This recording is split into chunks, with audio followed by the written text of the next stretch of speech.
You want to support Roland Martin Unfiltered? Be sure to join our Bring the Funk fan club. Every dollar that you give to us supports our daily digital show. There's only one daily digital show out here that keeps it black and keep it real as Roland Martin Unfiltered. Support the Roland Martin Unfiltered daily digital show by going to RolandMartinUnfiltered.com. You can make this possible. Donald Trump literally said he has done more for black Americans than any other president in history. He said possibly even including Abraham Lincoln. Jonathan Swan asked him, Joseph, about President Lyndon Baines Johnson and the Civil Rights Act, and Trump goes, how did that turn out? It actually turned out well. It was the Public Accommodations Act.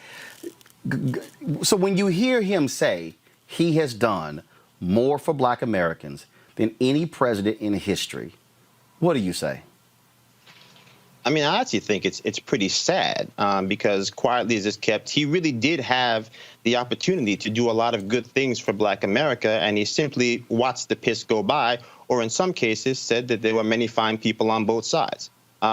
So, I mean, I think the hard truth is that I think most people of color know that when it comes to the administration, there is what is tangential, what has been done when it comes to the First Step Act and when it comes to opportunity zones. But words do matter. They certainly matter when they come from the leader of the free world. And I think that the things that happen in between the legislation also have an impact on how history views you and how you're able to make an impact on society and communities of color. And so I think that when you weigh those things side by side, there are many things that have happened that make black Republicans cringe, that make black Americans terrified. And the fact that even in this interview, you can't even find three nice words to string together about John Lewis, a man who literally had his head beaten in so that people that look like us could have freedom and justice in this country. I think it speaks volumes for why, as much as you'll have certain Republicans who say that President Trump is going to get 30% of the African-American vote, it is more realistic that he will probably get less than 10 because there is no emotional connectivity or trust that exists right now, no matter how many times they run ads about Alice Johnson being freed from prison. Melik, I'm trying to understand something here. Here we go to my iPad. You know, Trump loves to tout the black unemployment rate. And if you look at this chart right here, which breaks it down, the black unemployment rate reached a high in March of 2010 of 19.3%. This was following, of course, the worst economic calamity in America since the Great Depression. That took place under Republican President George W. Bush. Then all of a sudden you see the black unemployment rate, again, peaking here, then all of a sudden going down, down, down, down, down, down, down, down, down. And then we get to February 2017. And that really is the last really full month, if you will, for with President Obama, for last full month. Actually, if you take the January 2017, it was 7.2%, 7.2%. Okay, so then all of a sudden, so 19.3 to 7.2. That's a drop of 11.1 points. So Trump comes in at 7.2. It goes down to, under him, 5.1. We go here. Then all of a sudden, it starts going up and going up and going up. And right now, we're at 15.4. So he claims that how he's done so many things for black people economically. But then he mentions First Step Act. When you hear Donald Trump say he's done more for black Americans than any other president in history, do you say, wow, he's telling the truth? Or do you say, man, stop lying?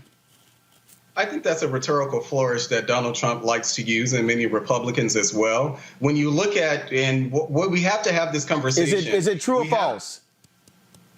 Well, I don't think that that's true at all, but I think that people have different metrics that they use to gauge what that is. So what's his metric? Well, I've never had a conversation with Donald Trump. Hold on, but you just said people use different metrics. What do you think is the metric that Donald Trump and the Republicans are using to determine if they've done more for black Americans than anybody else? What do you think? What do you think he's using? Well, what I would imagine is that their efforts around criminal justice reform. I would also, and as you noted, but yes, the unemployment rate, if we're talking about things like the increase in black women businesses, all of the metrics that presidents themselves use to gauge how they're responding to various communities. But more than any president in history. So do you believe that Donald Trump has done more for black people than President Johnson did by signing the Civil Rights Act of 64, the Voting Rights Act of 65, and the Fair Housing Act of 68? And also the creation of Head Start, the poverty programs, and all those initiatives. Do you think Trump has done more for black Americans than what LBJ did? Well, I don't think that, for me, I wouldn't frame it as a conversation as any president doing more, because But he did. But he said that. So I'm asking you. Yeah. I mean, even when Jonathan Swan asked him about President Johnson, Trump said yes. Do you believe that Donald Trump has done more for black Americans than what President Lyndon Baines Johnson did? Well, I don't think that you really can compare the impact of what happened during the civil rights era. But he does. To anything that's Donald Trump. But I'm no. I'm asking you to give me an actual answer. Do you believe? I told you, and we initially started the conversation, I said, no, that's not something that I agree with. You literally asked me that, and I answered it flat-footed. No, I don't believe that. Then you asked me. Right, because he said all these metrics.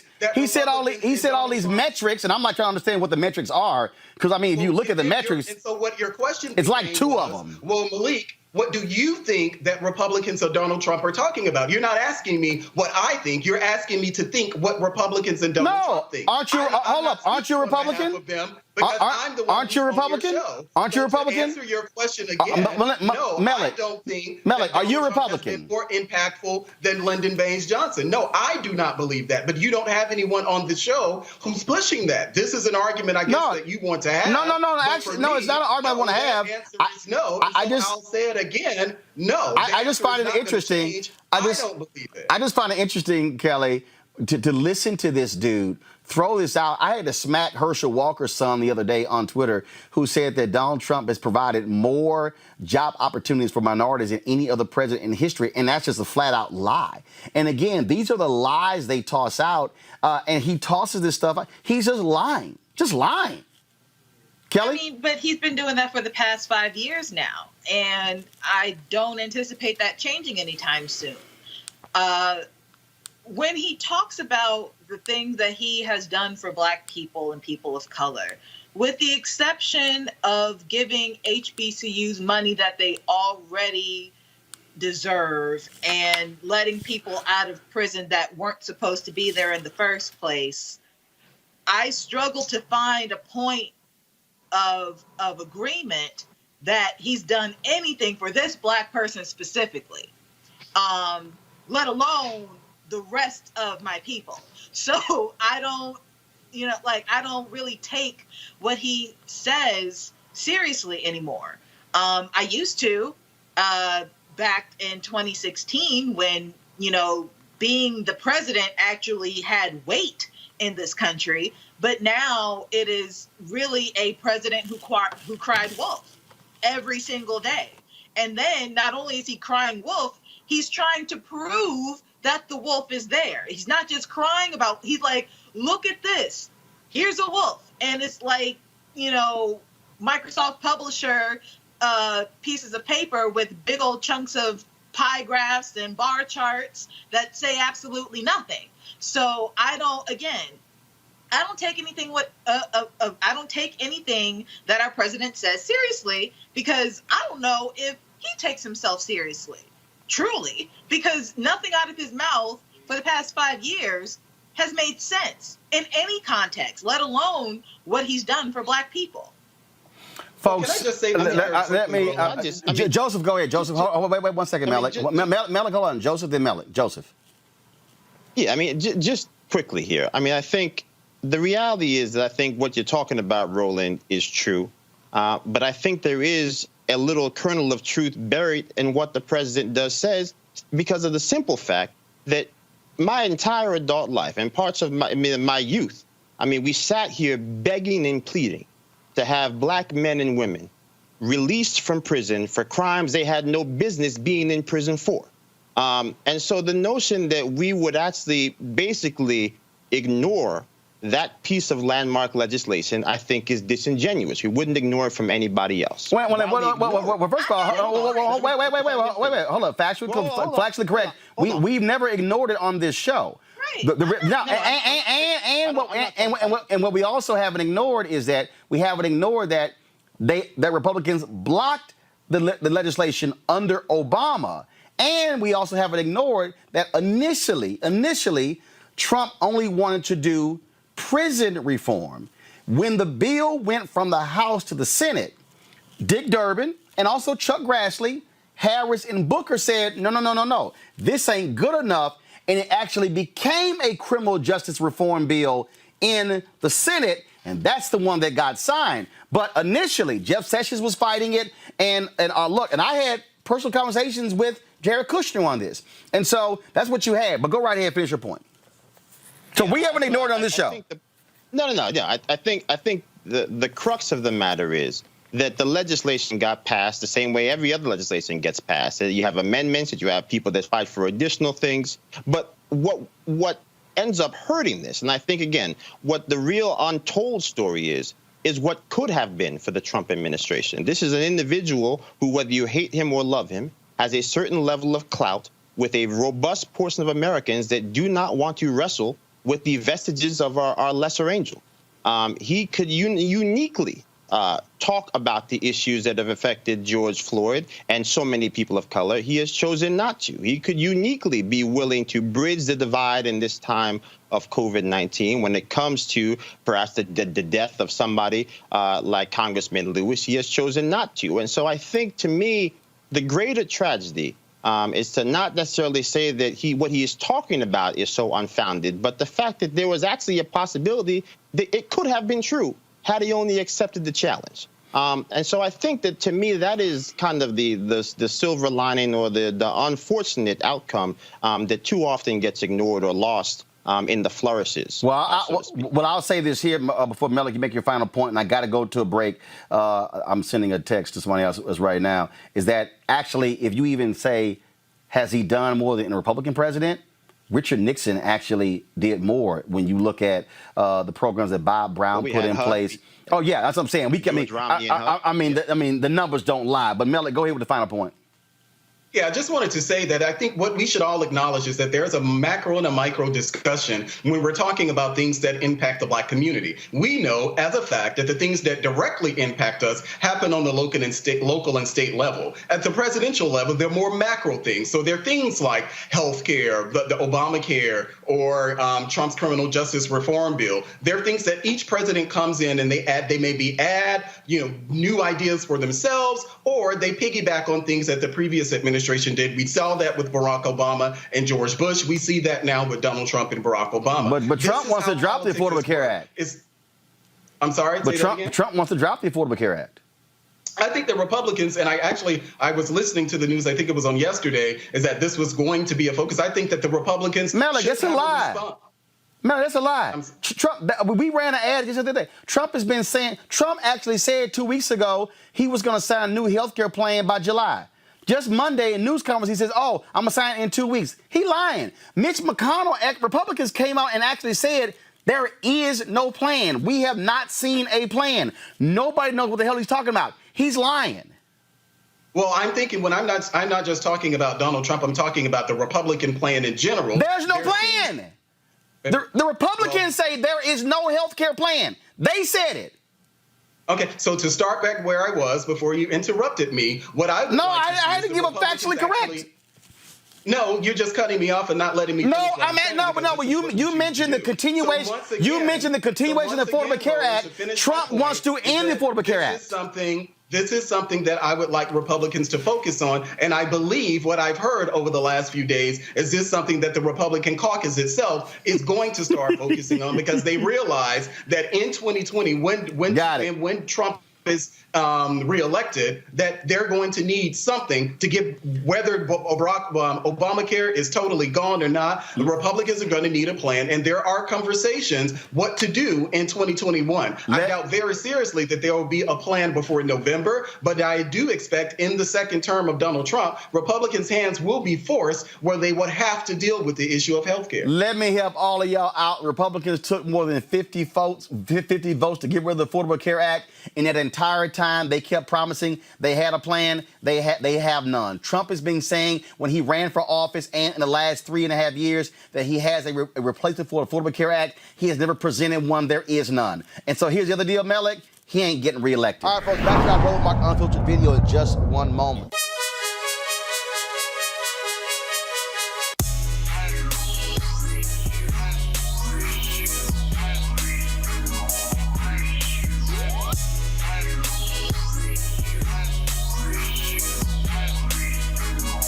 All right, folks, Seek.com is a black-owned company. They make these virtual reality headsets here.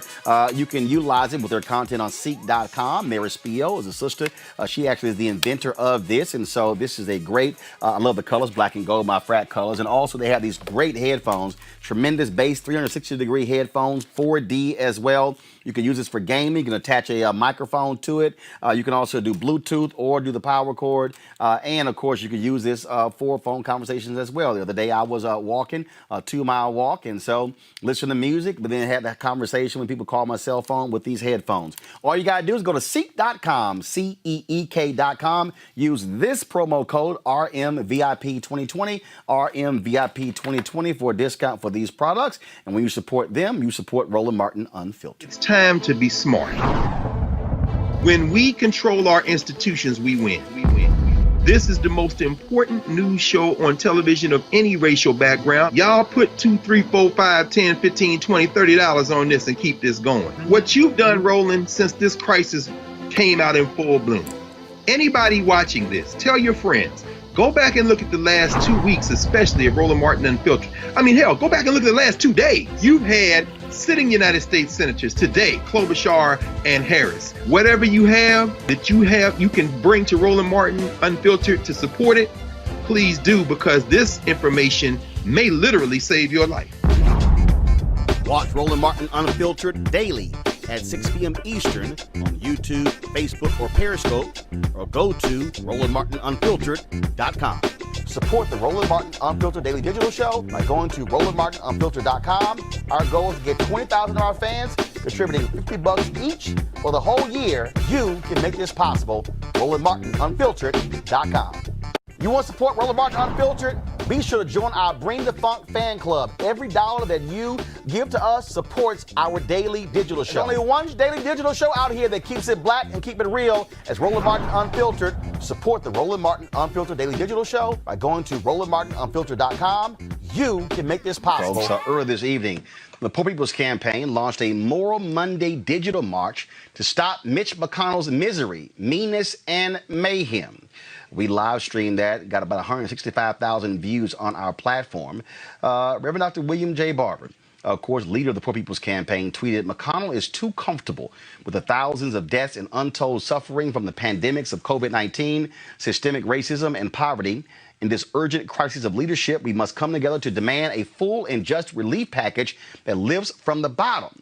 Now, the folks at the American Federation of State, County, Municipal Employees, they've also launched a campaign to put pressure on Mitch McConnell. Watch this.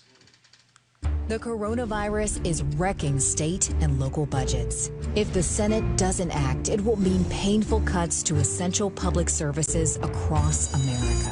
Fewer teachers and nurses, longer response times, dirtier streets. But some say our states should just go bankrupt. Text FUND to 237-263 to tell Congress to fund our essential public services. AFSCME is responsible for the content of this ad. And of course, AFSCME is also a partner here at Roland Martin Unfiltered. Joining me right now is Reverend Dr. William Barber.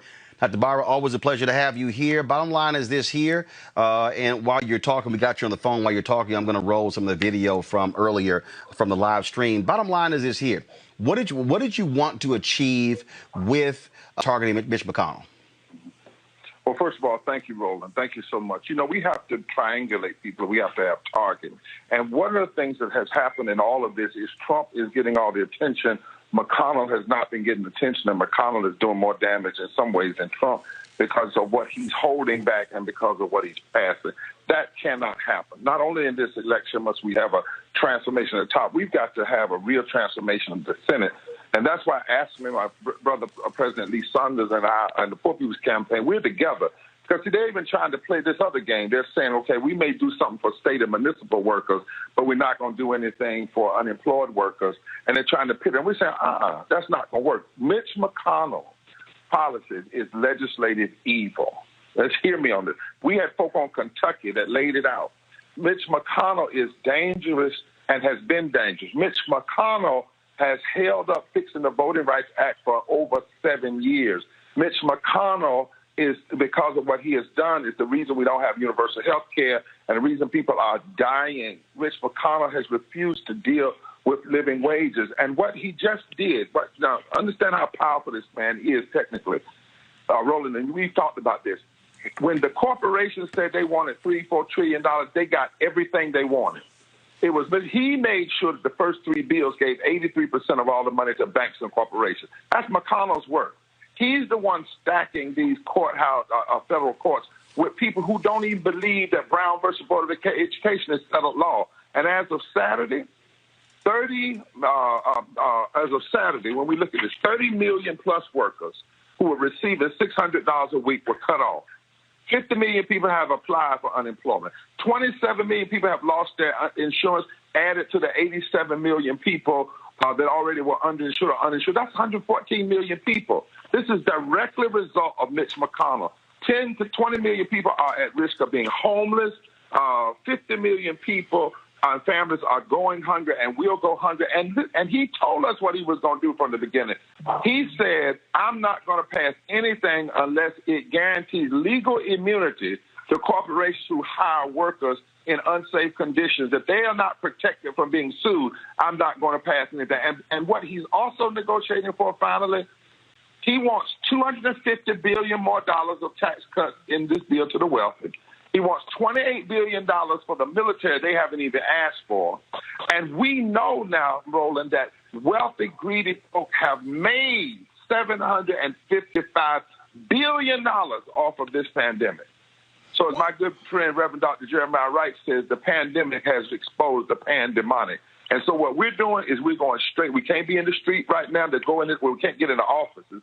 We put 156, almost 200-some thousand people came on and shut down those phone lines. We're going to be calling them. We're going to be jamming them. We even going to mail him Bibles and constitutions because he evidently doesn't know what is neither one of them. But we are no longer going to let Mitch get a pass while Trump is acting out and Mitch is hiding under his skirt tails. No more, no more, no more. Well, what's crazy to me is that when you look at what they're trying to do, all right, the Trump White House wants to shove a couple of billion in the bill for a new FBI headquarters. You've got again, they want these tax cuts. First of all, why are you giving more money to the military? Two occasions since Trump has been president. The $700 billion bill that John McCain pushed, and then there was another allocation. I mean, Jesus. I mean, look, I get a strong defense, but the military needs more money right now when you have 40 million Americans impacted by unemployment because of coronavirus? Now, a few weeks ago, there was a move to ask for 10% of that military budget, $800 billion. Now, understand what that means. These are the real numbers. If you cut our military budget in half to $350 billion a year, or let's say $400 billion a year, we would still have more money in our military budget than China, North Korea, Iran, Iraq, and Russia combined. Combined. What we have is a military industrial complex, and because of that, we put 54 cents of every discretionary dollar into the military budget and less than 16 cents of every discretionary dollar into education, health care, and wages and infrastructure. They couldn't get but 90 votes a few weeks ago. Mitch now wants to add more money, right? Because he makes sure his corporate donors get paid for. While we are dying, while the country is under siege, no, it doesn't make any sense, but it's also deadly. And this is where we're going to have to go with this. Now, I want to say something on your show because we talk all the time. I believe in all my heart that we have got to get in this. We got to do everything we can when a cop shoots a black man, and especially a woman, and when it's on camera. And that is a form of police violence. But we cannot let this society believe that only police violence is the only kind of racism that kills. Mm-hmm. We cannot let them think that that's the only violence that's going to get us moving, right, and get us in the street or get us mad or get us organized. Because I did some numbers this weekend real quick. 700 people die a day from poverty even before COVID. That's one person every 2.5 minutes that dies from poverty and low wealth. 61% of black people are poor and low wealth. So that means we are dying every 2 minutes at phenomenal numbers, and that policy violence against the poor is lynching and strangling black people just like the cops that shoot unarmed black people. And in fact, in raw numbers, more people die from policy violence. If there are 30 million uninsured people in this country, 15 million of them are poor, are people of color.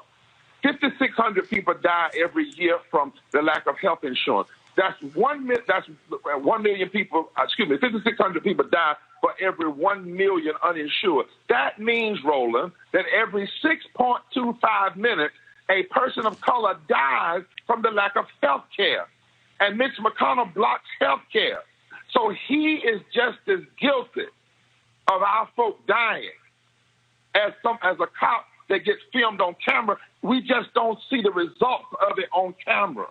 And we're going to have to make sure that that connection is made. If we're talking about a real reckoning in this country, it, yes, has to be around a reconstruction around police violence and racism, but it's also got to be with all this other form of policy violence that is killing our people unnecessarily.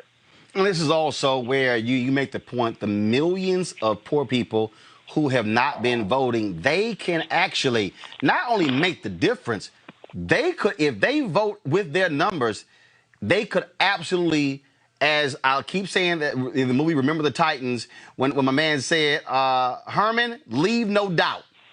Leave no doubt. Leave no doubt. Roland, you and I have been talking about this, and this is why we're going to be Mar Monday for a while just on Mitch McConnell, because we got to get people to see this. Listen, we got a report coming out next week. I can't talk about all of it, but I can talk some of it. That report is going to show, that we're working with Columbia University and some others, that if 37% of poor and low-wealth people, black, white, and otherwise, organize around an agenda. I'm not talking about voting for a personality. I'm talking about voting your agenda, voting in the personality that's closest to your agenda, and then after the election, making them do your agenda. That's what I'm talking about. Absolutely. 37%. If we just voted at the same level that higher income people voted, could change every election in this country, including the presidency and Senate. In some states, 10% of poor and low wealth people coming together, we're organizing them now, black and white and brown. 10% would leave no doubt. There would be no room. There wouldn't be like just a little 0.5% victory or 1% victory. No, in every state, in the 3 states that Trump so-called won Wisconsin, Michigan, Pennsylvania. He won by 79,000 votes. We've done the numbers. 2.1 million poor and low-income people in those areas that did not vote. 2.1 million. If you just had 10% of that, 220 million, you outdistanced his victory in those 3 states by 130,000 votes. Doc, it's time to go surgical on this stuff. And that's why we're narrowing the focus. Everybody mad with Trump. Okay, good. We know that. Now we got to also narrow and say, you cannot be upset about what Trump has done. You cannot be upset about what the cop did in Minnesota and then in Atlanta and all that. You got to be upset. God knows I am. But if you're upset about the deaths that come out of that, you got to look at Mitch McConnell and this Senate and all of the death and the deadliness and the mayhem that's coming out of these violent public policies. And lastly, Roland, this man alone, nobody else, has sat on fixing the Voting Rights Act for 7 years plus, 7 years and 2 months. Think about that now. Strom Thurmond only filibustered the Civil Rights Act of 1957 for 1 day, and we call him a stone racist. McConnell has refused to fix the Voting Rights Act for 7 years and almost 2 months, over 2,590 plus days. We cannot, and he's quiet, and he's cool with it, and he doesn't make a lot of noise, and he doesn't say stupid stuff like Trump, even though we put out a video today, Roland, where in a back room where he thought nobody was filming him, he said, I am the Grim Reaper. You don't have to worry about health care. You don't have to worry about living wages and voting rights. He pointed to himself and say, I am the Grim Reaper. But he wouldn't dare say stuff like that in public because he's too smart for that. See, he's not Trump. We got to make sure that we understand, yes, going after racist police departments, yes, dealing with Trump, but we also got to deal with McConnell and deal with this Senate. And that's why today we had an old-style sit-in. We called it a call-in. We used New Jack City technology. We pumped 100,000 calls into that office, and we're going to keep doing it. We're going to keep mobilizing people because, Doc, if we want change, let's have it for real all the way. Well, and we stand with you on that, so we certainly appreciate it. Thanks a lot. Thanks, you down. Take care. All right, thank you very much. All right, folks, back to our Roland Martin Unfiltered video in just one moment. It's time to be smart. When we control our institutions, we win. This is the most important news show on television of any racial background. Y'all put $2, $3, $4, $5, $10, $15, $20, $30 on this and keep this going. What you've done, Roland, since this crisis came out in full bloom. Anybody watching this, tell your friends. Go back and look at the last 2 weeks, especially of Roland Martin Unfiltered. I mean, hell, go back and look at the last 2 days. You've had sitting United States senators today, Klobuchar and Harris. Whatever you have that you can bring to Roland Martin Unfiltered to support it, please do, because this information may literally save your life. Watch Roland Martin Unfiltered daily at 6 p.m. Eastern on YouTube, Facebook, or Periscope, or go to RolandMartinUnfiltered.com. Support the Roland Martin Unfiltered Daily Digital Show by going to RolandMartinUnfiltered.com. Our goal is to get 20,000 of our fans contributing $50 each. Hey fam, I want you to like, share, and subscribe to our YouTube channel, youtube.com/Roland S. Martin. And don't forget to turn on your notifications. Just real quick, y'all. That was a shit show. It was trash. If you want to see how much Donald Trump is a bully, how pathetic he is, how trifling he is, how ignorant he is, how shameful he is, you saw it tonight. If you are a voter, and if you vote for Donald Trump, you are voting for one of the most ignorant, disrespectful, shameful, sadistic, pathetic individuals ever to sit in the Oval Office. He was an abomination. He was rude. He was sick. He would not shut up. He was disrespectful. There is no way in hell watching that debate I would want to even consider voting for that man. If you are a Republican and you're going to vote for him, shame on you. Shame on you. There was only one grown up on that stage tonight, and that was Joe Biden. He tried to be respectful. He tried to adhere to the moderator, but flat out, Donald Trump is stupid. Donald Trump is pathetic. It's as simple as that. If you vote for that, you need to go somewhere. That was awful. We just watched an hour and a half debate of sheer stupidity, and that man actually has the nuclear codes. Do y'all understand what I'm saying? That was just pathetic. To listen to him, at one point I thought Chris Wallace was gonna say, "Shut the fuck up." At one point I thought he was gonna literally say, "Shut the fuck up." And Chris Wallace was awful. Chris Wallace should have said, "I'm not going to ask another question until you respect the rules." Chris Wallace should have sat there and said nothing. Chris, let me go here. I'm about to really go here. A woman would have moderated this debate better. Because a woman would have said, "We are not going to continue unless you behave properly." I listened to some of the commentary already, and Again, there's people missing some things. You know, first off, Rob said earlier that it was the vice president's job. A woman would have said, That's a reassuring performance by the vice president tonight. "We are not moving forward. Many times during this, We're not moving forward with this nonsense. We're not moving with this nonsense." And then he used lots of name calling and insulting language. Please, That's not rising above it. I have to please, you listen to this idiot Chris Christie. That's it. And yeah, I think So, Trump's side was too hot. Listen, Trump was stupid. Trump was stupid. If y'all want to see who deserves to sit in the Oval Office, it's not Donald Trump. It's not Donald Trump. It's as simple as that. It's simple as that. Simple as that. That's it, y'all. I wasn't going to spend much time. We were going to actually do some post analysis. No, that ain't gonna happen. That ain't gonna happen because I said we ain't gonna spend that much time. So I just want to give y'all a shout out. All right, then I'm about to bounce. Y'all take care. Peace. It's time to be smart. When we control our institutions, we win. This is the most important news show on television of any racial background. Y'all put $2, $3, $4, $5, $10, $15, $20, $30 on this and keep this going. What you've done, Roland, since this crisis came out in full bloom. Anybody watching this, tell your friends. Go back and look at the last 2 weeks, especially of Roland Martin Unfiltered. I mean, hell, go back and look at the last 2 days. You've had sitting United States senators today, Klobuchar and Harris. Whatever you have that you can bring to Roland Martin Unfiltered to support it, please do, because this information may literally save your life.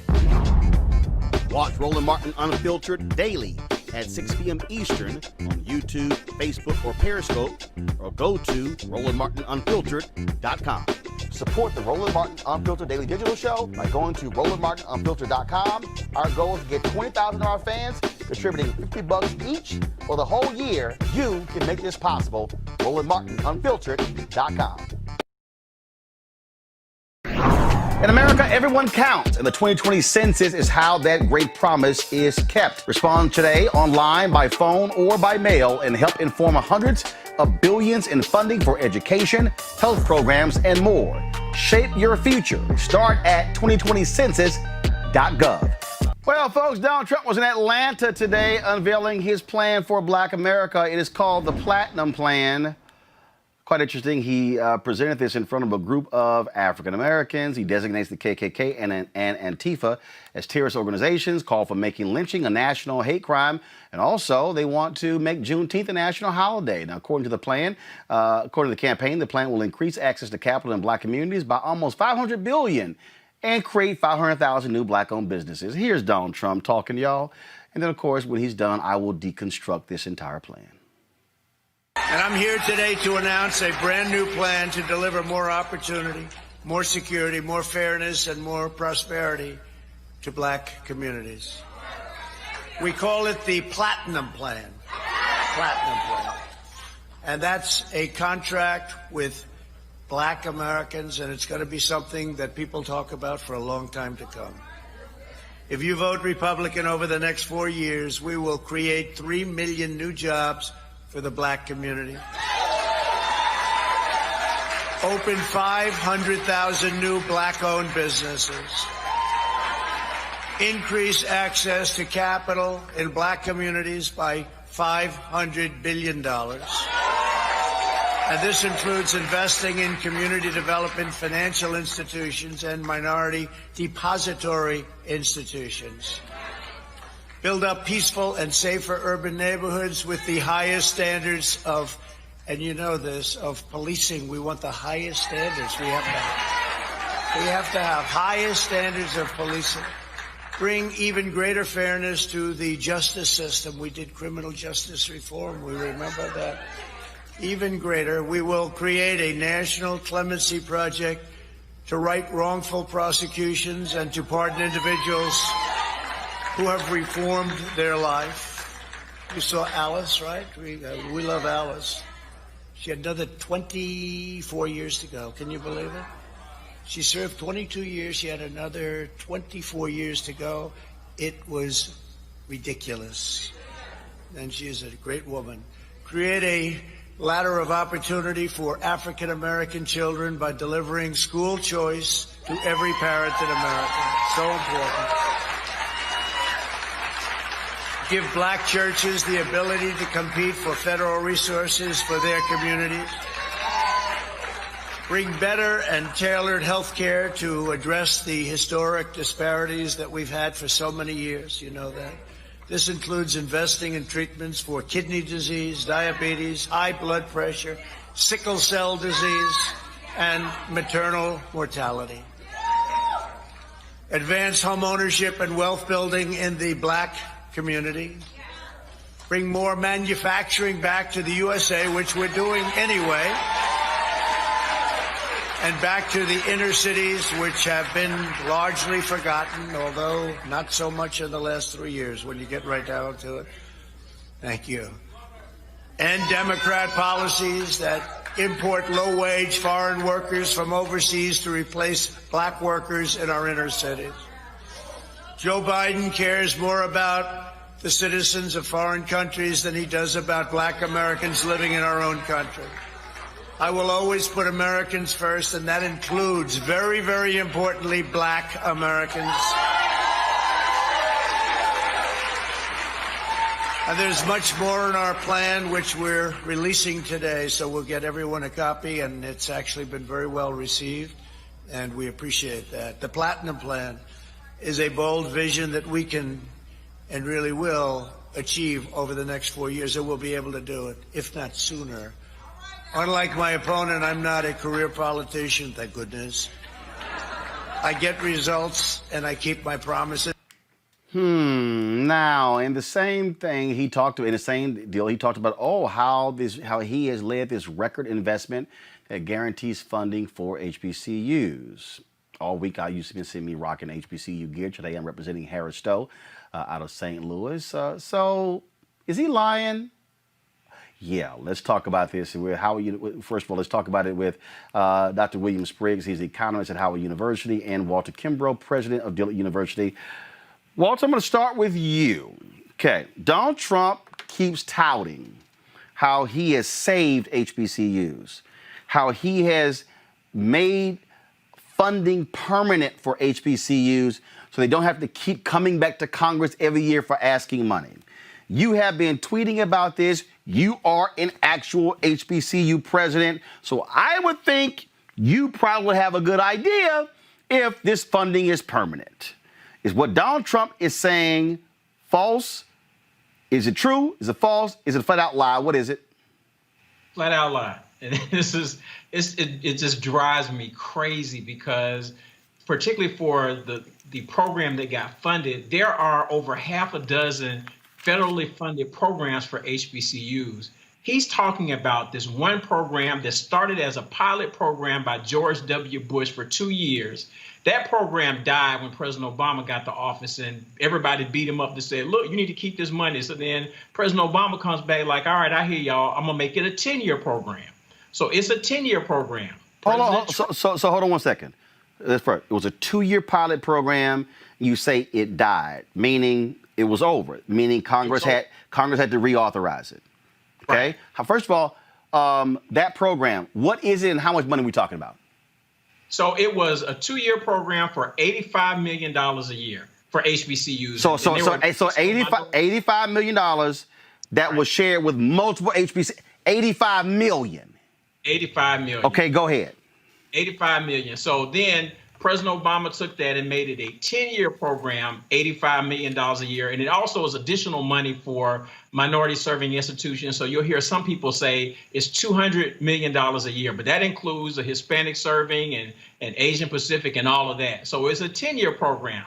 So it started to die, and people started lobbying to the Trump administration before in 2018 to say this program is about to die. We want to continue it. He let it die too.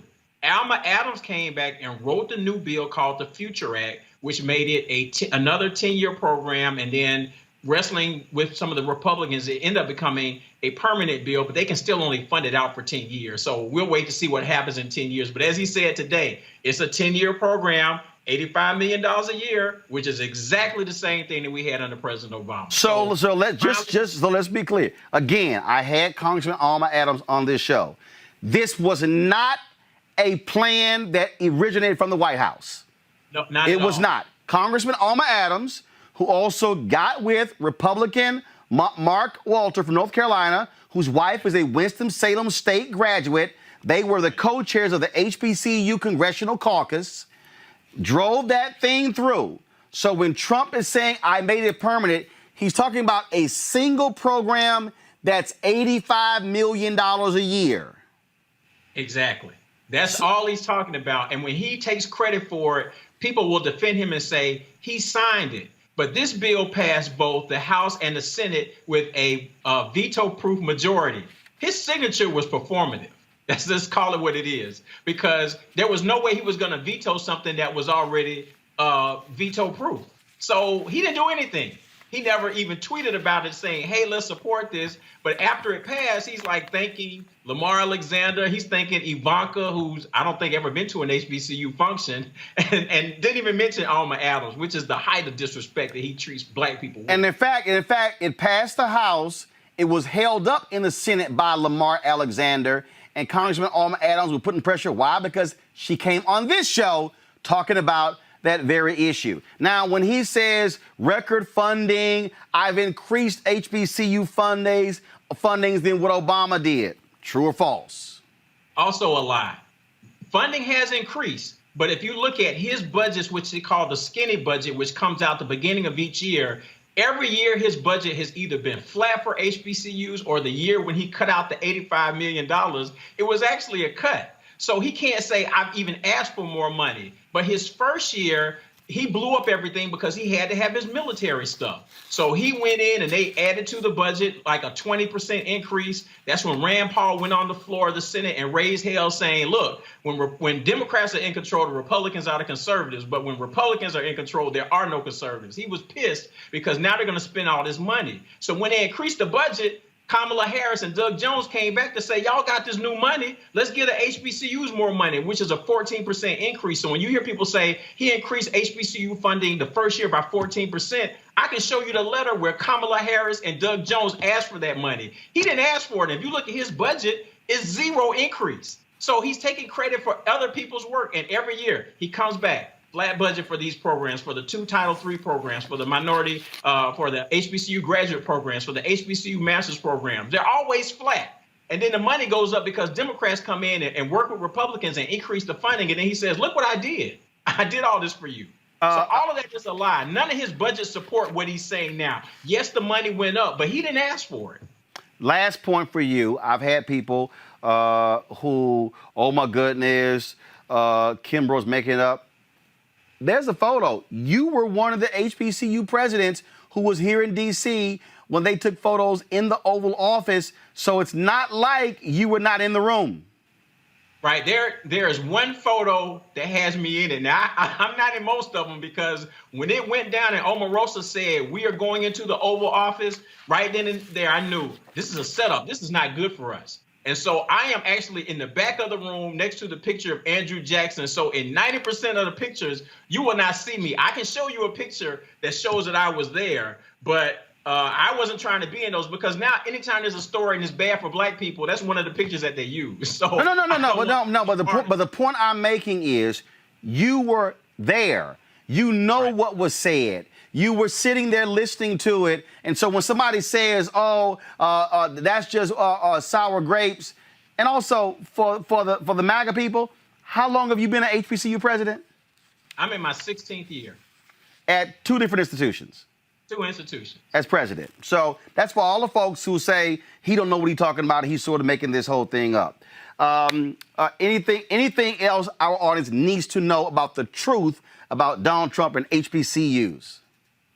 All of it is inflated. The things that he should take credit for. So, for example, Dillard was one of 4 institutions impacted by Hurricane Katrina. We had a loan that did get forgiven under this administration. Secretary DeVos worked on that. I was in meetings with her. They can take that as a win. They brought back Summer Pell. They can take that as a win. But there are other things that happen. We've lost the Perkins loan. We've had TRIO programs and Upward Bound programs lost from HBCU. So it's a mixed bag, but he always presents it as, I've done all this, I've saved you, when there are some losses that we've had as well. And then he made up some stories about things he did for us, like allowing faith-related institutions to get federal funding from the HBCU Capital Finance Program when we were already getting that money. He gave a speech last year in D.C. saying, I had all this change. So he made up a story, and then he never did an executive order to show that he did what he said he was going to do. So that's the problem. Hold up. That was an executive order that he said he was going to do. What was that executive order supposed to be?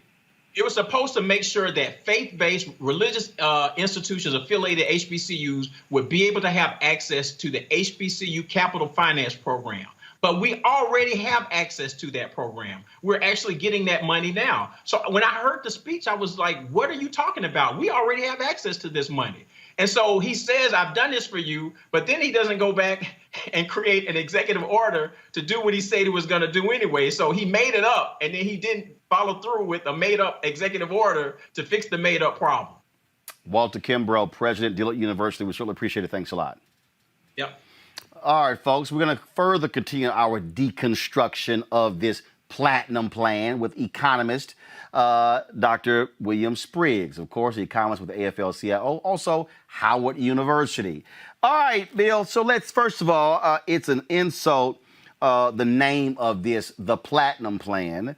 I guess he thinks that's going to appeal to black folks who like diamonds, gold, and platinum. So let's just sort of deal with that. But I want to take this thing through, and I want to go one by one because I'm calling this a deconstruction for a reason, because we did the exact same thing with Joe Biden's plan, where we went through this whole deal and we laid out exactly in terms of what it calls for. And so let's deal with this that he's touting. First of all, we're going to go to the first thing, 3 million jobs. He said, let's just pull the other graphic up, y'all, and we're going to switch between the two.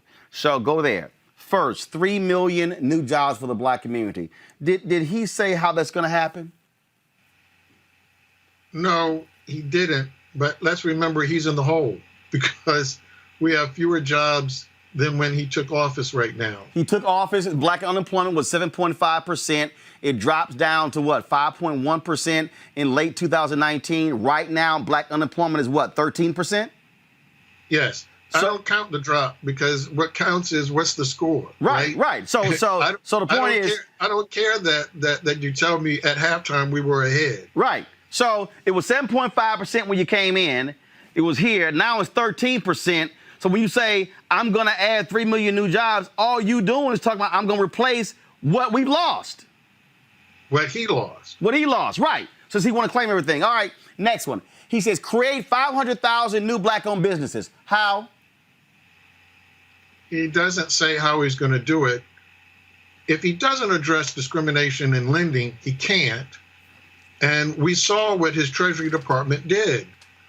The payroll protection program rolled out, and black businesses were disproportionately hurt because their competitors got loans, they did not. And we know that within that short space of time, we lost a way disproportionate share of black jobs, while his Treasury Department did nothing. It took Congress to come back, reauthorize the PPP program, and direct that the money went to CDFIs, community development financial institutions, and minority depository institutions, so that the money would get to black businesses. $1 late. But here's the other deal. But we've also we're losing. He had an opportunity to just keep the number of businesses, and he failed. We've been losing businesses because of COVID, and so when you say you're going to add 500,000, same thing. You're trying to add what we've actually lost. So let's go to the guys. Pull the next one up. Put the graphic up, please. Come on. I need the graphic. Come on, no, the graphic, please. Thank you. Thank you. That one. Increase access to capital in black communities by almost $500 billion. Okay, but here's the piece, y'all. Read the details. Come down to my graphic, please. Where the $500 billion comes from is seeking infrastructure funding that will lead to widespread growth in the annual $500 billion federal contracting opportunities. He's talking about the same money. So that's right. That's not 500 new billion. He's like, oh, I'm just touting what is over here in the infrastructure plan. But that's infrastructure. That's not to black businesses. Precisely. Keep going. That's just again, walking people through. Next item on the graphic. All right. Safe urban neighborhoods with the highest policing standards. That's a waste of my time. But you know what? Let me just do this here. Now, let me go to my deal here. So let me go right down to that one. So here's what's quite interesting about that. Because this is the detailed plan that I have right here. So he says that, y'all gonna love this one. National Clemency Program, got that. This is right here. Restore safety to America's great cities by working with police departments. I'm gonna bring in Rob and Amisha right here as well.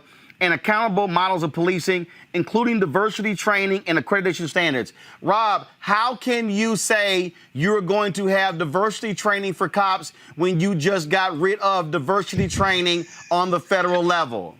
I was going to make that point. You know, he has an executive order getting rid of diversity in training, and he has an executive order where he doesn't want us to tell the truth about history. He says, so we don't want to deal with the fact that we've had racism. And he says this line in his executive order that says, you know, the Civil War dealt with this, and people are acting as if we were built on a racist country. We were, and we still haven't gotten rid of a lot of things, and we need to deal with it and really tell the truth about it. So he's not even telling the truth of history. He doesn't care about diversity and training. He is doing this to make some white people, and I guess the few black people that are supporting him, feel like they have something to talk about. Like, okay, we know you're saying racist stuff. We know you've done all this stuff. So we got to have something. And now he can just give them this talking point, like, I'm going to help black people by doing this. The man has been there for 4 years, and you're going to tell me 45 days before the election you got your black plan? You can say black people now? I mean, I'm just saying. Amisha, I'm looking here again under this whole deal of fueling access to capital for black-owned businesses. He says increase opportunities for small business lending and technical assistance through community development financial institutions in order to grow business and create generational wealth opportunities with over $400 billion in lending. Then he says, examine alternative ways to build credit, including rent, utilities, and phone bills. Make the Minority Business Development Agency permanent. Appoint its leader to the Assistant Secretary of Commerce level. Create a sub-office of African American Affairs and engage with private sector advisors to ensure real-world plans and solutions. Increase the number of black-owned contracting businesses, financial services entities, and private equity investment funds through regulatory reform and up to $40 billion in government funding alongside traditional private investment. Advance lending relationships with financial institutions, particularly those businesses who weren't able to participate in PPP. Host senior executives from major financial institutions on a quarterly basis to advance new and equitable lending programs for black communities. All of this stuff that he said that he wants to do in the second term, he hasn't done in the first term. He could have done it first. He could have done it in first. Hell, he could have ran on it in the first term. He did not. There was nothing stopping President Trump, who also, be mindful of people, his party also has the Senate. He could have done this immediately long ago. Like, there was nothing stopping him from doing any of this. But to the point mentioned a minute ago, we have a president who is now listing off things that run in direct contrast to the things that he says on his stump speeches. He's not somebody who cares about race and equity. He thinks of those things as unpatriotic. And if you talk about them, then you're not American. He does not care about lending practices that disproportionately affect African Americans. And we've seen that time and time again. He won't even have a sit down conversation with the NAACP or the National Urban League when both of them and their CEOs have spoken to these issues directly and have plans that I believe it looks like he lifted literally out of those plans some of the language that he's using within this new, very odd framework of this platinum plan, which sounds a little sketchy in and of itself. But I think that what President Trump is doing, and it's not to get the black vote, he already knows that that's not really going to happen for him. What he is trying to do is to mitigate some of the disastrous commentary that he's had that makes some white people feel uneasy, particularly some white suburban women. So when you talk about there being this racist rhetoric and you talk about there being, all of the issues that the Black Lives Matter movement has brought to the forefront, this is a president who now is saying through means testing and through hearing a lot of what, the white people in the street who are holding BLM signs are saying is that, hey, maybe if I put together this plan and bring out some trinkets of black people to Atlanta, because be mindful, the majority of the folks who were at that Atlanta gathering today weren't from Atlanta, they flew in from other places, then maybe, just maybe, I'll be able to show to good meaning white people who otherwise would not, be fervent supporters of his, that I'm trying to do something. Be mindful. He could have done this months ago. He could have done this years ago. If he wanted to actually implement these plans, he could have done it. He knew that the PPP loans, by the way they were designed, they were not meant to help black businesses. But I want to go through this because, again, I'm looking here and I'm just sort of laughing, Bill, because he says grow minority-owned businesses with additional tax cuts to stimulate hiring and investment. Bill, have the tax cuts overall for all of America, have they stimulated hiring and investment? No, the economy actually slowed after the passage of his tax credit. So when you look at the growth of black employment, it was already underway when President Obama was president. And so what you look at is a path that actually slowed, and of course now it collapsed on him. But the Minority Business Development Agency is under his control. He doesn't need the Senate or Congress to do some of the things that he mentioned there. Instead, he undermined that agency. He gutted that agency. So for him to now say, oh, but if I get reelected, I'm going to do something different, as if he didn't undermine it before. And the PPP, as I mentioned, he knew that it was failing black businesses. That was directly under the control of the Treasury. He did nothing. It was only when Congress stepped in and reauthorized the additional amount of funds and directed them explicitly to minority-owned businesses that you saw the PPP program respond. He had his first time at bat. He whiffed. He totally missed the ball.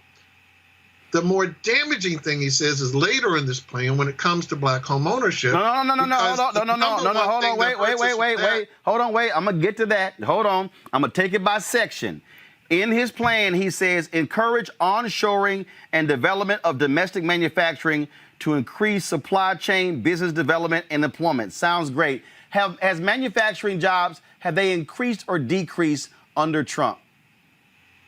They've decreased, and in key states, Ohio and Michigan, the auto industry has, in fact, stalled and faltered under his control. So today, those jobs, the steel jobs that he promised, because of his war that he declared was going to get us back jobs by his reckless use of tariffs, did not, in fact, generate new jobs in that industry. So his track record on that is that this is not materialized. He totally bungled the whole world atmosphere when it came to trade, when he attacked the Paris Accord, and instead of using the green economy as a way to leverage the WTO, the World Trade Organization, and actually get us rules that would benefit manufacturing, he went in the opposite direction, undermined the whole credibility of all the exercise, and we've lost jobs under him. Right. So in his speech, he touted oh, I'm going to, he lied in his speech because I listened to all of it saying we brought jobs back home, we've increased manufacturing. That hasn't happened. Now let's go to the education piece here. Federal, state, and local community partnership to close failing schools to replace them with full school choice and education opportunity to put American parents back in control over their children's future. Well, the reality is you can't on the federal level, you can't close schools. Those are local decisions. It's not going to happen. I'm a supporter of school choice, but what he's laying out, okay, remember, during the campaign, he announced his school choice plan at a failing charter school in Cleveland, Rob, that had a score of an F that was founded by the founder of K-12, and I said it's pretty stupid to announce a plan at a failing charter school. Well, that's how dumb he was. Continue to protect the vital role of HBCUs. That's it. It's a line. Don't know what the hell that means. Increase the amount of Pell Grants and allow for vocational employment and second change homecomers. I don't know what the hell that is. Has he increased Pell Grants, Bill? He did restore access during the summer, but as you heard from President Kimbrough, the rest of what he's done to students is to undermine the program because he's cut all the support for their parents. So this is a great letter that Leslie Baskerville has written on behalf of NAFIO in response to this repeated claim that Trump wants to make, that the little bit that got added, and as President Kimbrough pointed out to you, not because Trump asked for it, not because he asked for it, but the things he did ask for undermine their parents. The things that made it harder for their parents to get money, to survive, and now to have jobs. He undermined our students in so many ways that his efforts really made it more difficult for our students, not easier. And so simply adding the summer takes away the Perkins loans that you heard President Kimbrough mention. Those Perkins loans are the ones of the job training that you just mentioned in that sentence. He attacked the Perkins loan and took them away. So to say I'm going to do something by bringing them back, okay, but you destroyed it. So I'm going to give you credit 4 years from now for putting back what you took away. That wouldn't make sense. I love this one here under healthcare, Rob. He lays out all this sort of stuff: reduce costs, opportunity to be in charge of your own healthcare and choose your own doctor, eliminate long-standing healthcare disparities. Really, that's a single line. No other detail there. Investments into the cause and cures of kidney disease, high blood pressure, diabetes, sickle cell disease, maternal mortality, and other diseases that disproportionately affect African-American populations. But he wants to get rid of the Affordable Care Act, Rob. Yeah, exactly. I mean, you already beat me to the point there. And this is just like, do you remember, Roland and Amisha, do you guys remember Trump Steak? Do you remember Trump Airlines? Yep.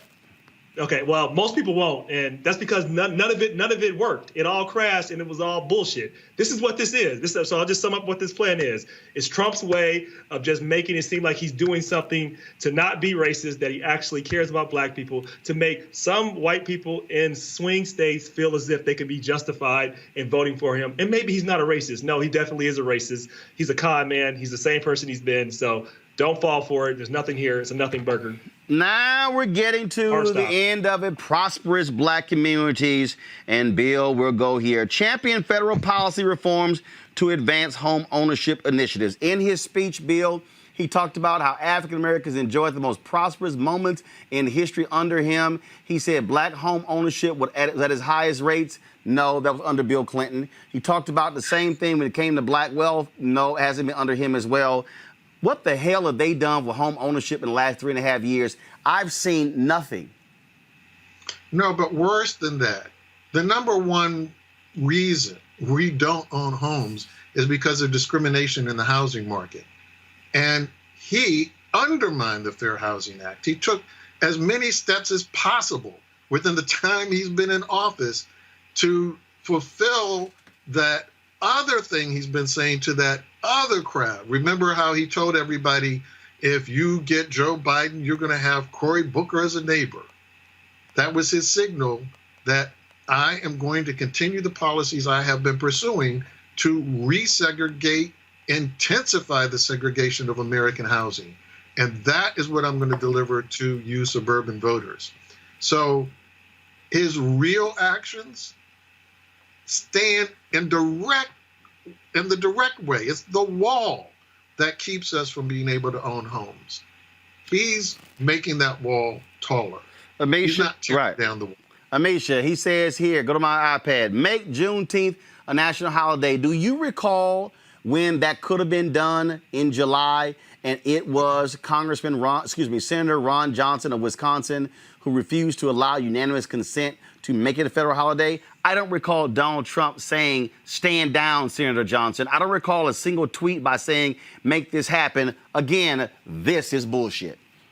No, you're absolutely correct. Not only did he not say stand down, this is a president who acted as though he didn't know, and maybe he didn't know what Juneteenth was until after his plans to hold a racist rally were actually shot down. I think that a lot of this is basically word vomit, to say the least. It's President Trump literally Googling what Black people want and then stealing from Black organizations. Like I said, the National Urban League, the Congressional Black, the CBCI has actually pushed a lot of this stuff, the Congressional Black Caucus Institute. We've also seen it from organizations like the NAACP.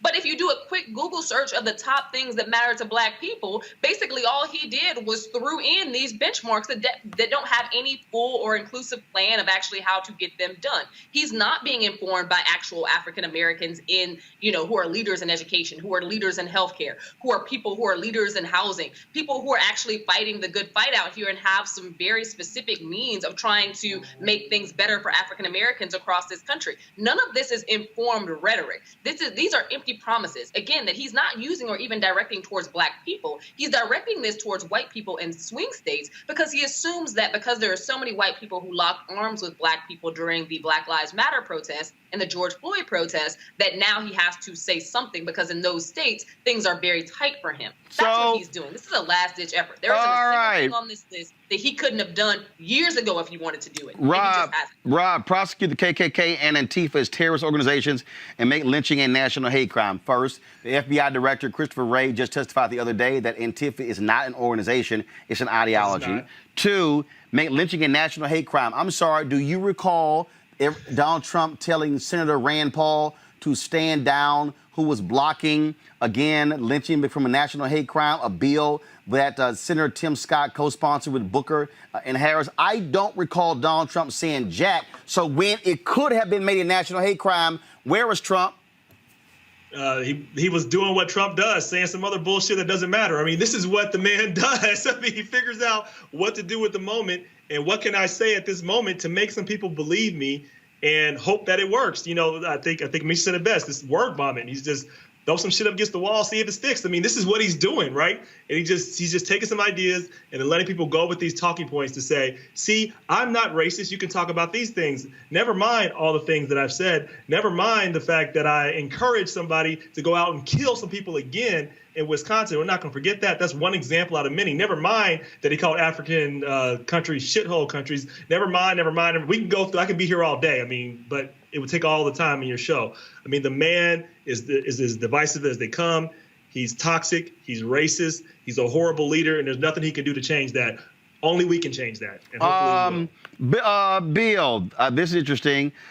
Fuel black. Go to my iPad. Fuel Black farmers and access to healthy foods to address food disparities, and then favorable trade. First of all, they didn't even proofread this. Favorable trade deals to bring back manufacturing jobs and health Black contractors, farmers, inventors, and consumers. I don't even know what that is, Bill. Let's guess maybe they meant help. Right. I mean help, not help. But fuel Black farmers and access to help. Black farmers don't need access to healthy foods. I'm going to assume that what he means is he's going to help Black farmers get access to urban markets so that they can have more channels for supplying food. I'm sure John Boyd would laugh at that one, but go ahead. But again, he's had these opportunities. He's been in charge. He's had an opportunity to do all of these things. In fact, if you look at what he's saying there, not only did he rip it off from the Congressional Black Caucus in many points, but these are things that the House passed that the Senate failed on. And in essence, what he's saying is Nancy Pelosi is a good Speaker of the House. That's what he's saying. And so the next time you hear him say anything bad about Nancy Pelosi and how she's a communist and going to turn the American system into socialism, you just say, well, Mr. President, on when it came to black people, you thought Nancy was the greatest thing since sliced bread. So I find this one very interesting, Amisha. We only got two left.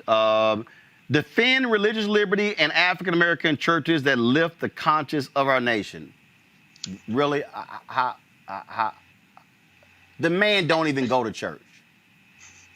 He doesn't go to church. I would like for them to describe, what this actually means, because at the end of the day, I think that this goes back to him trying to speak to a specific audience, and that specific audience ain't black people. So when he's talking about religious liberties, when he's talking about bringing these things to the forefront, he's not talking about black churches, because we know that when people were shot in the black church just a few years ago, he really showed very little concern whatsoever and found good people on both sides of a situation. So no, I don't think that this president gives two sense about the black church at all, nor does he care about faith and religion. But I think that he is speaking to an audience, again, that is not black people. He's speaking to an audience and trying to lean in on those swing states, but he's speaking to white women specifically right now. The same white women who he's done this entire campaign cycle of trying to make afraid of black people in general. So when we're having these conversations, I think that it's very interesting, his timing of releasing this plan, but also the fact that, it comes out literally within a day of us hearing about the Breonna Taylor case. He is very strategic in trying to be mindful of what he thinks that those people in the suburbs actually want to hear, but he doesn't have any real intent on making any of this happen at all. And of course, right here, the last one, collaborate with cities and counties to address mental illness and substance abuse. Really, Bill? My God, you're going to collaborate? No, I think probably what those cities and counties would say is, where in the hell is the money? Well, again, this is the defund the police movement, right? The whole movement is, why are all of these funds going to the police when the biggest encounters that disturb us the most too often involve people who have actual mental health crises and their families are desperate to try and get help? They call the police instead of being able to call mental health experts. So, he criticized people want to defund the police, but that's where the money would come from. The money would come from, don't fund the police to do this, fund the professionals who know what they're doing when they encounter someone in a crisis. That's what this is saying. So he doesn't disagree with the people that he's been sniping at and saying sounded ignorant. And of course, I want to do this here, Rob. This is from the National Alliance on Mental Illness from August of 2019.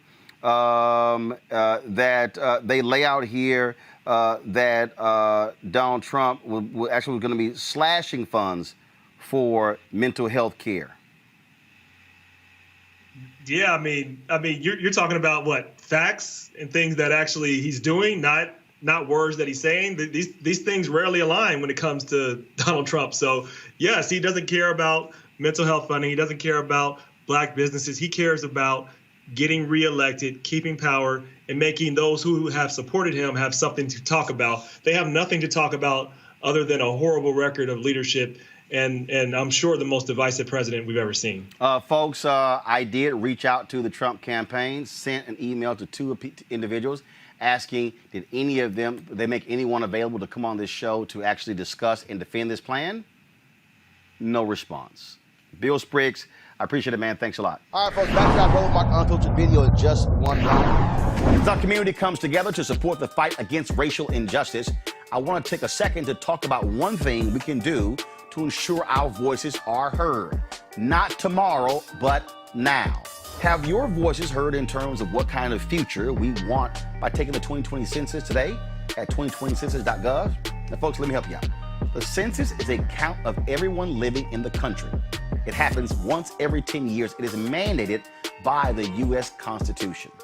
The thing that's important is that the census informs funding, billions of dollars, how they are spent in our communities every single year. I grew up in Clinton Park in Houston, Texas, and we wanted new parks and roads and a senior citizen center. Well, the census helps inform all of that and where funding goes. It also determines how many seats your state will get in the U.S. House of Representatives.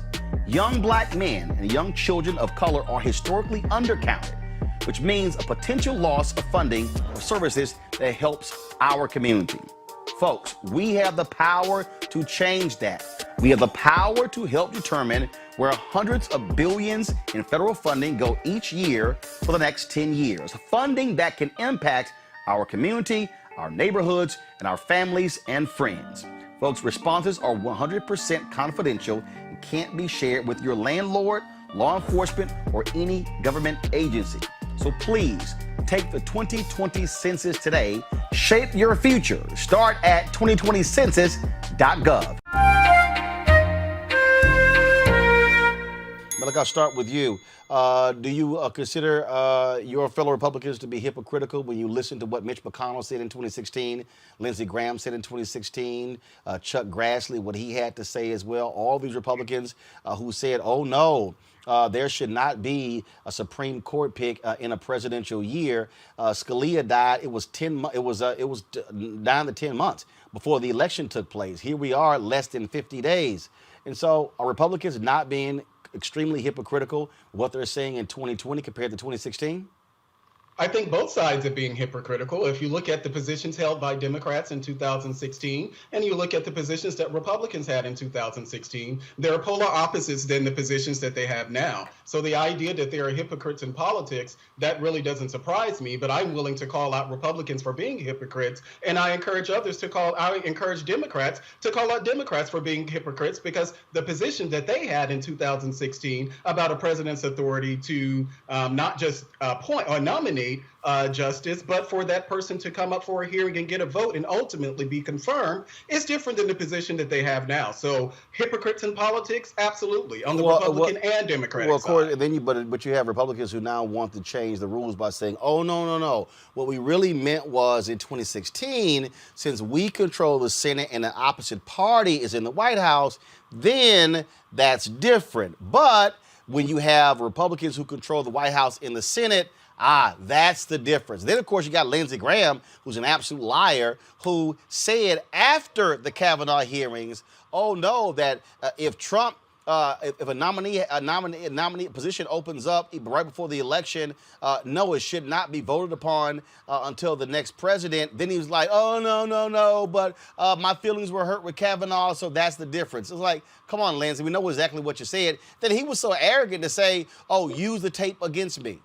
And guess what? We damn sure will. I'm laughing here, Malik, with Chuck Grassley said, with the divided government in 2016, there was ambiguity about what the American people wanted for the direction of the Supreme Court. Voters expanded Republican majority in 2018 election after 2 Trump SCOTUS confirmations. There's no ambiguity now with Republicans sending the president. Malik, I'm sorry, wasn't Obama reelected? And yes. And so there was really no ambiguity in 2016. Because the voters had already re-elected Obama, which gave him the authority to appoint someone. So it's a Chuck Grassley line. Well, from my perspective, I think that that's really a straw man argument. What's a straw man argument? I think it's the distinction that McConnell is now making, for me, is really a distinction without a difference. It really doesn't matter. No. I'm quoting Chuck Grassley. What I'm saying isn't Chuck Grassley full of it to say there was ambiguity? There was no ambiguity. The American people re-elected Barack Obama to president. They were real clear on what they wanted. Right. I mean, I think that in 2016 that Mitch McConnell actually should have brought Merrick Garland up for a vote. But I go back to my point about both sides being hypocritical. There's a lot of focus, and I understand that we're in an election year, but there was a lot of focus. There's been a lot of focus on Republican hypocrisy, but you can go back to what Barack Obama said, Chuck Schumer said, Nancy Pelosi said, Hillary Clinton said, and a host of others about the need to not just nominate, but actually get a justice in an election year. And to Kelly's point that she was making, at the time that Scalia died, we were already in an election. There were primary elections that were going on at that point. So I don't think that. Well, that's not. But there's a difference between a primary election and a general election. A primary election. Well, both of them are elections. In order to No, get to the general election, But you have there's to a get reason the why primary there's a election. difference, Malik. There's a difference between a general election and a primary. Kelly, go ahead. No, I mean, this is not a situation where an election is an election is an election. No, Barack Obama was president, and he wasn't up to become the president again. He wasn't on the ballot. He was doing his job. But regardless, we still had almost 7 months before the election itself. If I'm not mistaken, Scalia died in February. Yes. I don't recall a whole lot of primaries happening in February of 2016 to the point where it would have made a distinct difference in Obama actually doing his job. Obama was blocked by the Senate for the last 2-3 years of his presidency because of the Republicans. So this had nothing to do with an election year. They tried to make it like it was because of an election year. That's why they didn't want him to go through. They were like, oh, let's wait till there's another president, because they were banking on a Republican going into office. But Obama was trying to do his job as president 7 months out before the general election. So this is completely different. Teresa, Teresa, I don't think that that's really a good distinction at all anyway, because we were going through an election at that point. The Republicans were actually trying to choose their nominee. Democrats were trying to choose their nominee, who would go on to take into office in 2017.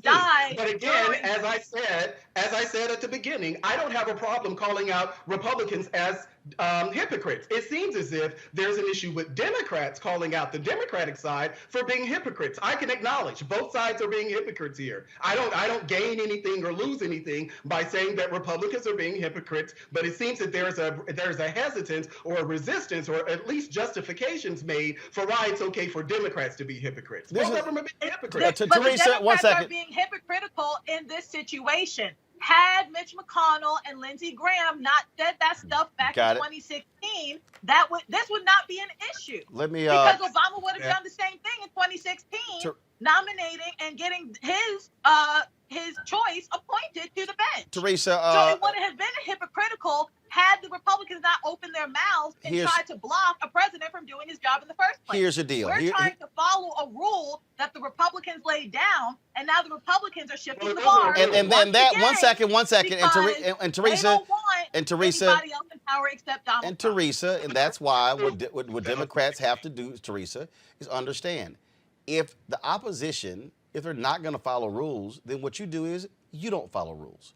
And what you do is you get power and you wield power. And this is a moment where Democrats had better find out if they got any guts, if they got any leadership whatsoever. Because here's the piece: Republicans are about naked, ruthless power. Mitch McConnell stopped 100 positions on the federal bench when Obama was president. Okay, that's how they rule. And I'm telling you right now, Democrats had better use every arsenal in their toolkit right now, Teresa. And if they win 4 seats in November, they better come with an agenda and tell the Republicans, don't even think about it. Just show them the hand and say, we now have the power. And y'all said when you have the power, you get to use it. All right, folks, back to our Roland Martin Unfiltered video in just one moment.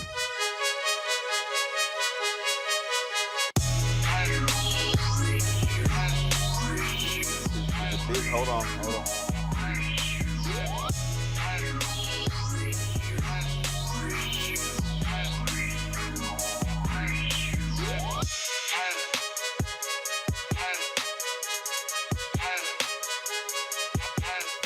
All right, folks at Seek.com, black-owned company founded by Mary Spio. They are a virtual reality company. Of course, you can check out their content at Seek.com. You can do so, of course, with these virtual reality headsets. So what it does is it allows for you to actually drop your cell phone right into this headset right here, close it up. Then you can actually watch the content in virtual reality. Just simply put this thing on, and that's what you can do, of course. And then you can watch it, and it seems like you're literally right there in the room. So pretty cool device here. You can actually get this device at seek.com, CEEK.com. They also have these 360-degree 4D headphones. These headphones right here. They give out absolute great sound, great bass as well. They have Bluetooth. They also have a headset that you can use for gamers as well. So another great headset. So you can get this as a gift for someone or for yourself. All you got to do is go to seek.com, CEEK.com. Use our promo code RMVIP2020, RMVIP2020 in order to get you a discount on these devices. And if you do so, you will be, of course, you will be helping Roland Martin Unfiltered as well. And so we certainly appreciate Seek being a partner here on Roland Martin Unfiltered. You want to support Roland Martin Unfiltered? Be sure to join our Bring the Funk fan club. Every dollar that you give to us supports our daily digital show. There's only one daily digital show out here that keeps it black and keep it real. As Roland Martin Unfiltered. Support the Roland Martin Unfiltered daily digital show by going to RolandMartinUnfiltered.com. You can make this possible. Benga Ajilore, senior economist for the Center for American Progress, to talk about this here. Benga, certainly glad to have you back on Roland Martin Unfiltered. Every time I get an email from Paris Denard with the Trump campaign, I just have to laugh. So they sent out this email this morning. President Trump's inclusive economy continues to work for the black community. And then they start touting his steadfast leadership has led to the black unemployment rate dropping yet again in July. Have they paid any attention to what's happened? Because the fact of the matter is, since October, the black unemployment rate up. Then it hits, of course, 17, 18%. And then, of course, is now, but they're touting it dropping to 14.6%. And that's the thing about these numbers. I mean, yes, technically it dropped, but it dropped so little that it's almost negligible. And so one of the things you have to look at is when you talk about these unemployment rates, especially by race, you have to compare it with other groups. So yeah, unemployment rate went down to about 14.6% for African Americans, but for whites, it dropped below double digits down to 9%. For white women, it's down to 9.6%. For white men, 8.3%. Black men, it's about 15%. Black women, it's 14%. So is that something that you should tout? No, not at all. So again, so you're saying that when it came to white folks, it dropped double digits. For us, no, drop down to single digits. It dropped out of double to single digits. Yes. And for us, it went from what to what? 15.3% to about 14%. So it's still double digits. It's still almost 15%. It's still historically high. So we haven't seen unemployment rates like that since Great Depression. So let's go back, because I want people to understand numbers. So it was 15 point what? So 15.3%. 15.3, and it drops to 14.6. Yes. That's not even flat. Wow. And they actually are touting that as something major. But I also want you to speak to this here, because this is, again, I deal in truth. And the reality is this here. If the numbers were true, I'll say it. This is what Paris Denard said. Says Trump built the greatest economy for black Americans with historic low unemployment once, and he's doing it again. Let's deal with that. Donald Trump did not build the greatest economy. The economic resurgence was in full swing when he was inaugurated, correct? That's correct. I mean, it started, so we had the Great Recession in 2008, and from that point on, unemployment's been going down. And in fact, it's actually the longest recovery on history. So he just inherited a great economy up until we had the pandemic hitting. But even if you want to talk about the great recovery, if you're talking about African Americans, it was double the whole time. So it's not like you could make that argument if the gap closed. But the gap didn't close. The gap still was double each time. And so we're seeing that again, that after this, it's going down. But the gap between black and white unemployment rates are starting to increase once again. Well, and the point I'm also making with that is, when you talk about that number, it was very high, obviously, because of what took place under President George W. Bush. Obama inherits that. That black unemployment is very high, March 2010, that particular number. But by the time he leaves, it's down to 7.7, almost 12 points knocked off. Trump comes in, it goes down to 5.1, down 2 points. So this whole idea that Donald Trump is the reason for black unemployment being so well, it's clear. It dropped almost 12 points under Obama, and it's only been down 2 points under Trump, and that they went down the 2 points by 5.1, and now it's back up to 14. So really, under Donald Trump, since he has been president, black unemployment has actually doubled since he got inaugurated. Yeah, you can make that argument. Because the numbers are numbers. He came in, it was 7.7. Today it's 14.6. I guess where I went to school, that's like that's the times 2. Just saying. Right. And the other thing is there's nothing policy-wise that the administration can point to that says that it actually made it good for them. The only fiscal policy that they did was the tax cut, which doesn't help black people. It only helps wealthy white people. And now you look at some of the policies now, there's nothing being done to handle this public health crisis. We had the CARES Act back in March, haven't seen anything since. The House passed the HEROES Act on May 15th. We're almost 2, maybe 3 months in, and we still haven't seen anything. And we still have these double-digit unemployment rates for African Americans, for Latinx populations, for Asians. Only people that have anything unemployment rate below 10% are white people. Wow. All right, Doc, I appreciate it. Thank you so very much for joining us.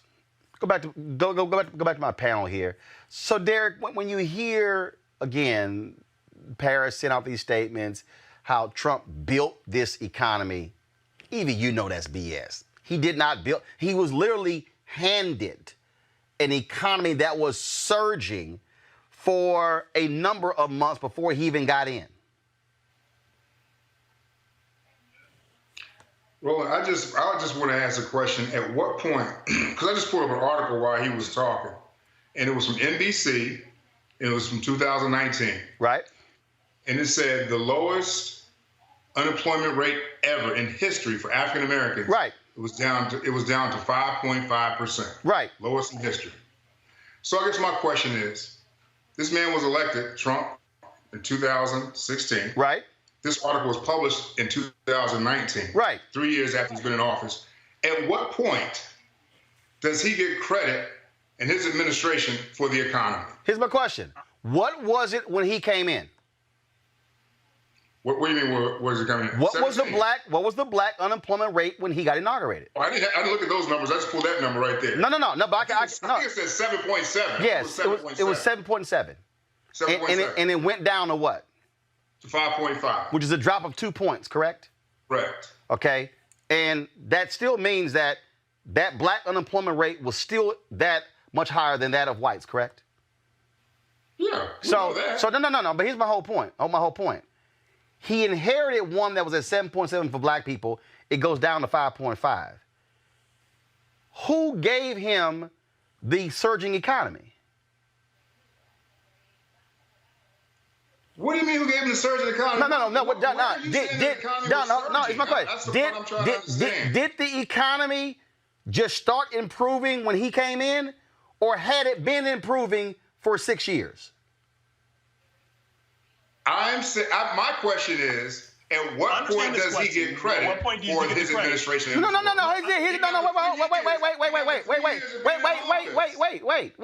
Wait. Hold up.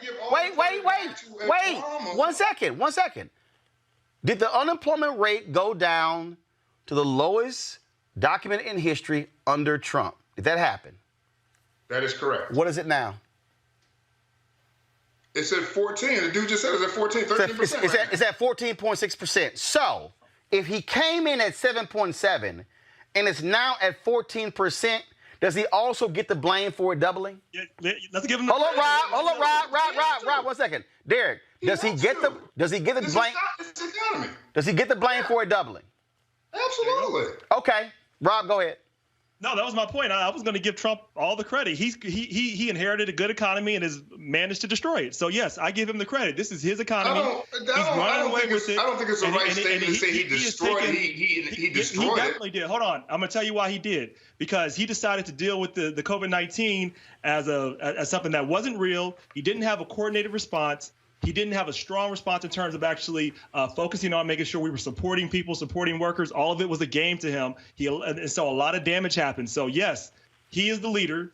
He's accountable for this. That is my point. And a lot of this has to do with his lack of leadership, period. And also, can I add to the employment sectors where blacks are overrepresented, like sales, like administrators, like government jobs, exactly. I mean, a lot of those people, food service, right? All of those positions that evaporated, right? When COVID-19 became much more prominent. And again, as Rob said, we had an administration that wanted to play political football with people's actual lives. So yes, he can take credit for that 2-point drop off in unemployment, but he can also take credit for it doubling. And not to mention just the economy, unemployment for black folks, also the deaths of black folks that happened on his watch as well. So he can take credit for all of that. So this is what I want people to go to my iPad, please. I just want people to see this particular chart right here. This is the chart right here, okay? I'm gonna scroll over if I can, and you will see in this chart right down here, it goes January 2009, 12.7, going up 13.7. It went all the way up. This is black. It went all the way up to 16.8. And then it goes back up to 15. Then all of a sudden, y'all see. I want everybody to see this right here. I want everybody to see. Let me do right here. I want everybody to see what that number looks like, because let me go ahead and reset it, because I want y'all to see. This is important. Y'all see right over here. This here. These are the Obama years. Down, down, down, down, down, and then all of a sudden you get to 17, okay? These are the beginning of the Trump years. You see that big-ass line that jumped up? That right there, Trump also has to accept. And that's the thing. They don't want to accept that part. That's the thing, Derek. Here's the deal. If you're gonna accept the good, you gotta accept the bad. I mean, that's all I'm saying. They don't want to do that, though. I agree, bro. That don't look good at all. No, it don't. No, it don't. And in fact, that line over there jumped up higher than, I think it actually jumped up higher than, in the way this chart is a little hard to, it jumped to 16.8. That's actually higher then, or maybe it tied, then it actually tied. The high point of Obama's presidency, black unemployment was 6. No. I'm just giving. I want our audience to have the information. The highest point under Obama's presidency, March 2010, it was at 16.8. It dropped to 7.7 by the time he left. The lowest point of Trump's presidency, it was actually 5.1, I think, 5.5. 5.5, and the highest is 16.8. So the net effect of Donald Trump on black people, Derek, the net effect of the Trump presidency on black people is that our unemployment rate has doubled under Donald Trump. That's the net effect. That's a net effect. But I would just look at to say that the COVID, man, I think we all would agree on this panel, it has exposed just black people in general. That's why even when we start talking about, kids going back to school, it hurts me that some of these kids are going to get left behind with this whole virtual thing. And I realize you got to be safe and keep them home, but damn, we're going to continue to fall behind. But wait, hold up though. But here's the deal though. And here's the thing. I'm not saying at all. Let me be real clear with people. I am not saying that it is a good thing that coronavirus took place. What I am saying is that now white folks in America are seeing the reality of what it means to be black. They are seeing higher death rates. They are seeing the impact on black businesses. They are seeing the impact on black kids in school. Can't nobody white sit here and deny what has actually happened to black people historically, because what COVID-19 has absolutely exposed all of that, Rob. I agree. It's not only has it exposed that, so it's exposed how horrible of a leader we have, because that's what a crisis does. It'll either it'll expose or it will exaggerate the best characteristics and the worst, and we've seen that. But it's also exposed America and how bad we have been in terms of preparing. It's exposed the fact that we haven't invested in digital infrastructure. We should have broadband and Wi-Fi built all across this country. We should have that. But we don't have that, so it's exposed that. So people that don't have that, just like Derek said, are being left behind. It's exposing the fact that we haven't invested like we need to as a nation. It's exposed the fact that we don't focus on workers. If you look at every other country, they are now recovering from COVID-19. We are now exceptional in a bad way. We're not recovering for all types of reasons. One, we didn't take it seriously. But then two, how we responded, we didn't respond by making sure we helped every single worker. There's a debate about that right now. In Europe and every other place, they made sure every worker was reimbursed, period. In America, we had a long debate about it, and they were giving money to people like the LA Lakers and this business here and huge multinational corporations, ones that didn't need it. So we have the wrong focus in America. It's exposed really the lack of leadership in America as a whole, but we really have a really bad one in the White House. All right, folks, back to our Roland Martin Unfiltered video in just one moment. We can face this pandemic head on. We can do what it takes to protect our families and our communities. Together, we can get our economy moving again, but not without the tools and resources we need to get the job done. To win this fight, it is going to take a public service army. Don't let Congress fire the frontline workers who can save us. Text FUMD to 237263 to tell Congress to fund the front lines. It's time to be smart. When we control our institutions, we win. This is the most important news show on television of any racial background. Y'all put $2, $3, $4, $5, $10, $15, $20, $30 on this and keep this going. What you've done, Roland, since this crisis came out in full bloom. Anybody watching this, tell your friends. Go back and look at the last 2 weeks, especially of Roland Martin Unfiltered. I mean, hell, go back and look at the last 2 days. You've had sitting United States senators today, Klobuchar and Harris. Whatever you have that you can bring to Roland Martin Unfiltered to support it, please do, because this information may literally save your life. Watch Roland Martin Unfiltered daily at 6 p.m. Eastern on YouTube, Facebook, or Periscope, or go to RolandMartinUnfiltered.com.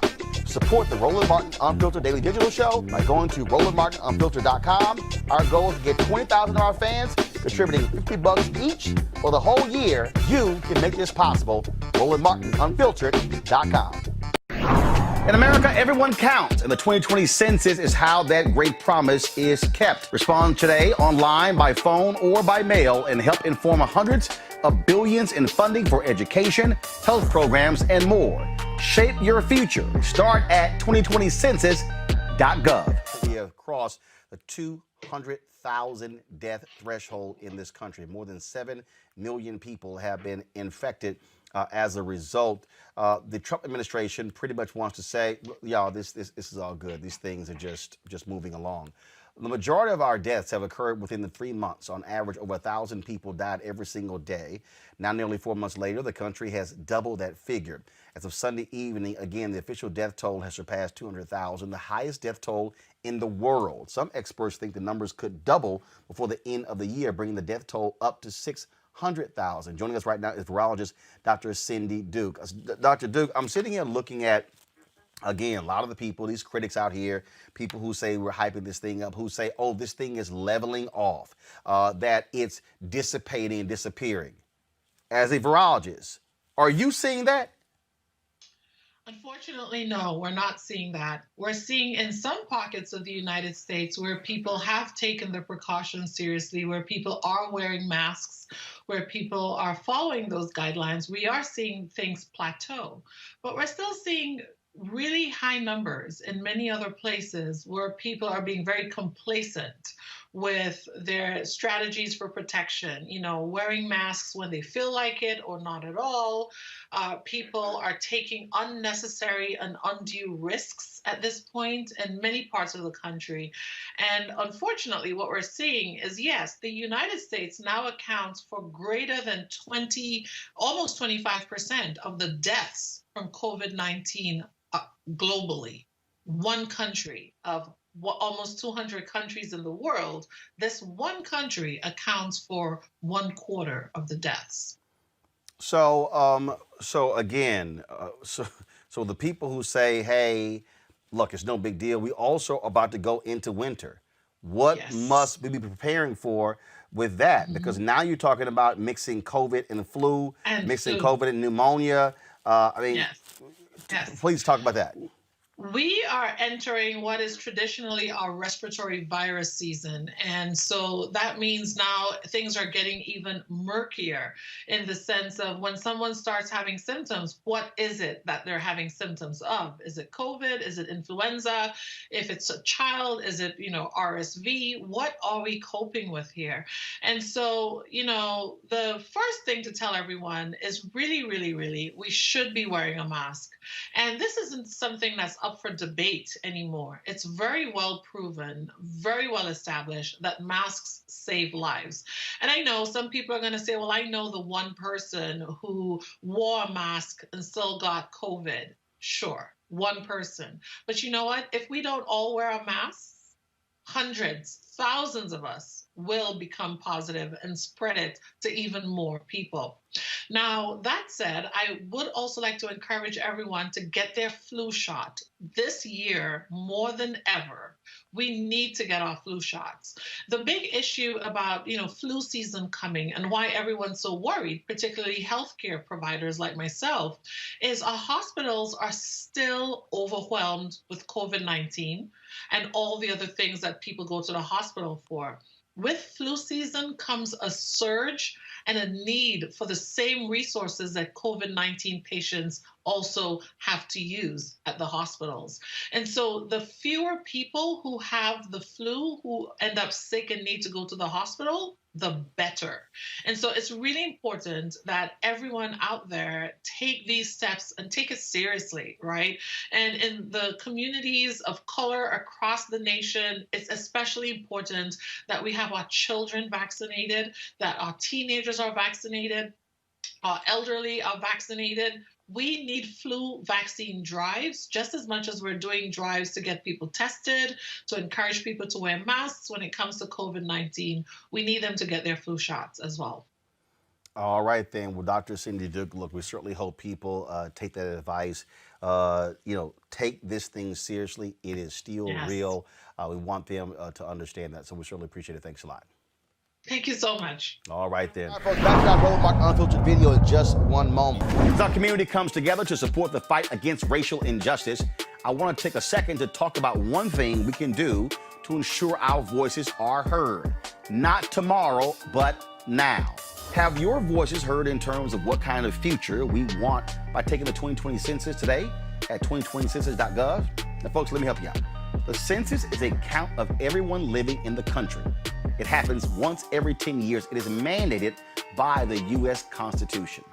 The thing that's important is that the census informs funding, billions of dollars, how they are spent in our communities every single year. I grew up in Clinton Park in Houston, Texas, and we wanted new parks and roads and a senior citizen center. Well, the census helps inform all of that and where funding goes. It also determines how many seats your state will get in the U.S. House of Representatives.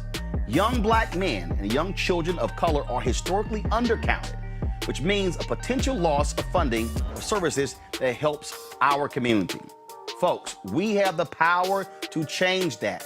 We have the power to help determine where hundreds of billions in federal funding go each year for the next 10 years. Funding that can impact our community, our neighborhoods, and our families and friends.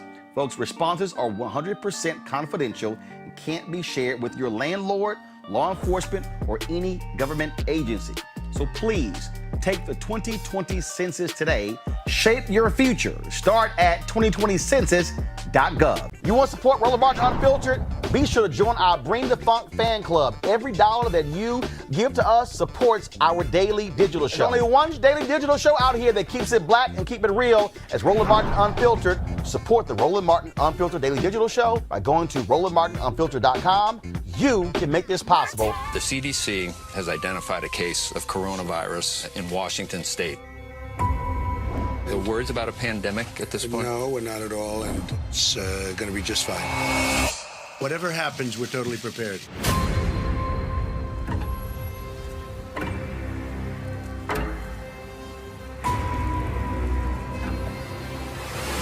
We, the scientists, knew what to do for the pandemic response. The plan was in front of us, but leadership would not do it. It is time to lay our careers on the line and push back. It's clear the United States did not perform to the best of its ability with the coronavirus. What went wrong for us? The truth is that political leaders caused avoidable death and destruction. The scientists sounded the alarm every day. The U.S. government was doing nothing. One day it's like a miracle. It will disappear. It'll be wonderful. It'll be a gift from heaven. It's complete bullshit. He has no idea what he's talking about. I decided to break protocol and alert Americans. A key government scientist was removed because he wouldn't climb on the president's bandwagon. They started to blame other people, and it was frightening. There was real fear of retribution, and we were watching the number of deaths in the U.S. tick higher and higher. Do you take responsibility? No, I don't take responsibility at all. We've never had a failure like this. The truth is finally coming out. There's so much to expose.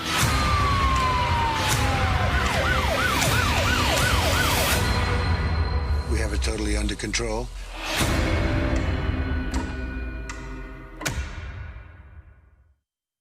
Those are some of the viral ads that were dropped in response to Trump and coronavirus, really from a debate on Tuesday.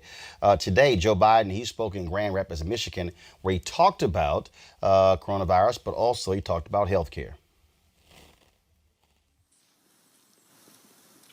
Hey, folks. Good afternoon. Before I start, let me explain the delay. We wanted to make sure that we're doing everything by the numbers. And so I got two COVID tests this morning, one in Delaware and one by the former White House doc who came up, and everything's clear. We wanted to make sure everything was clear before I came. And we were supposed to have an event after this at a headquarters, but based on the crowd size and an indoor, it was concluded by the docs that best not to do it. But I want to thank all of you. I want to thank Matt. And Matt, you're dead right. You were putting yourself on the line, and a lot of other people did all across this country in your union. And I want to thank David Way, Secretary Treasurer of Local 951, for having me here today. Look, I'd like to start by acknowledging. The reason I wanted to show that is because we talked about, folks who are just joining us. Of course, Donald Trump is now at Walter Reed Medical Center after testing positive for coronavirus. It is important there, Rob, for Joe Biden to give that speech wearing his mask, because in moments like this, you need leadership. He talked about at the opening there in terms of how they involve in testing as well. He's wearing that N95 mask. People follow leadership. And then when leaders disavow masks and disavow social distancing, the rest of the public is like, well, what the hell? If it's good for them, it's good for me. This is exactly the kind of leadership we need right now. Yep. Well, so goes the leadership, so goes the culture, so goes an organization, and so goes a nation. So we absolutely need a leader that understands that what you say matters, what you do matters, and people do follow what other people do. And we've seen people follow, unfortunately, this current president off a cliff. And the president's fallen and got himself in trouble. And so now I hope people can step back, breathe, and not let their emotions or not just be totally irrational and see that science works, data works, and this is about protecting other people. Because had we done this earlier, we didn't have to have 207,000 people dead and however many others are going to be affected in the future now. This could have came under control, and I think would have had Donald Trump done the same thing that Joe Biden is doing. It is not political to wear a mask. It is about being safe. Hard stop. And so I hope people get back to that, and we can actually get back to focusing on issues that matter. We can come together as a country and just really get off this stupidity, because this has really hurt us. Not only stupidity, but this dangerous attitude that science doesn't matter, facts don't matter. The only thing that matters is what makes me feel good. Quentin, go ahead. I mean, at the end of the day, if Donald Trump comes out and then he really just pushes the coronavirus issue, then I think we'll see a change. Other than that, I really don't think we will. In the end of the day, like you said, the leadership matters. And right now, he's the leader of the country. He sets the tone, right? So at this time, we have a leader that still says that it's not important. If he come, even him going to the hospital, I feel and in like fact, and hold tight 1 second. In fact, the White House has released this. Kayleigh McEnany has released this statement. President Trump remains in good spirits, has mild symptoms, and has been working throughout the day. I'm going to see if I can pull this up. Folks, this tells you that this is more serious, and they keep trying to let everybody believe. I agree. If y'all see it, this is the. Let me know if y'all actually see it here. This is the statement. President Trump remains in good spirits, has mild symptoms, and has been working throughout the day out of an abundance of caution and at the recommendation of his physician and medical experts. The president will be working from the presidential offices at Walter Reed for the next few days. President Trump appreciates the outpouring of support for both he and the First Lady. That's from Press Secretary Kayleigh McEnany. Quentin, again, you don't work from the presidential office at Walter Reed for the next few days if you have mild symptoms. Right. I mean, for sure, it's more serious than what they're putting off. But at the same time, it's the narrative that they're going to put out in the coming days, right? Because I don't think they can make a hard switch as far as they've been pushing. I mean, it's at the point that people are storming state houses and everything, just saying that it's a hoax. And even though he has it, unless something serious happens to this man, I just really don't see them changing their platform on it. Well, they're going to have to change their platform. It's projected that another 150, 200,000 people will die before the end of the year. President and First Lady have it. I mean, so many people have had this virus. Many of them have survived. Some have not. I certainly don't expect him to reverse himself on mask wearing, but I do expect him to put one on. And I bet the doctors at Walter Reed will tell him the same thing. And now that we know that how highly contagious he is, let me repeat that, how highly contagious he is, if he walks out of the White House without a mask on, somebody ought to arrest him. That's hyperbole. But I mean, it's really absurd. Not that much. Got it. Arrested for, but you know. I understand. No. I understand your point. Bottom line is this here. Again, the games that they played, it should be no games. And this is where, if you were the chief of staff, Mark Meadows, you would have some guts and say, look, he's in the hospital, mandatory mask in the White House. You completely put in real rules. You listen to a Dr. Anthony Fauci. That's what they should do. All right, folks, back to that Roland Martin Unfiltered video in just one moment.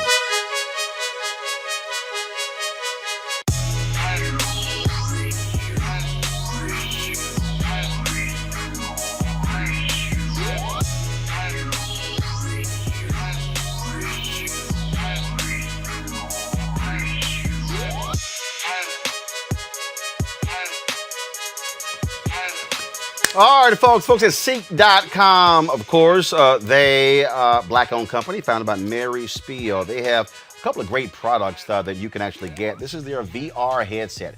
This headset, folks, allows for you to actually take your cell phone, pop it right into here, close it up, and then you can actually watch the VR content, the virtual reality content on Seek.com right there through your phone. Actually, it's pretty cool. You can also look at 360-degree video from other websites as well, and it puts you literally right there where the video was shot. And so they have this particular headset right here. They also have their 360-degree 4D headphones. And so these headphones right here, which are Bluetooth. Also, they have the headset, which you use for when you, if you're for all you gamers out there.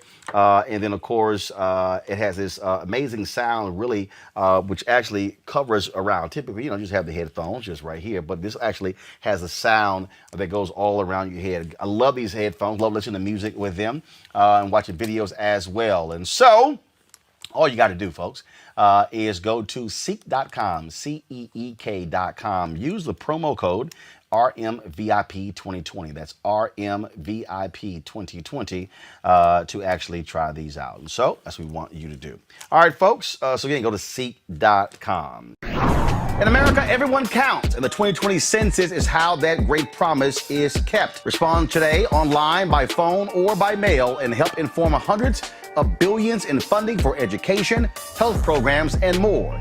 Shape your future. Start at 2020census.gov. Folks, to understand the Republican mindset there, Wisconsin Democrats are urging action on legislation to tweak policing practices, but the special session that was called, y'all gonna let us one here.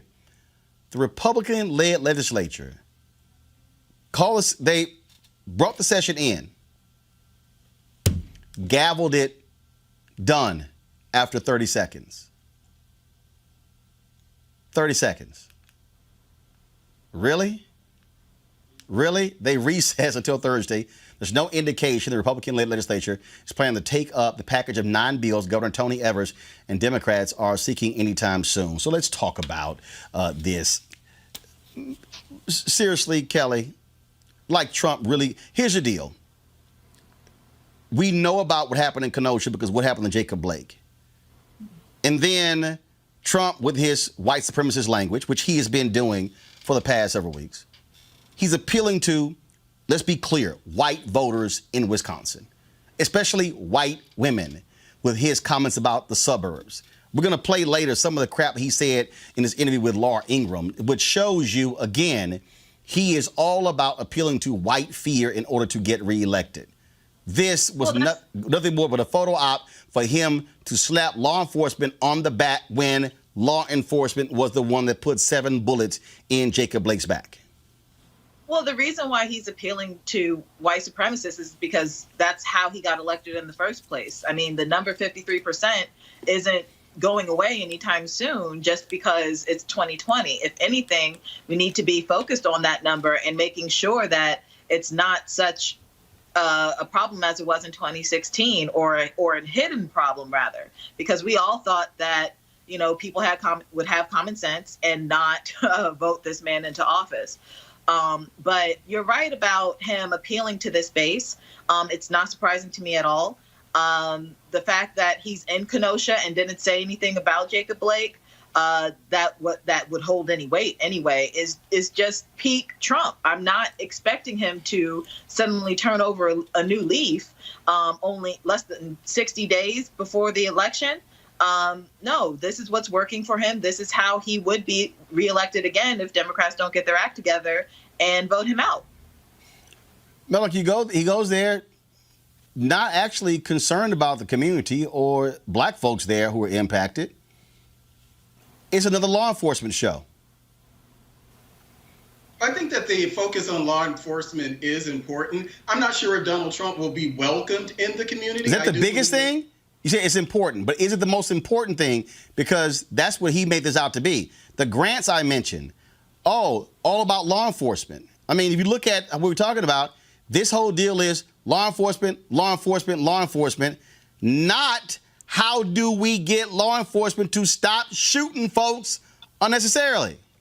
Well, I do believe that there was about $1 million for Kenosha's law enforcement there. I think that that's something that actually could be used for the body cams that they decided not to put until the next budget. So I think that it would be great if they could actually use the $1 million for that. But there was an additional $4 million that the administration Trump announced today that will be used for the businesses. And apparently in that area, about 70% of the businesses in the affected area have less than 15 employees. So that $4 million will likely go very, very far. And based on what the gentlemen were saying, most of those people in that community, as far as the business owners in that community, were I don't know if he said black or minority, but they weren't white. So I think that that's something that's definitely a benefit to the community. Again, I'm not sure if the community would have welcomed him. I think we heard today that there were people who chose to have a different event than participate or maybe be around whatever Trump was doing, but that's a choice that he's making. But again, I'm just not sure if the community actually would have been receptive to him coming there to wherever the block party was or anything like that. But the funding is important, and that's something that's definitely benefiting black people apparently in that community. But isn't that part of the problem that shows his absolute lack of credibility, Mustafa? I mean, look, when George H.W. Bush was president, he actually sat down and met with community leaders after the Rodney King riots. That's what presidents do. This is somebody who frankly has no credibility with black community leaders because of what comes out of his mouth and because of his policies. Well, it's because he doesn't sit down with black community leaders across the country. He will invite selected folks to the White House whom he knows how they will react and what they will share.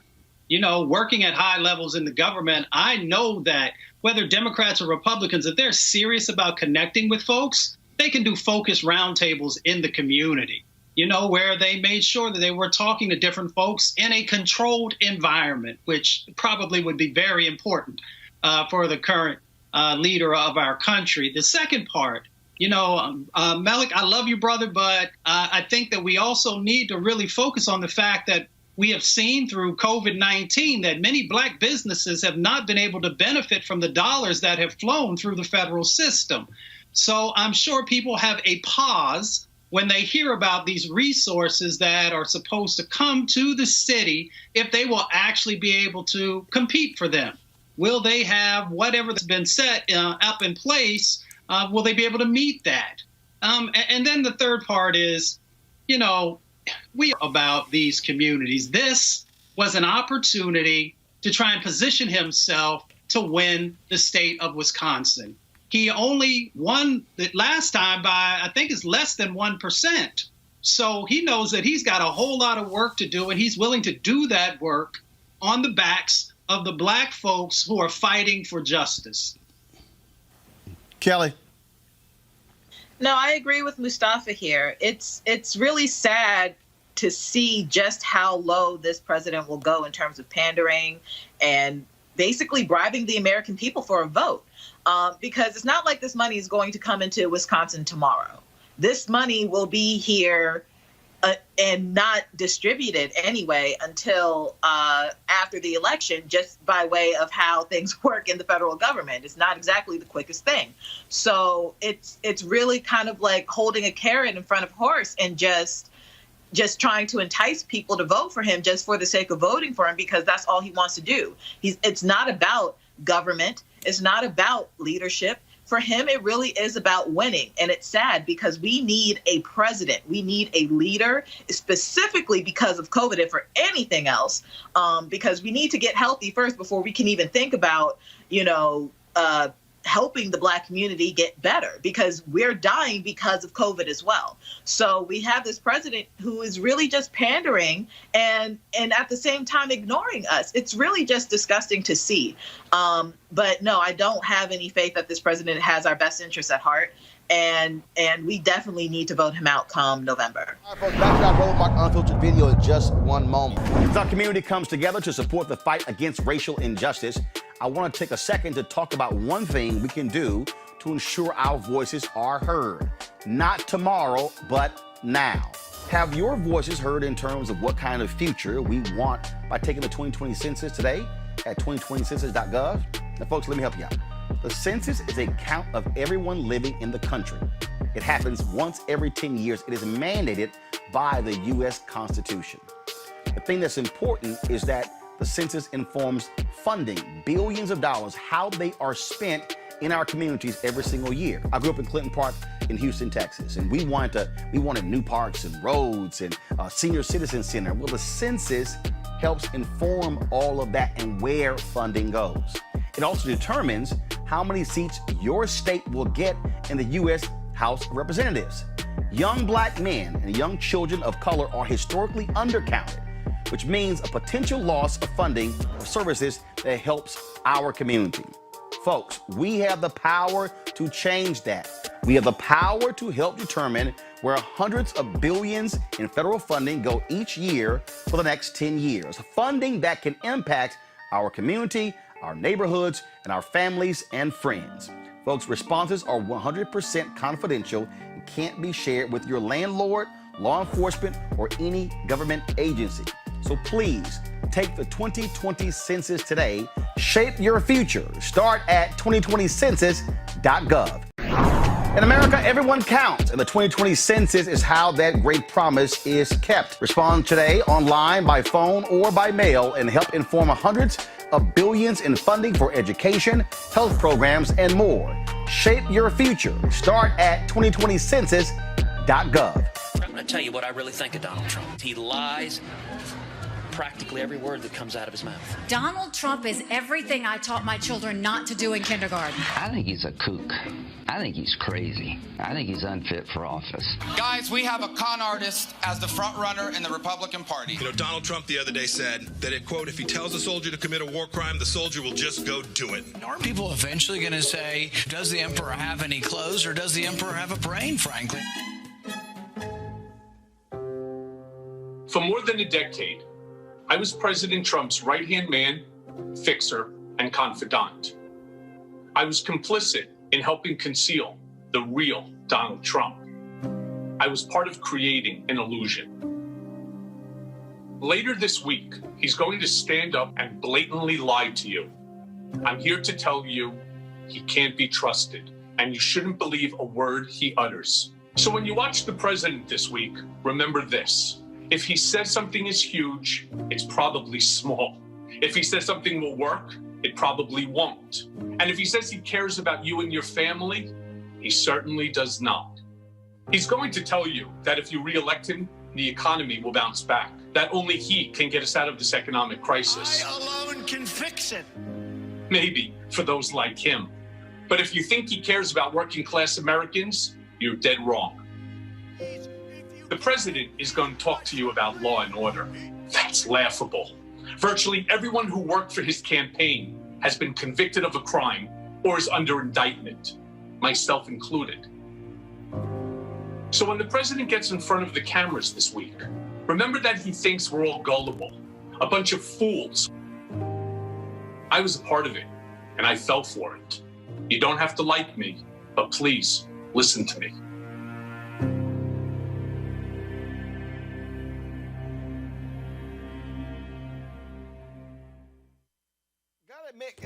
All right, gotta admit, out of all of those ads, it was interesting looking at all those different ads. The one, Melik, that I found most entertaining was the one of Nikki Haley and Ted Cruz and Lindsey Graham saying, don't believe nothing Donald Trump says, he's a liar as well. But then, boy, you flip it, oh my God, he's the greatest thing since Jesus. So which one do you believe? The true feelings, or the one after he won? Well, the idea, Kamala Harris was just chosen as Joe Biden's VP, and she thought that he was a racist. So no, hold on. I'm sorry. Stop. Where does she say that? Oh, I'm sorry. She didn't say that he was a racist. In fact, what did she say? She said that he supported segregation. No. You said Kamala Harris thought that Joe Biden was a racist. Did she? Wait 1 second. Did she specifically say during the debate, Joe, I don't think that you're a racist? Well, I don't think that most people. No. Hold on. Wait. No. Hold on. I asked a question. I asked a question.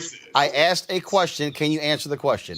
She did not use the word. But did Kamala Harris say to him, Joe, I don't think you're racist? Yes or no?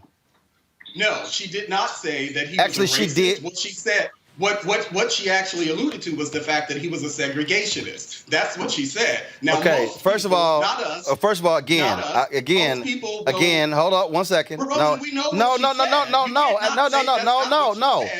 You. One second. You stated something that was false. She specifically stated. No, she didn't say so that. here's the deal. Don't state something false and not think you're gonna let loud just say it. You say something that was false, but go ahead. Well, Roland, we know why you're choosing to correct. No, I know. Malik, it's real simple. Malik is real simple. It's real simple. No. Actually, no, Malik, this is very simple. If somebody makes up something and it's false on this show, on this show they get corrected. Now, that it doesn't work that way in Fox News. But if you make a false statement, if you make a false statement, you're going to get corrected. Now, go ahead. Yeah, well, I've been on your show since 2018, so I do know how it works. And you correct things that don't fit your narrative. No, I correct people when they're wrong. Kamala Harris did not use the word racist. What she said was that she was that little girl, and because of policies that Joe Biden supported, that everyone, I won't say everyone, most people will connect to being an actual racist. So maybe you think that segregationists means something else, but the thing is that despite what Kamala Harris may have said, we have Joe Biden's 40 plus years in the Senate to actually talk about. And we know whether it was his crime bill, whether there were many things that he said that's come out of his mouth, Joe Biden will have to answer for that. So it doesn't matter how many ads, great or bad, the Lincoln Project or other groups push, Joe Biden is that candidate, and he will have to defend himself. But Brianna, here's the deal. When you play those videos and when you hear Lindsey Graham calling Donald Trump a kook,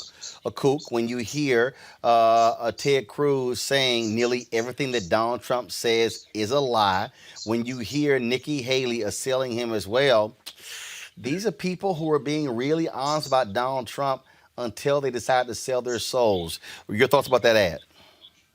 I have a lot to say about the ads, but I have to specifically talk about what Malik just said. So Trump's position that the Central Park Five should have been executed.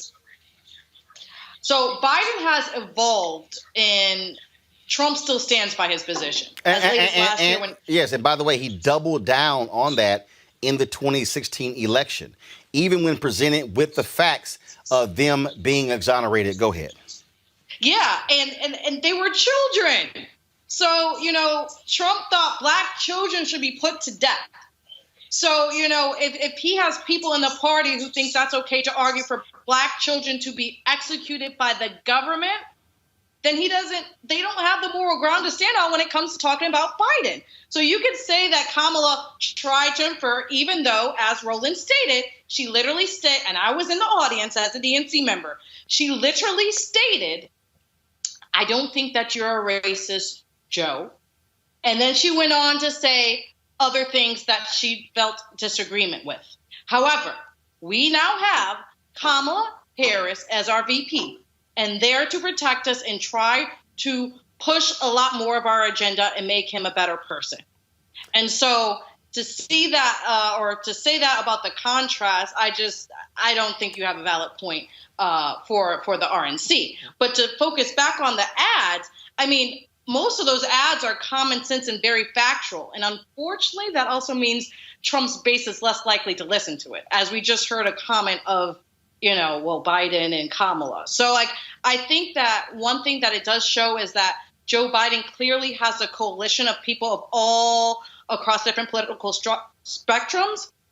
He has moderates, conservatives, Democratic socialists, and they're all working together to defeat Trump. So it's a good show of unity. I got to say this here, Michael. Out of all the people, there's nobody worse to me than Ted Cruz. The man called your wife ugly. The man accused your daddy of assassination. And you still kissing his ass? Say, man, look, party unity only goes so far with me. That ad is I think it's a great ad. And clearly, it always happens in politics. You're able to find something that somebody said that was an ally or an enemy at one time and then is an ally.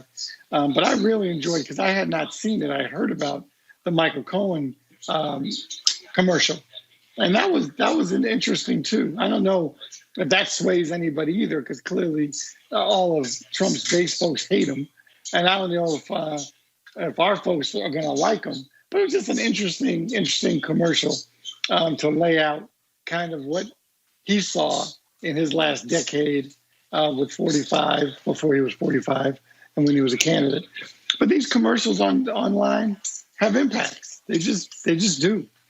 Clearly, the paid media has impacts on commercials.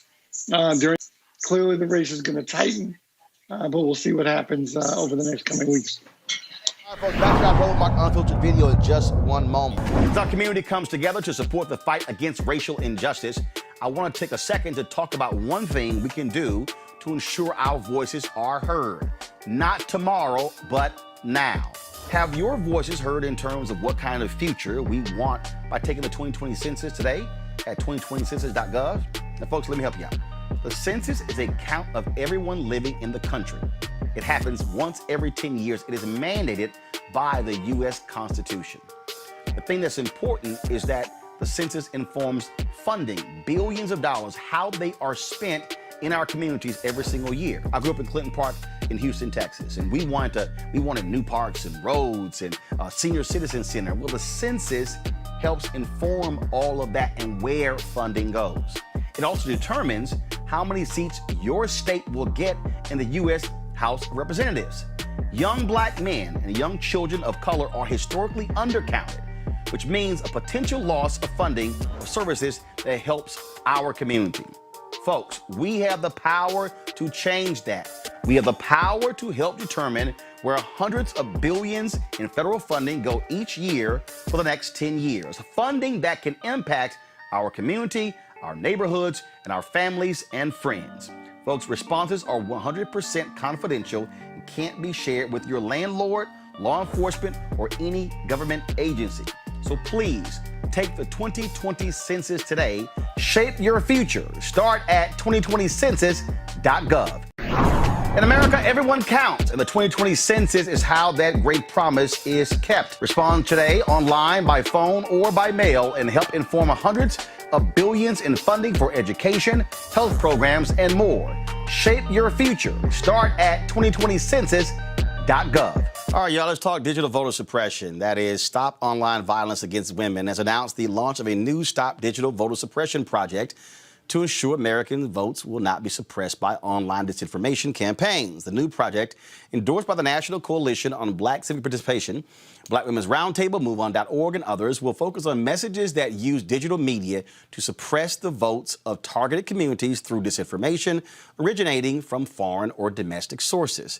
Joining me now is, to talk about this, is social media analyst and diversity strategist, Shireen Mitchell. Shireen, glad to have you back on the show. So folks who don't understand, what is it that y'all are seeing when it comes to, again, in 2020, which we saw in 2016, this effort to suppress our votes on digital side? So we've already seen, I think there was a report that came out last week that basically said that there's still Russian actors and other actors pretending to be Black activists, Black people, to basically suppress the vote. We put out the first report that said this in 2018, basically documenting what the 3,500 ads that came from Russia were about. and basically said that they were using Black culture, Black identity to basically suppress the vote. And so not only have we seen this now in 2020, but this has been going on for the last 4 years with very little that has been done about it. And we've been having issues with it. So we've been looking at different versions of this, but also what we're doing with our campaign is to basically say, here are the things that everyone else can do to basically stop digital vote suppression. You should be able to be a part of this to stop this, because we're not having the government do that, and we have problems in terms of people even identifying what the impact is of digital vote suppression is. So what have you been seeing this year, and how is it ramping up? Yeah, so this year, similar to 2016, the campaign's about both the same, which is a Russian campaign, basically saying both the Democrats and the Republicans are the same, so don't vote top of the ticket, vote down ballot. Those are consistent stories and aspects that we've been seeing and things that have not changed. So I think everyone should sort of take a little pause when they see commentary like that. The other is basically this conversation that happened about Michigan. You and I had this conversation before on here about, at least twice on here, about the way in which people made it to the polls with all the barriers that they have to get to vote. They got to the polls and they still didn't vote top of the ticket, but they vote completely down ballot. And in Michigan alone, 90K people did not vote top of the ticket, and he won that one state by 11K, and he won overall by 77K. So we know that there's an impact, and what we're trying to say is that we're going to do our best to make sure that people are aware of it and to try to stop that. And that looks very different across the board, because we're seeing not only foreign actors participate in this, but domestic actors. And that means that even politicians and other campaigns are participating in this. We tracked this in 2020 in South Carolina. For example, they were using COVID to try to on online targeting of Black elders to try to keep them from coming out to vote. And that is something that we saw in a domestic campaign in terms of like a progressive campaign as in addition to foreign actors as well as the opposing campaigns. So these are the kinds of things that we need to worry about. COVID is a number one and a new version of this targeted.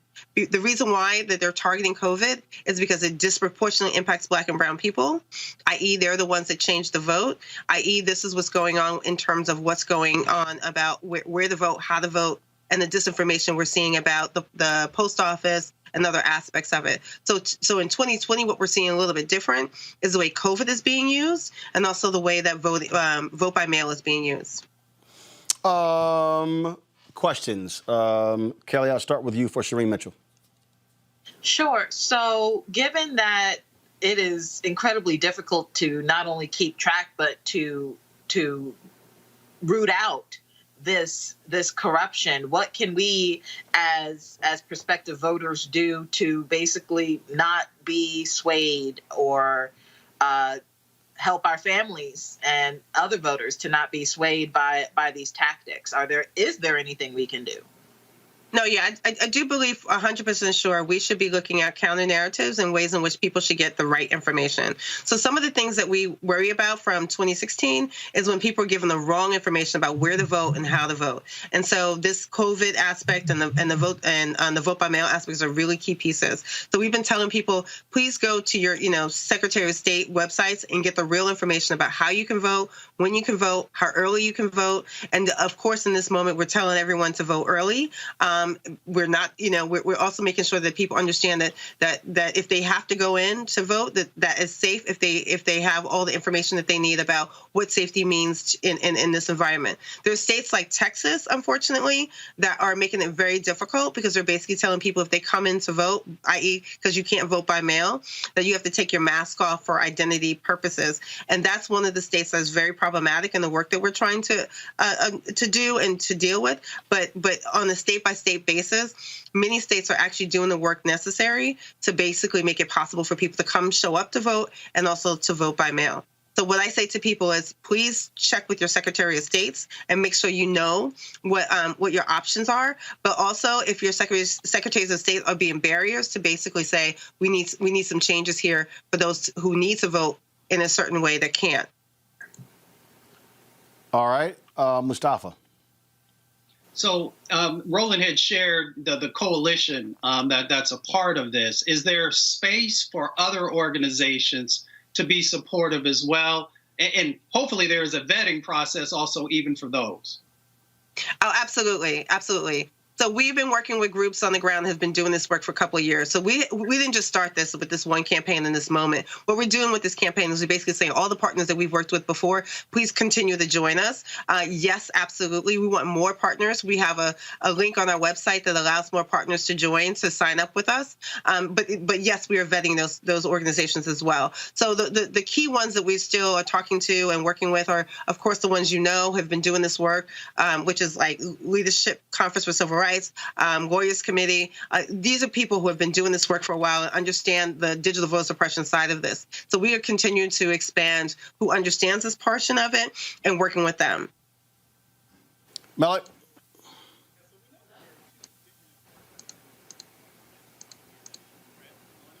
All right, something wrong with your microphone again. Guys, what's going on? Let's get that fixed. Shireen, go ahead. I'll just add that part of the projects that people understand is that we're asking individuals to help as well. So as you're talking to your family members and others, if you identify some of the digital voter suppression, basically send that to us, report that to us so we can make sure that we're tracking what you're seeing on the ground in your states. We're definitely looking at key states like Michigan, Pennsylvania, Wisconsin. These are big states that were impacted with digital voter suppression, as well as on the ground voter suppression in 2016. So we just saw Georgia just again purge another 200,000 votes. Remember that Wisconsin purged like 1 million voters off the rolls in 2016. So we're looking at those things as well, but we're also wanting to make sure people understand what they need to do and what they can do. One of the things they can do is report to us about what's happening on the ground, but also what's happening in terms of what they see online, that's possible disinformation. Malik? Wrong polling places, wrong dates for voting, wrong timelines to stand in line. All right, Malik, question. Yeah, so I just wondered, how are you all viewing, because there has been a lot of focus on Russia, but we know at least since 2018, our federal government apparatus have actually talked about things like China. And so we do know that there are distinctions between interfering in our election infrastructure, such as like voting machines and voter registration and things like that. But you have these agents like China who are seems to be focused on our information, a lot of our PII, our personal identifying information. I think that's maybe what it is. But how are you all looking at possible actors like China in ensuring that we're not just focused on Russia, but the whole panoply of actors, Iran, China, and others, to ensure that people are mindful of that too? And I say that because I'm wondering if so much focus on Russia that no one pays attention to what's going with these other actors who've been trying to interfere in our elections for years now. Yeah, so thank you for saying that. So the reason why we say foreign actors and domestic actors, because we are including any kind of foreign state actors that are participating in the same kind of thing. So what I want you to understand is that even though we know Russia, we have the evidence of Russia, we also know that other countries have decided to use the same tactics. But be clear, so have domestic actors. They're literally using some of the same tactics from 2016 that Russia used. So we're looking at this pattern across the board. We're looking at domestic and we're looking at foreign. So we want people to understand is that as much as we realize that most people think Russia, Russia, Russia, we're not saying just Russia, Russia, Russia. We're saying it's across the board, foreign actors and domestic actors. But we want people to also understand that domestic actors are participating in this. This includes people you know. This includes current politicians running for office. This includes other entities that we also need to be paying attention to as well, who've taken on some of these behaviors. But ultimately, yes, we are looking across the board at foreign actors in anything that they do in terms of the interference. However, the IP part, which is what you're talking about, has to do with intellectual property. And intellectual property is a little bit different in terms of privacy and the like. We want to make sure that those things don't become problematic in some of these instances. In the sense of what I think you're moving into is sort of like, can the voting machines be hacked? We still are working on what that looks like across the board in terms of that. We still haven't figured that out. We do know in 2016, some of our voting rolls were sort of skimmed through to see how, who's on the list and who's not. We know that those are things that we have to worry about as well in terms of digital voter suppression, but also we have to worry about what's happening on the ground when people being purged from those lists and from those roles. So there's a combination of things that we're looking at across the board. All right, Shireen, I certainly appreciate it. Thank you so very much. Where can people get more information? Where can they go? Absolutely. You can go on our website, stoponlinevalor.com, STOPONLINEVAW.com. And you can sign up with our program and help us so they get the word out. I really appreciate you having me online with you, Roland. All right, Shireen, thanks a lot. All right, folks, back to our Roland Martin Unfiltered video in just one moment.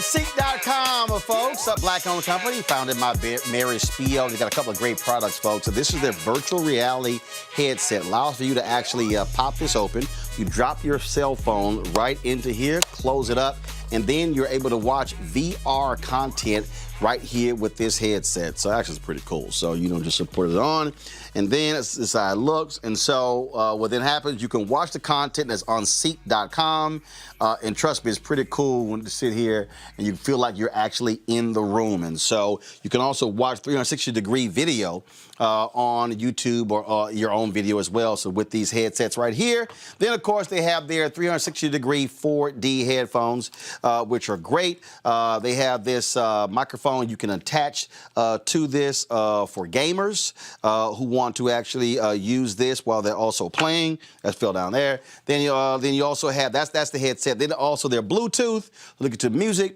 So I listen to it when I go walking. I love listening to it. Great bass. Again, a 360-degree travels across your head. If you want to order one or both of these, or even you want to subscribe to Seek.com, go to CEEK.com. Use the promo code right here, RMVIP2020. RMVIP2020 to get these products. Certainly make for great gifts. And so we certainly appreciate them being a partner here at Roland Martin Unfiltered, where we also support black entrepreneurs who are also doing some great things. And so to Mary Spiel and her team, thanks a bunch for that. All right, y'all.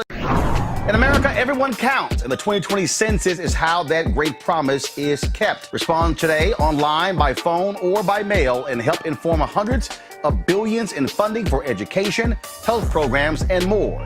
Shape your future. Start at 2020census.gov. Again, you're dealing with a thug here. The folks at The Atlantic dropped a story today that laid out exactly what it is that Republicans are trying to do. What they're doing right now is they are working. The Trump campaign is working with lawyers in the various states where they want to challenge. They're planting the seeds. This is the headline in The Atlantic: the election that could break America. And what they're trying to do in this story here, okay, and this is what the lead says: there is a cohort of close observers of our presidential election, scholars and lawyers and political strategists, who find themselves in the uneasy position of intelligence analysts in the months before 9/11. And it goes on and on and on. What it lays out in this article is that what Republicans are trying to do is that if it is close in states, what they will then do is say, forget this, forget the counting, it's going on too long.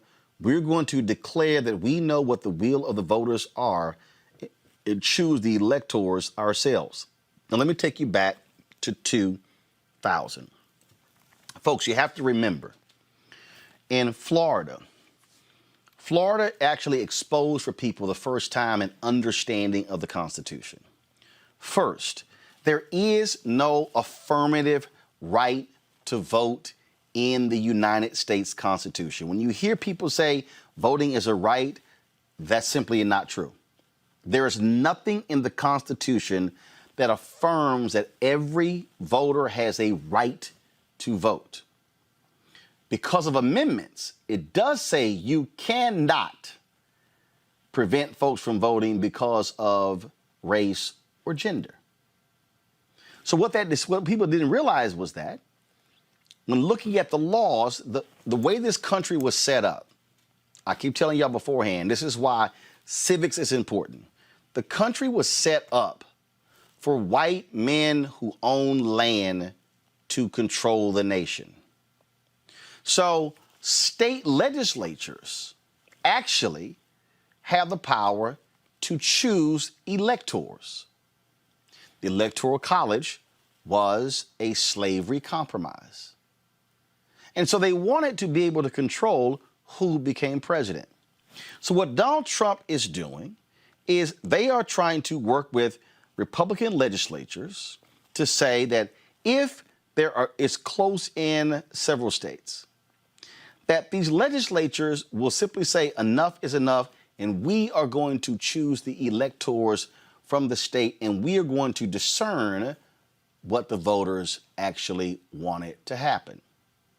That's what is going on. This arena is what people really need to be paying attention to, because Donald Trump has no problem, and the Republican Party has no problem with thrusting America into a constitutional crisis, because it is their desire to hold on to power regardless of what happens. You know, I've got a slight smile on my face because I know what's really at play here, right? And it's they want that crisis so they can litigate their way out of it. They can use these courts through which Donald Trump has got his people in. Okay, look, there's so many examples. Just look at the past 4 years, but particularly look at the past 4 months. There's so many good cases that tell us that these are Donald Trump's judges. It was always about the judges' role. And this is always what it's been about in electing this, two-time philandering fool. He's a fraudster. He's, a schmuck who basically has gotten so good at conning folks. And this is how he's doing it. He's using the courts to get his way. So yes, Republicans want that constitutional crisis. They thump the Constitution, but they do what they wish will. They would do what they will with it. And their wish essentially is to disenfranchise voters who look like us. They do not want us to have what they have. This is about a tale of two Americas. I've said it over and over again these past few years. There is not one America in which we are equal to white people. And this is extremely difficult for me to say as a conservative coming up in this career. I've always held myself at the same standard, but what I've seen in what Donald Trump has done in using our judiciary for his gains, I have seen very clearly that many a conservative is okay with that if it means that they go untouched, if their lives are unimpacted. So therefore, if the lives of others are impacted, okay. That's a casualty. But we will litigate this the way we want so that we will get the justices that we want. That's what it's always been about. I realize that sounds like a very elementary argument. I'm making an overly simplistic, perhaps, analysis of the situation. But it's very, very important that we talk to our friends and family who may even think that he is not the threat to the Constitution that he is. It's very, very important that we speak to them in simple terms about it. This is a constitutional crisis that they are welcoming. Scott, I'm reading this here. This is from the Atlantic piece. The worst case, however, is not that Trump rejects the election outcome. The worst case is that he uses his power to prevent a decisive outcome against him. If Trump sheds all restraint, and if his Republican allies play the part he assigns them, he could obstruct the emergence of a legally unambiguous victory for Biden in the Electoral College and then in Congress. He could prevent the formation of consensus about whether there is any outcome at all. He could seize on that uncertainty to hold on to power. Trump's state and national legal teams are already laying the groundwork for post-election maneuvers that would circumvent the results of the vote count in battleground states. Ambiguities in the Constitution and logic bombs in the Electoral Count Act make it possible to extend the dispute all the way to Inauguration Day, which would bring the nation to a precipice. The 20th Amendment is crystal clear. And the president's term in office shall end at noon on January 20th, but the two men could show up to be sworn in. One of them would arrive with all the tools and power of the presidency already in hand. This is why, Scott, I have made it clear to people that the vote in states cannot be close. There has to be no doubt. If Joe Biden beats Donald Trump by 2, 3, or 400,000 votes in Florida or North Carolina and Georgia, then you're not going to have these games because it will be no doubt. That is how you beat this thug and his Republican imps at their own game. Yeah, we got to do it. As you were reading that piece in Atlantic, I was thinking, so where's the military going to be on this? Because we're going to be in crisis and like a third world junta. Let's just see what the military is going to be on this. I tell you what else this begs, though, as a question, is the importance of the Senate races. Because if the Senate turns to Democrat and the House stays Democratic, then if he pulls any of these maneuvers with the electors at the state level, that will be challenged in state court and all the way to the Supreme Court. But it's got to be done by January 1st. And depending on if the electors are selected by the state legislature, they're right. That would be a lot quicker, but it would be under legal challenge. But if the Senate and the House both have run by the Dems, then there's more maneuvering after January 1st that both houses could do to either impeach him or remove him. But we've never had an unpeaceful transfer of power. If we get to January 1st at noon and there's no declared winner, what do? You're right, 2 could show up, but that's just borders on the nonsensical. That makes no sense. And so the Democrats have to be as prepared as the Republicans are in laying this groundwork. But I agree, we're going to be in constitutional crisis, and I have no doubt that Trump, if it's close, he's not leaving. Or we're going to have to throw him out or impeach him again. What we are seeing, Robert, we're seeing again Trump and the Republicans try to use all these tactics. They are suing folks in Pennsylvania, suing folks in Georgia. And what they hope is they hope these federal judges agree with them. And what their game plan is to appeal every decision up to the Supreme Court. That's why they want to seat this justice so bad, because they want a 6-3 majority. And if John Roberts chooses to go the way of the liberal justices, then they still have a 5-4 win. That is their strategy, Robert Patillo.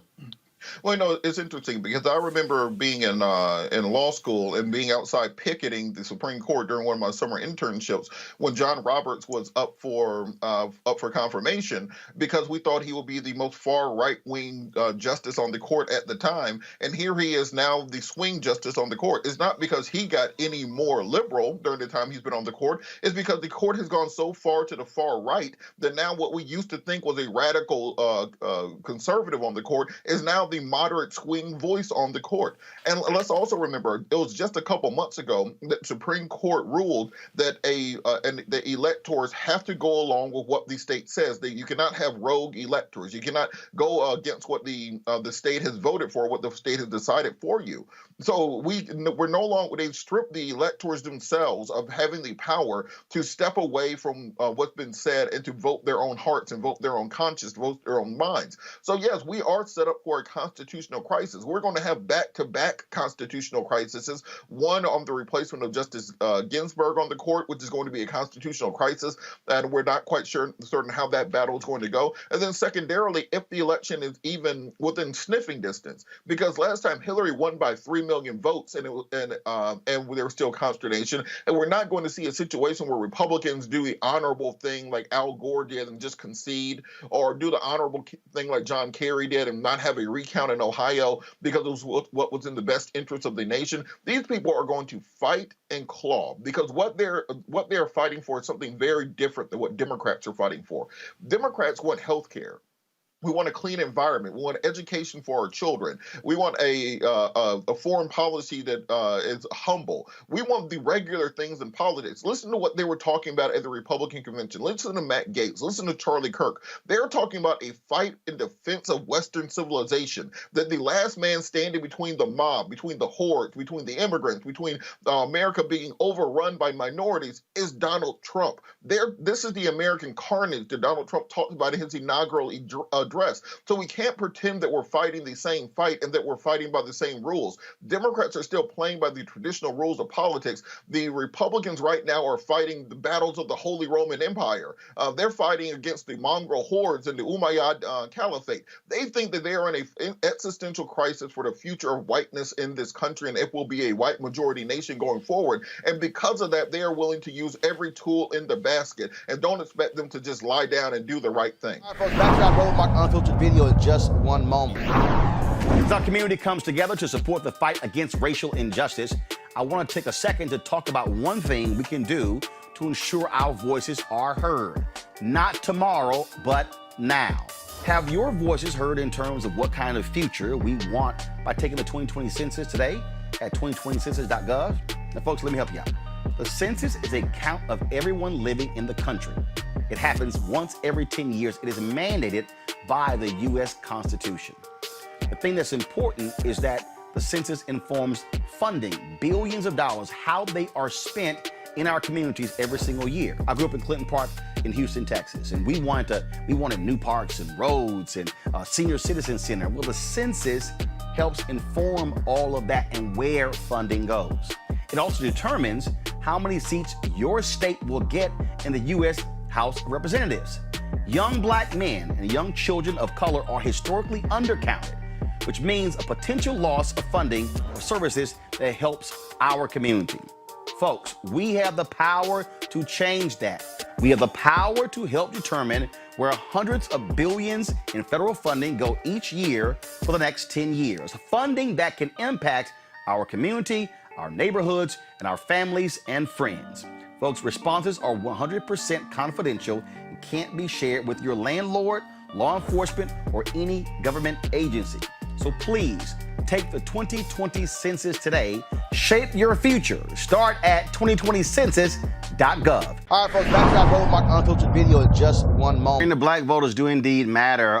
Channel 4 from the UK dropped an explosive story today that showed the Donald Trump campaign in 2016 specifically targeting and having the data to keep 3.5 million black people from voting. This is some of their report.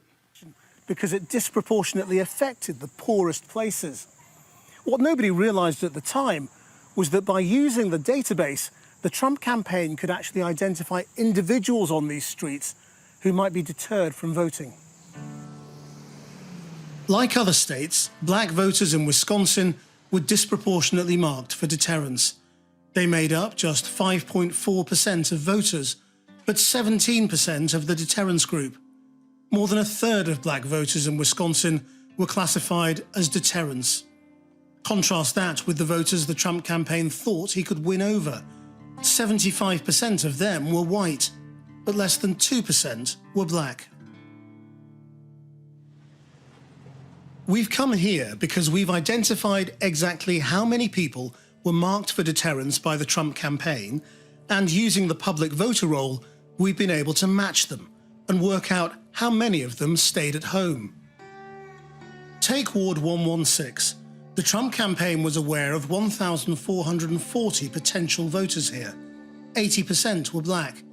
Almost half, 44% of the ward, was marked for deterrence. That's 636 people. So how many of those black deterrence voters actually turned out on election day? We went through the records. It was just 36%. Overall turnout in the precinct fell from 75% in 2012 to just 56% in 2016. And this wasn't restricted to one ward. Take these two back-to-back. Digital voter suppression specialist Shireen Mitchell joins us right now. Shireen, this report shows how data is used to hyper-target people to keep them from voting, and how the Trump administration, when he was saying, what the hell do you have to lose? And then when he thanked black people for not voting, this was one of the reasons why right here. Exactly. Again, we did this report, our report before the 2018 elections, but we have been tracking this in 2016. And let's be clear that not only were they targeting black voters, so was Russia. And so, and honestly, in 2020, we've seen even Democratic presidential candidates target black voters. The key is, why are black voters being targeted, and why is that not only a domestic issue but also a foreign issue, that they believe that in order to win an election you have to target black voters? The data here that is very specific, where he actually went on the ground and actually looked at the types of places that were focused on black voters. So again, you and I have had this conversation. 90K in Michigan, right, did not vote top of the ticket because they believe the disinformation of they are both the same. The key piece now that we've learned some more additional information is 70K of those people were Detroit alone. So when we talk about these cities, we're talking about places like Philadelphia, Milwaukee. And so the fact that we now have this information, we now know that the data that we were providing now has an impact where they went out to the ground to say, here are the black people who were impacted, and here's the information about you that was collected. I always get people telling me that when I say that black people were targeted, that I'm basically saying that my community doesn't understand or get what digital vote suppression is, or disinformation in general. What I've always been saying is that we are the ultimate target. And if we don't understand that, we do not know how to combat that.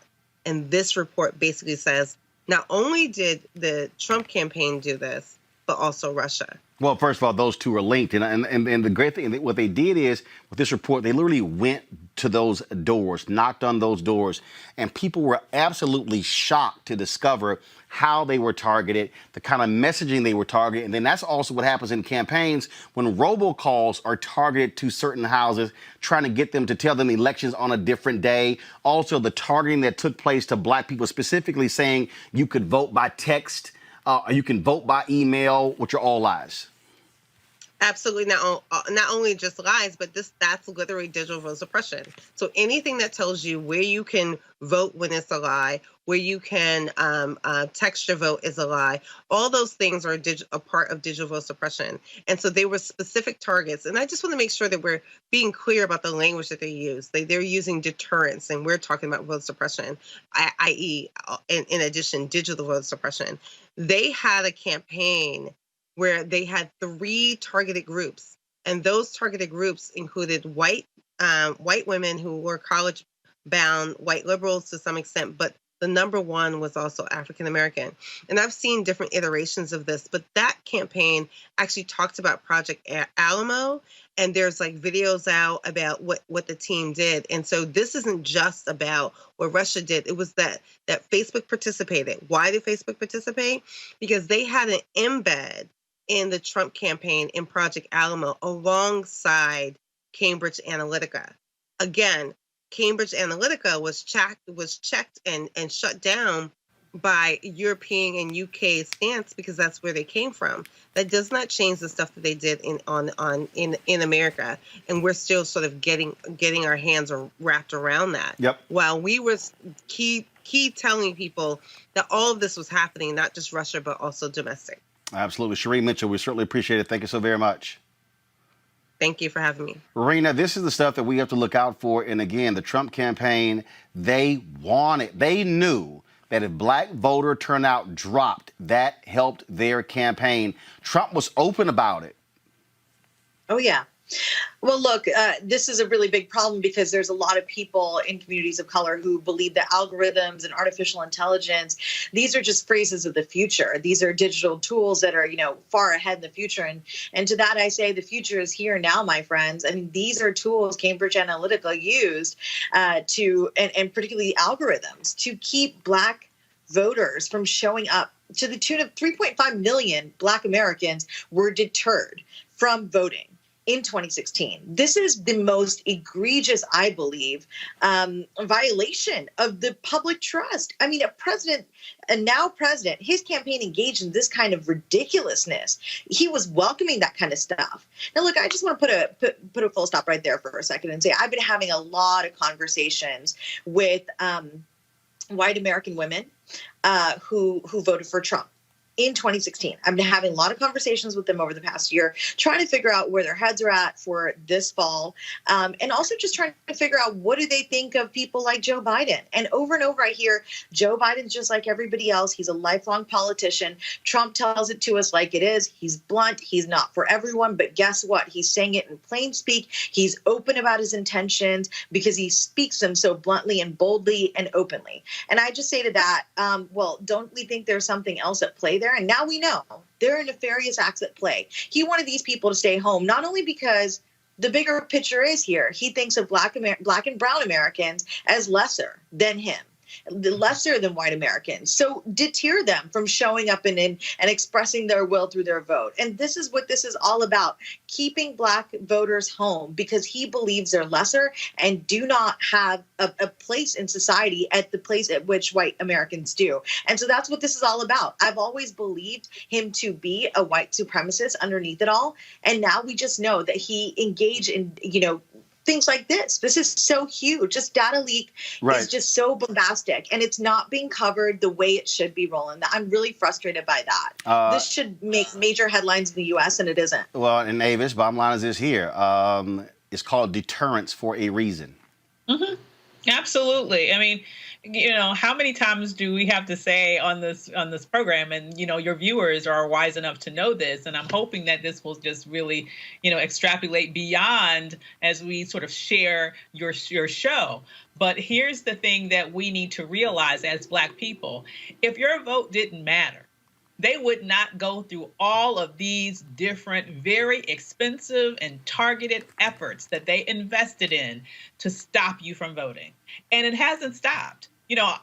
This is just one of many ways in which they attempt to suppress the Black vote year after year after year, and they're doing it right now in front of our face. Some of them are doing it, I would believe, by engaging and recruiting Black faces to tell you not to vote too. If they're telling you not to vote, that should tell you something about what their intentions might be and who they might be beholden to. Folks. Also, Roland, real quick. I mean, our elections are not secure. Mitch McConnell made sure our elections are not secure. And we need people to know that since 2016, nothing's changed. The federal government has not invested in making our elections secure. So people need to understand that, the same kind of nefarious activity, it's still at play. It can still happen. It is up to us to protect our votes, to figure out how to show up right and make sure our votes are counted. So, I want to tell you, we all need a voting plan. My plan is I applied for absentee a long time ago. I'm walking my ballot to my Fairfax County Center, my municipal center, and I'm going to put it in the hands of government officials myself. All right, folks, back to that Roland Martin Unfiltered video in just 1 moment. It's time to be smart. When we control our institutions, we win. This is the most important news show on television of any racial background. Y'all put $2, $3, $4, $5, $10, $15, $20, $30 on this and keep this going. What you've done, Roland, since this crisis came out in full bloom. Anybody watching this, tell your friends. Go back and look at the last 2 weeks, especially of Roland Martin Unfiltered. I mean, hell, go back and look at the last 2 days. You've had sitting United States senators today, Klobuchar and Harris. Whatever you can bring to Roland Martin Unfiltered to support it, please do, because this information may literally save your life. Watch Roland Martin Unfiltered daily at 6 p.m. Eastern on YouTube, Facebook, or Periscope, or go to RolandMartinUnfiltered.com. Support the Roland Martin Unfiltered Daily Digital Show by going to RolandMartinUnfiltered.com. Our goal is to get 20,000 of our fans contributing $50 each for the whole year. You can make this possible. RolandMartinUnfiltered.com. In America, everyone counts, and the 2020 census is how that great promise is kept. Respond today online, by phone, or by mail, and help inform hundreds of billions in funding for education, health programs, and more. Shape your future. Start at 2020census.gov. .gov. We were talking again about this video that, the audio that dropped today that has caused a lot of consternation. And so this is the conversation that Donald Trump had with Bob Woodward of the Washington Post. Listen to this. Now it's turning out it's not just old people, Bob. Just today and yesterday, some startling facts came out. It's not just older young people, to plenty of young people. So what's going on give me a moment of talking to somebody, going through this with Fauci or somebody who kind of it caused a pivot in your mind, because it's clear just from what's on the public record that you went through a pivot on this to, oh my God, the gravity is almost inexplicable and unexplainable. Well, I think, Bob, really, to be honest with you, sure, I want you to. I wanted to always play it down. I still like playing it down. Yes, because I don't want to create a panic. Okay, so you actually heard Donald Trump. Okay, so at the White House press briefing was delayed for a bit because they had to figure out what they were going to say. And if you want to know how absolutely nuts these people are, listen to Kayleigh McEnany, the press secretary, just lie to the American people. How can the president bear no responsibility for the almost 200,000 lives lost when he downplayed the virus initially and he knew how contagious and deadly it was? I don't understand how that can... The president never downplayed the virus. Once again, the president expressed calm. The president was serious about this when Democrats were pursuing their sham impeachment. He was expressing calm, and he was taking early action, and his actions are reflective of how seriously he took COVID. The tact that he took, the language that he used? No. You said that he used hopeful language. Does he regret that, given where we are now? No, this president embodied the American spirit that when we face a challenge, a crisis, a pandemic, we come together. We can be optimistic. We can be serious about it. We can take it seriously with our actions, which is exactly what this president does. It's why we lead the world in testing. Did she just say Donald Trump did not downplay it? Okay, I'm going to go back to what Donald Trump said. Now, y'all, listen. There's audio. There's literally audio. Bob Woodward records his interviews. Kayleigh McEnany says Donald Trump did not downplay coronavirus. This is Trump downplaying it. Now it's turning out it's not just old people, Bob. Just today and yesterday, some startling facts came out. It's not just older young people, to plenty of young people. So what's going on give me a moment of talking to somebody, going through this with Fauci or somebody who kind of it caused a pivot in your mind, because it's clear just from what's on the public record that you went through a pivot on this to, oh my God, the gravity is almost inexplicable and unexplainable. Well, I think, Bob, really, to be honest with you, sure, I want you to. I wanted to always play it down. I still like playing it down. Yes, because I don't want to create a panic. I always wanted to play it down. I am still playing it down because I did not want to create a panic. My pals, A. Scott Bolden, former chair, National Bar Association Political Action Committee, Robert Patillo, Executive Director, Rainbow Push Coalition, Peachtree Street Project, Teresa Lundy, Principal Founder, TML Communications. Teresa, so dude was lying. He was lying. He knew he was serious. He's saying one thing privately, another thing publicly, and all of these idiots who are following him were saying, and all these states who were not implementing the right strategy because he was downplaying it. And then for Kayleigh McEnany to stand there and say, I wouldn't lie to you, and then actually lie, that's just beyond stupid. it's beyond Eric. It's like I can't think of the words outside of disgusting and dangerous of the two words that I could think of what Donald Trump has done since this pandemic. Thousands of lives could have been changed if he did not downplay it, if he did not want to cause the panic, right? Because, again, we haven't had a pandemic in 102 years since the Spanish flu. So there obviously is a playbook of what could have been done, but I think the first and foremost thing that could have been done, especially with this type of president, is tell the truth and to ensure that his staff was also telling the truth and not trying to make sure they have his back. Kelly, I was impressed with her as a young woman, in her 30s as the press secretary, but she's been willing to really just lose herself in this entire process.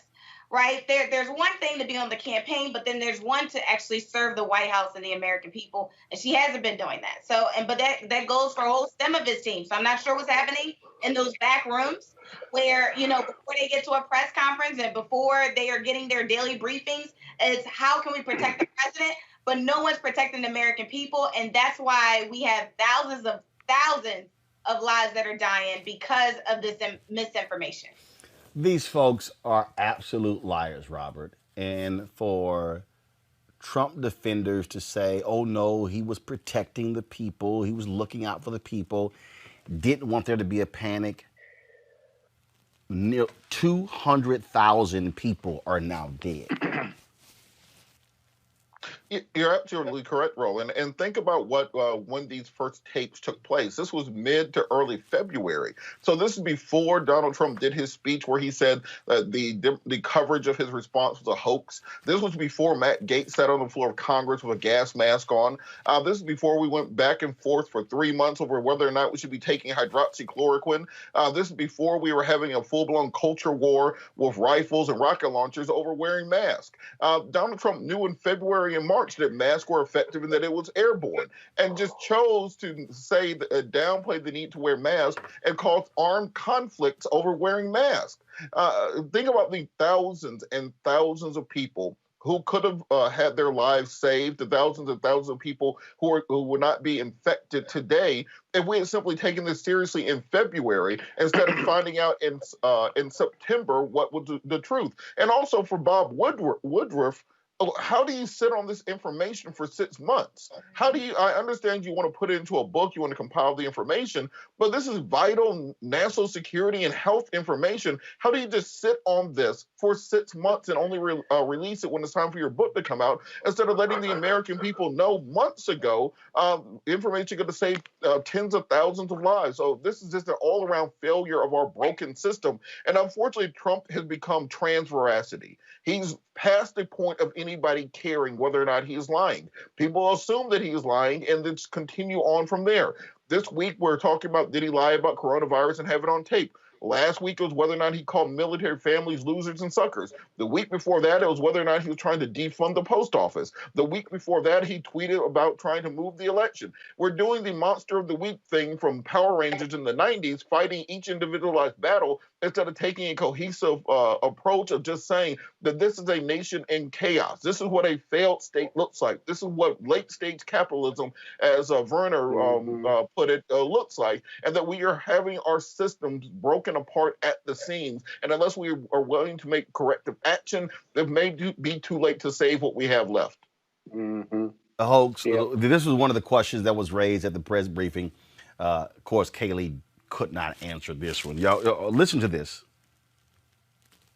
Not lying. Why did he call it a hoax? Kaylee, if he's not lying, why did he call it a hoax? Of course, she wouldn't answer that one. Scott, he wouldn't answer that question.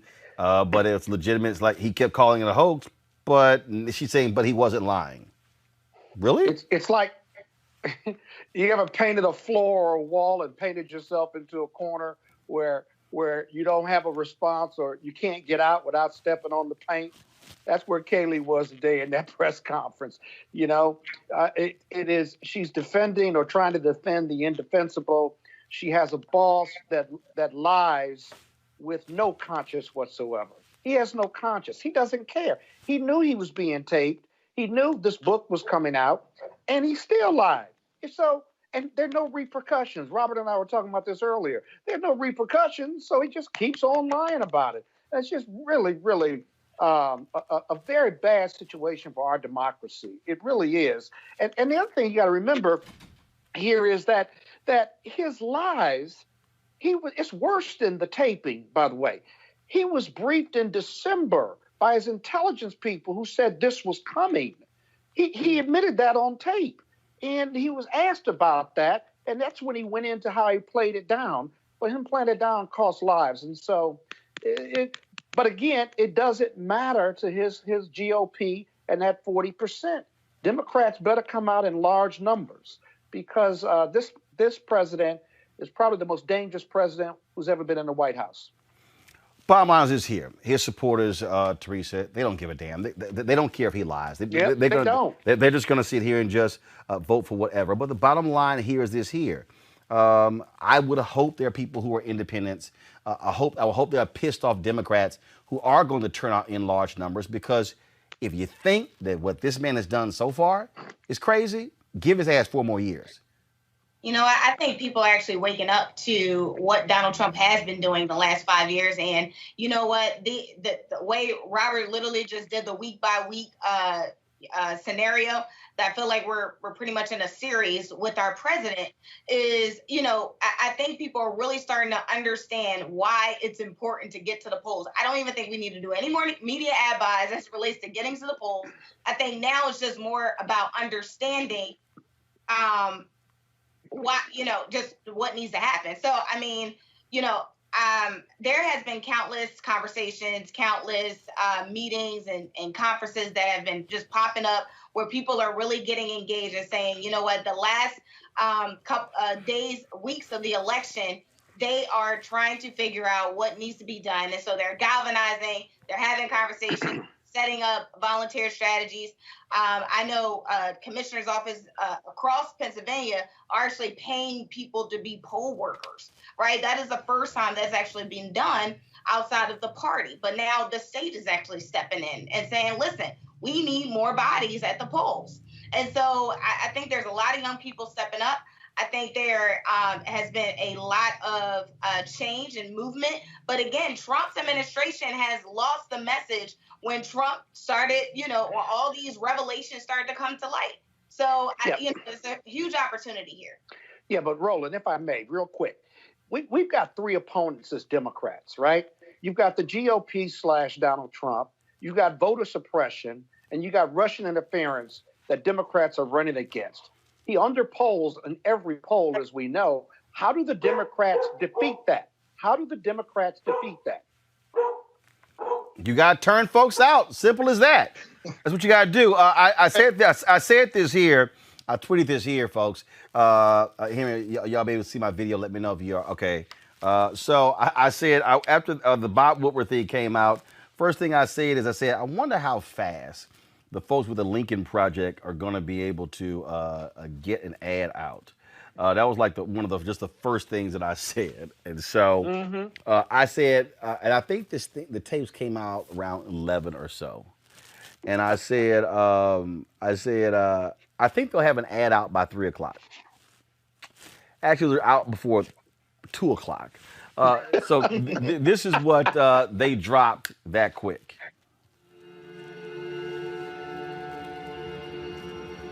This is more deadly. This is 5 per, you know, this is 5% versus 1% and less than 1%, you know, so this is deadly stuff. We show cases, 99% of which are totally harmless. Not just older. Yeah, exactly. Young people, to plenty of young people. Young people are almost immune to this disease. It's also more deadly than your strenuous flus. We lose thousands and thousands of people a year to the flu. We don't turn the country off. I wanted to always play it down. I still like playing it down.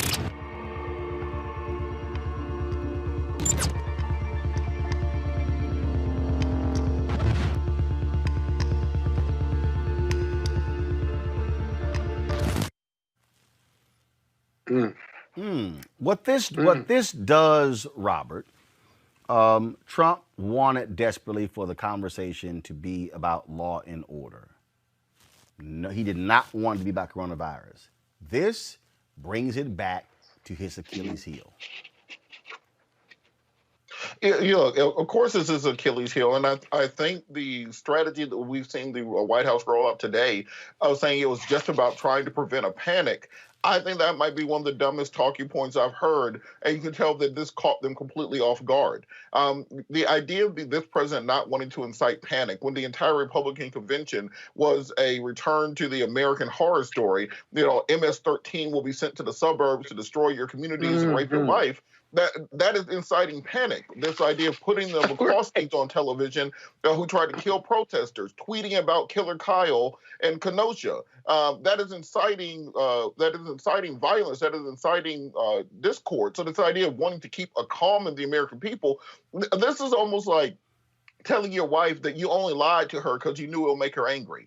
That is the equivalent of what the White House is rolling out as their defense, that the president didn't want you to panic. That's why he lied to you about how deadly a virus was that's killed tens of thousands of, at this point, hundreds of thousands of Americans. We are 20% of the death toll of the entire earth.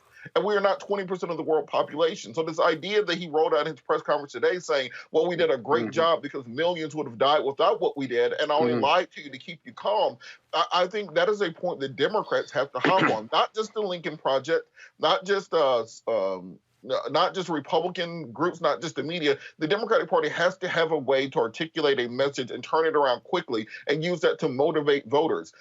If you can link the fact that we've been in quarantine for 6 months to the fact that the president lied to us the first month when he could have gotten a hold And that of this, people died. That is how you get people motivated. But simply turning this into just the latest in a week by week scandal is how you lose the messaging war. Think about the fact that President Trump got impeached earlier this year. We don't even talk about that in the election season. He is that able to change the conversation. So if the Democrats don't hop on this like a starving dog on a bone, then you're going to end up losing this week of messaging. The folks with the Midas touch also dropped their ad. Watch this. Trump pretended the coronavirus wouldn't come to our shores. I wanted to always play it down. I still like playing it down. The risk to the American people remains very low. He pretended the Democrats were overreacting. And this is their new hope. He pretended it would go away. A lot of people think that goes away in April with the heat. And then he pretended again. It's also more deadly than your strenuous flus. View this the same as the flu. And again. At some point, that's going to sort of just disappear. And again. It's going away. No, it'll go away. While Trump pretended, Americans faced real consequences. Nearly 200,000 dead and rising. Businesses closed. And now, as over 1,000 Americans die each day, what's the Trump administration's plan? Pretend that the pandemic is over.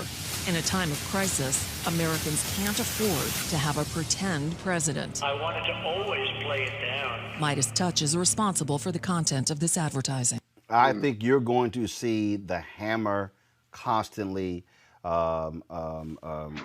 Teresa. And the other piece is here. Joe Biden is already out. He was speaking in Michigan. He spoke out on this as well. I mean, this is the defining issue of this campaign, and it has a direct impact on turnout as well. And so I don't think you're going to see it reflected in polling for another 3 to 4 days. But again, the fact that if Democrats hammer this constantly, this is going to help them. This is a phenomenal gift to the Democratic Party. I think, when Donald Trump began to show who he was from the beginning, if we remember from the beginning of his campaign days to how they were trying to get him to transform while he was president, it just didn't work. The real Donald Trump coming down the escalator of his building showed up in the beginning stages, right? And I think it's coming to the forefront where everybody is starting to honestly get their talking points together. But honestly, it's like, does this make sense to you, right? So it's not as much as a that the Democrats have to put out like, hey, he did this, he did this. You can literally have a workbook, unfortunate, about why Donald Trump lies to the American people, and the Republicans continuously have his back. It's getting so bad that the Republicans are literally on CNN, MSNBC, and Fox, and they really can't explain some of the things that he does. So if you see most of them, they actually stop having the interviews unless it's talking about their bill.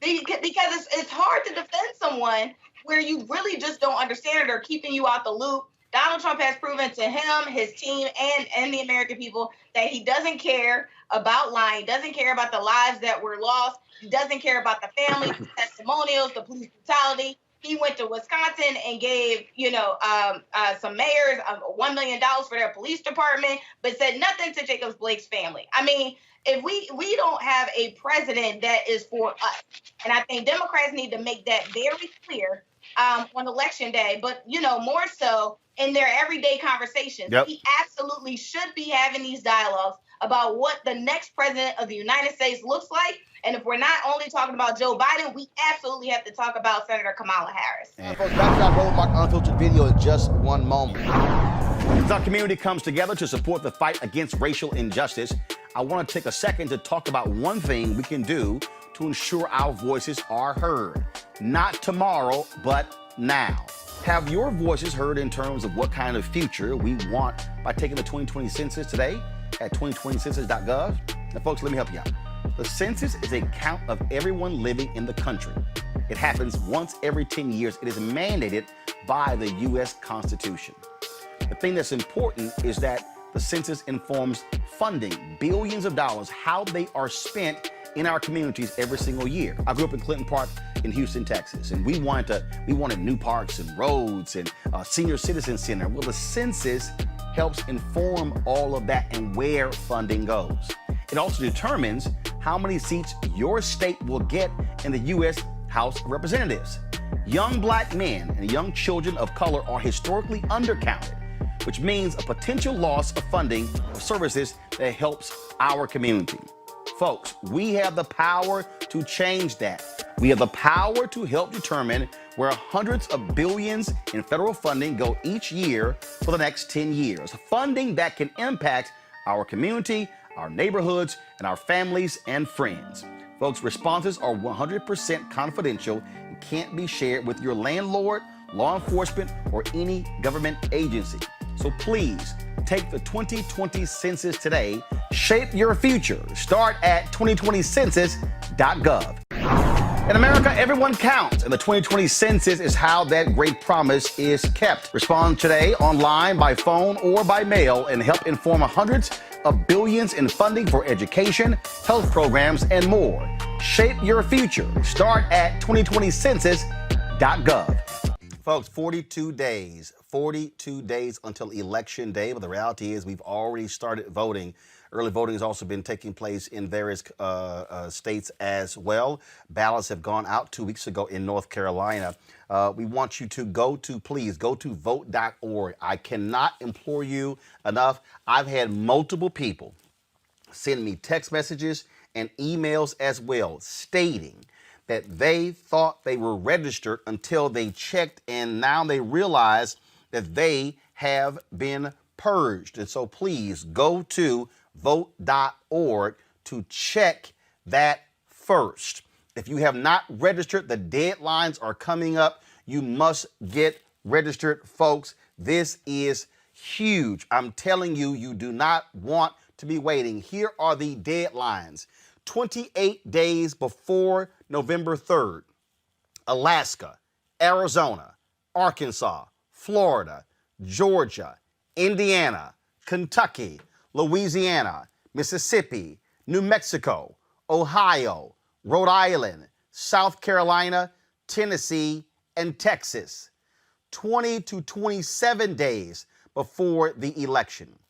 Delaware, Kansas, Massachusetts, Missouri, New Jersey, New York, North Carolina, Oklahoma, Oregon, Virginia, West Virginia. 15 days before the election, Alabama, Nebraska, Pennsylvania, South Dakota. Folks, that is look, we can sit here and talk all day. We can sit here and say, well, hopefully Murkowski, hopefully Romney, hopefully Susan Collins will do the right thing. When you put your trust in them, you got problems. Let's go to my panel. Gary Chambers, Jr., publisher of the Rouge Collection. Dr. Avis Jones-DeWeaver, political analyst. Mustafa Santiago Ali, PhD and former senior advisor for environmental justice with the EPA. This, Avis, is, and again, I have been ringing the alarm and yelling and screaming and been doing this since the moment Trump got elected. All of these damn people out here who was saying that bullshit in 2016, leave the top of the ticket open. Hey, Trump and Hillary, they're the same. They're no different. Guess what? I said it then. I don't care what you had to say about Hillary Clinton and super predators and her emails. She was not going to appoint the same type of judges as Donald Trump. And now we know, Bill Clinton has already said it, Ruth Bader Ginsburg was hoping Hillary was going to win and she can get replaced by Hillary Rodham Clinton. That didn't happen. Trump won. Some Obama folks were trying to get her to retire in 2015, saying, hey, don't chance it. She chose not to. Now we're at this juncture here, and look, it comes down to, look, the only way you can really impact Collins, Murkowski, and Romney's if you've got a massive blowout in November where they say, hey, this is going to be grossly unfair to the American people for us to do this in a lame duck session. Otherwise, McConnell's going to push this through, and they're going to have a 6-3 advantage on the Supreme Court. Yeah, this is the doomsday scenario that we're facing right now. And I completely agree with you. I am still furious. Call me petty, but I'm just going to have to be petty, okay? I am still furious with people who oftentimes, people who have huge platforms.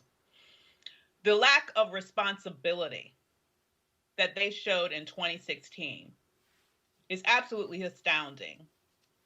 And the only thing that's worse than the lack of responsibility they showed by spreading misinformation and potentially influencing God knows how many people to not take advantage of the right that their forefathers fought and died for, and ultimately find ourselves at the place that we're here now, on the verge of losing the Supreme Court for a good 40 years, on top of Black people being twice as likely to die of coronavirus than white folks, and on and on and on and on. The only thing that makes me even more mad than that is the cowardice that we're seeing now by those same people for not even being able to admit that they were wrong, and then to encourage other people today to not make the same mistakes that they made in 2016. You know, none of us are perfect. All of us make mistakes, but adults can admit to their mistakes. And then they learn from their mistakes. And then they share what they've learned with other people so that we don't make the same mistake over again. But by sitting here in 2020 and acting like 2016 never happened, acting like they never said what they said, and allowing other people and not saying anything when we have a new cohort of ridiculousness in this era, telling people basically to do the same thing that they told people to do in 2016, and then not to say anything about that is unforgivable. We need to understand what's on the ballot right now, what's at stake right now. We are facing a situation where it's not only going to impact our lives, this is going to impact our grandchildren's lives. This is not an easy fix. And so what we need to do now is everything humanly possible to make sure that it stops. I don't care what it is. It's everything. It's being in the streets. It's calling your senator. It's voting at massive levels so that there is no room for equivocation in November. A humiliating defeat is what we have to deliver at the polls. And that requires that we don't fall for the same foolishness that far too many fell for in 2016. I'm real clear, Gary, in terms of making demands of any candidate. I'm real clear in terms of laying out an agenda. But I'm also very clear on opening my damn eyes and surveying the field. It's sort of like if I played football and I'm sitting here as a middle linebacker and all I'm doing is looking at the quarterback. I ain't paying attention to nobody else. I might get my behind beat because I'm not surveying the entire field. The reality is this here, and this goes for ADOS, FBA, Bernie Bros, every group you can imagine. I don't care who they are. This is real simple. If you actually say you want reparations, you ain't getting it with a 6-3 conservative Supreme Court. You ain't getting it with 300 conservative federal judges. You're not getting it. You're not getting environmental protection. You're not getting voting rights. I mean, we can go down the line of all the stuff that your ass not gonna get if they can, if the Republicans stay in control of the United States Senate. Period. Well, that's all of that's facts, Roland. And you know, elections have consequences. And I think that it was short-sighted and foolish of anybody to, one, not vote in 2016, and to believe that Republicans, for whatever reason, will not get out and support their candidate. You know, I concur with the sister. I think it's foolish. And as somebody that's 35, right, in that age demographic where my generation is not as active in voting, you know, many of them don't want to hear, you know, the age-old things about who sacrificed. But the real deal is you are screwing yourself by not voting, right? Because when you talk about all that's at stake, when you talk about the future of education for your children, when you talk about the future of healthcare in your community, when you talk about your ability to vote, right, if you so choose to, when you become a property owner, start paying some taxes on some property, right? And then your concerns are on the ballot, I think people will then take this more seriously. But when you look at what happens, the courts are where major decisions are made. And it's also, it can be weaponized against us, right? The courts can be weaponized against us at any point. And conservative justices who believe that the Black Lives Matter movement is Marxist and all of these different things like that, they will take that ideology to the bench and they will use it against us. And so for those of you who want to be able to peacefully, freely protest when the government has done something against your will, for those of you who want to marry whomever you love, for those of you who want to be able to have civil rights protections, to live where you want to live without being discriminated against, this is where it happens at. It happens at the bench. And so if there was anything for us to be concerned about as young Black people, it is how do we stabilize this thing by showing up? And leaving this to the older generation is how we got here. If you're not satisfied with the nominees at hand, the primary process is where we do that part, okay? We have gone past that, we lick our wounds and we move on. The bigger question for me is, are we gonna be mad at ourselves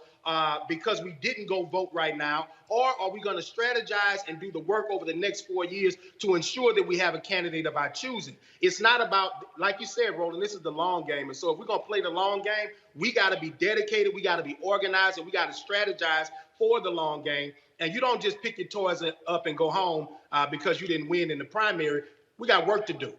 Mustafa, I had a young brother text me over the weekend, tweet me over the weekend. He said, see, y'all older folks, y'all the reason why this happened. I said, bro, let me be real clear with you. I said, I'm 51. I'll be 52 in November. I said, you're in your 20s. I said the likelihood of me hitting 90 is rare. Not many people hit 90. Let's just be real clear. I said, your ass gonna be 60. I said, so you might want to invest in this thing to see. I said, it sounds dumb and I'm sorry, it sounds dumb for anybody 18 to 35 to say, well, y'all need to pick better people for me. No, your ass need to be picking people for you. Everybody got a role in this. And so for all these folks, Mustafa, who you talk to, who care about the environment, I'm like, yo, you better understand what's here. Donald Trump has put in significant anti-environmental people who don't care about drilling in offshore. They don't care about drilling in natural parks. These folks want to rape the earth in order to make another buck. Yeah, without a doubt. You know, what we are talking about is the infrastructure in our communities. We're talking about the infrastructure in our country as well. And when you don't get engaged in this process, you're just giving away the opportunity for you to actually make real change. I don't because I work with all kinds of young people across the country. I don't let folks get away with talking about, well, older folks made the decision or older folks need to make the decisions. I'm like, if you don't see somebody who represents what you believe in, my first question to you is, why didn't you run?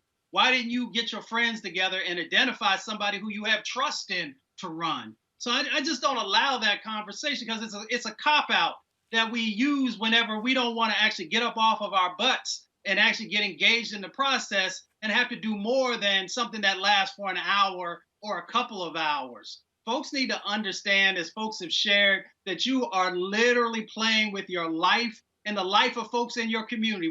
Whoever it is you care about your community, find someone that you care about in your family or your community. It could be your grandma, it could be your auntie, it could be your niece. All of those folks are counting on not only you voting, but understanding the power that exists inside of that vote, up and down the ticket, in all kinds of different positions. We're talking about the Supreme Court, but we also understand, and we've talked numerous times on this show, if you're tired of the police doing some of the things that you've seen, if you're tired of district attorneys not doing the right thing, get engaged in the process, because your vote can actually help to change what's going on in that situation. If you're not willing to do that, then you just have to be quiet, take the ass whippings that you're going to get from the police and other folks, and excuse my language for being as real as I know how to be, because your vote can really help to change these dynamics. And we keep allowing people to pimp us by not allowing, ourselves to get engaged in the conversation and think that what we do doesn't matter. It matters when we do it in numbers. It matters when we do it through an intelligent set of actions. All right, folks, back to our Roland Martin Unfiltered video in just one moment. As our community comes together to support the fight against racial injustice, I want to take a second to talk about one thing we can do to ensure our voices are heard. Not tomorrow, but now. Have your voices heard in terms of what kind of future we want by taking the 2020 census today at 2020census.gov? Now, folks, let me help you out. The census is a count of everyone living in the country. It happens once every 10 years. It is mandated by the U.S. Constitution. The thing that's important is that the census informs funding, billions of dollars, how they are spent in our communities every single year. I grew up in Clinton Park in Houston, Texas, and we wanted new parks and roads and a senior citizen center. Well, the census helps inform all of that and where funding goes. It also determines how many seats your state will get in the U.S. House of Representatives. Young black men and young children of color are historically undercounted, which means a potential loss of funding for services that helps our community. Folks, we have the power to change that. We have the power to help determine where hundreds of billions in federal funding go each year for the next 10 years. Funding that can impact our community, our neighborhoods, and our families and friends. Folks, responses are 100% confidential and can't be shared with your landlord, law enforcement, or any government agency. So please, take the 2020 census today.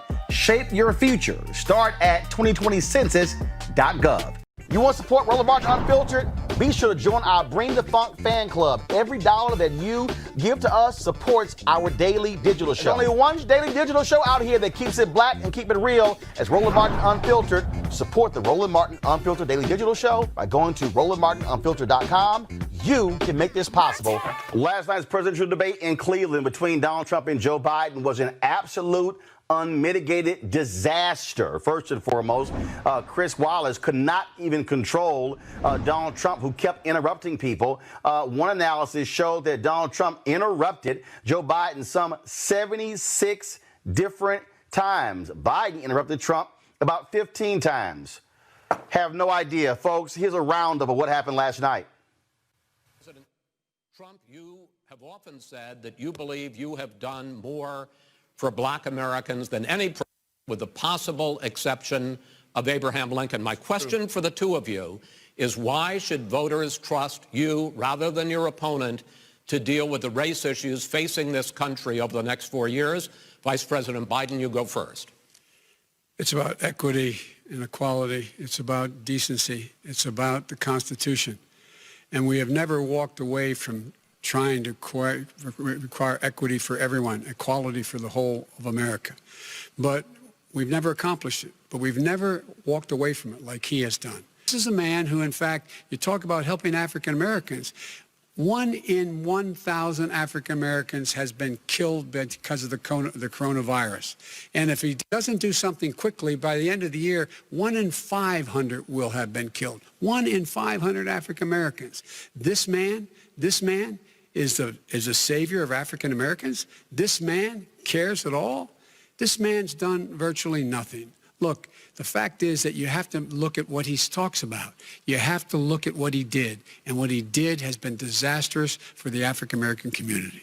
So, President Trump, you have 2 minutes. Why should Americans trust you over your opponent to deal with racism? He did a crime bill, 1994, where you call them super predators, African Americans, the super predators, and they've never forgotten it. They've never forgotten it, Joe. No, sir, it's his 2 minutes. So you did that, and they call you super predator, and I'm letting people out of jail now that you have treated the African American population community, you have treated the black community about as bad as anybody in this country. You did the and that's why, if you look at the polls, I'm doing better than any Republican has done in a long time, because they saw what you did. You call them super predators, and you've called them worse than that, because you look back at your testimony over the years, you've called them a lot worse than. Well, the biggest part of the debate came on the issue when Chris Wallace asked Donald Trump about white supremacists. This was the defining moment of last night's debate. You have repeatedly criticized the vice president for not specifically calling out Antifa and other left-wing extremist groups. But are you willing tonight to condemn white supremacists and militia groups and to say that they need to stand down and not add to the violence in a number of these cities, as we saw in Kenosha and as we've seen in Portland? Sure, are you I'm prepared willing to do specifically that, do it? Well, go ahead, sir. I would say almost everything I see is from the left wing, not from the right wing. So what are you saying? I'm willing to do anything. I want to see peace. Then do it, sir. Say it. Do it. Say it. Do you want to call them? What do you want to call them? Give me a name. Give me a white name. Supremacists and who would you like me to condemn? White supremacists and right Proud Boys. Stand back and stand by. But I'll tell you what. Somebody's got to do something about Antifa and the left, because this is not a right-wing problem. This is a left-wing. FBI director This is a left-wing problem. White supremacist. Antifa's an idea, not an organization. Oh, you got to be not kidding. militia. That's what his FBI. His FBI director said. Well, then you know what? No, we're done, sir. We're moving on to the next. We're moving. When a bat hits you over the head, that's not an idea. Everybody in your administration tells you the truth has a bad idea. Can I tell you what? You have no ideas. Antifa is a dangerous, radical gentlemen, group. we're now moving on to the Trump and Biden records. They'll overthrow you. When a president, I'm going to ask a question. When the president seeks a second term. After being roundly criticized, even trying to send his surrogates out and White House staffers and campaign staffers to say, oh, no, he did condemn white terrorists. He said this today. I don't know who the Proud Boys are. I mean, you'll have to give me a definition, because I really don't know who they are. I can only say they have to stand down, let law enforcement do their work. Law enforcement will do the work more and more. As people see how bad this radical liberal Democrat movement is and how weak, the law enforcement's going to come back stronger and stronger. But again, I don't know who Proud Boys are, but whoever they are, they have to stand down, let law enforcement do their work. Well, Mr. President, in this speech, when you said stand by, that's my first question. Just stand by. Look, law enforcement will do their work. They're going to stand down. They have to stand down. Everybody. They have to stand, whatever group you're talking about, let law enforcement do the work. Now, Antifa is a real problem, because the problem is on the left. And Biden refuses to talk about it. He refuses to issue the words law and order. You saw that last night when he choked up. He can't say the words because he'll lose the rest of the left. So he's got to condemn Antifa. Antifa's a very bad group. So, Mr. President, let me follow up. White supremacists, they clearly love you and support you. Do you welcome that? I want law and order to be a very important part. It's a very important part of my campaign. And when I say that, what I'm talking about is law enforcement the police have to take care. And they should stop defunding the police like they've done in New York. like they've done in New York. I just told you. But you denounce them. Do you denounce I've always denounced any form of any of that. You have to denounce. But I also, Joe Biden has to say something about Antifa. It's not a philosophy. These are people that hit people over the head with baseball bats. He's got to come out and he's got to be strong and he's got to condemn Antifa. And it's very important that he does it. I want to see profiles not encourage Georgia Senator Kelly Loeffler. He has been very clear that there is no place for racism in this country. So, I think we just have to look at his words and his actions and to understand that he has done more to lift up African Americans than any president in recent history. You want to see a weak-ass black man? Senator Tim Scott of South Carolina. Do you find that concerning, the president's refusal last night during the debate to condemn white supremacist groups? I think he misspoke in response to Chris Wallace's comment. He was asking Chris what he wanted to say. I think he misspoke. I think he should correct it. If he doesn't correct it, I guess he didn't misspeak. I was on social media and you had some black MAGA lovers saying, oh no, the Proud Boys, they're not racist. They're not white supremacists. Watch this. I started this gang called the Proud Boys. And The Proud Boys? The Proud Boys. What's Proud Boys about? We will kill you. That's the Proud Boys in a nutshell. We will kill you. We look nice. We seem soft. We have boys in our name. But like Bill the Butcher and the Bowery Boys, we will assassinate you. Now, part of the reason I agree to do the talk is because I'm allowed to bring all my guys. And we can fight our way in and fight our way out. Beating the shit out of these people. I think it's our job to do it. And the cops just turn a blind eye. If you're wearing a MAGA hat, as Sal is right now, Sal's in the studio, folks. Oh my God, it's Sal Cipolla. Where are you from? On here. Wow, you came a long way. If you're wearing a MAGA hat and some guy with a slightly punk demeanor comes up to you and says, hey, are you Sal or are you pro-Trump? Choke him. Trust your instincts. Don't listen to what he has to say. Choke him. If I do a video where I say, how about we start throwing bricks? Is that legal? You can't call for violence on a specific person, but can you say they're throwing bricks? We should throw bricks. Can you call for violence generally? Because I am. Fighting solves everything. We need more violence from the Trump people, Trump supporters. Choke a motherfucker, choke a bitch, choke a tranny.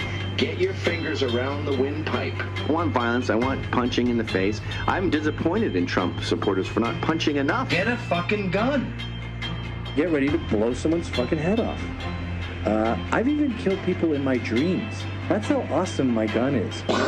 Get in trouble, get arrested, get fired. Let's all get in this together. They can't kill us all. Yeah, but I got green tips, man. Those go through at least 3 bodies. Oh, beautiful. Plop.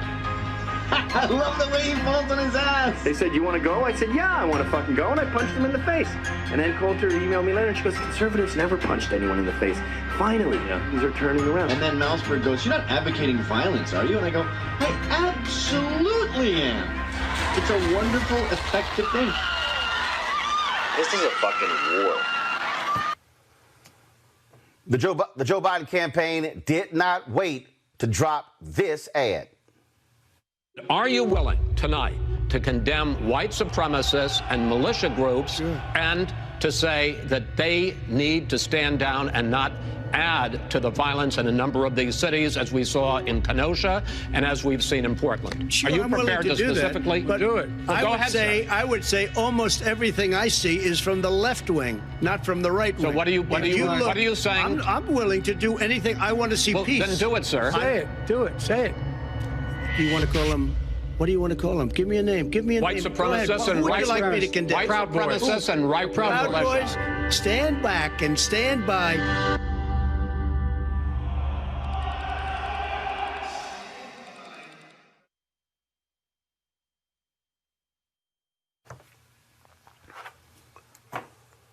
Let's go right to our panel. A. Scott Bolden, former chair, National Bar Association Political Action Committee. Robert Patillo, he's executive director for the Rainbow Push Coalition Peach Tree Street Project. Lauren Victoria Burke writes for NNPA. Monique Presley, legal analyst, political commentator.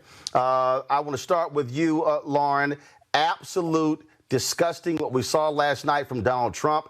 The Presidential Debate Commission, they've already announced changes. At the next the moderators now will be able to cut the microphone of anyone who goes over their allotted time and interrupting someone else. Last night was all about Donald Trump wanting to unleash chaos.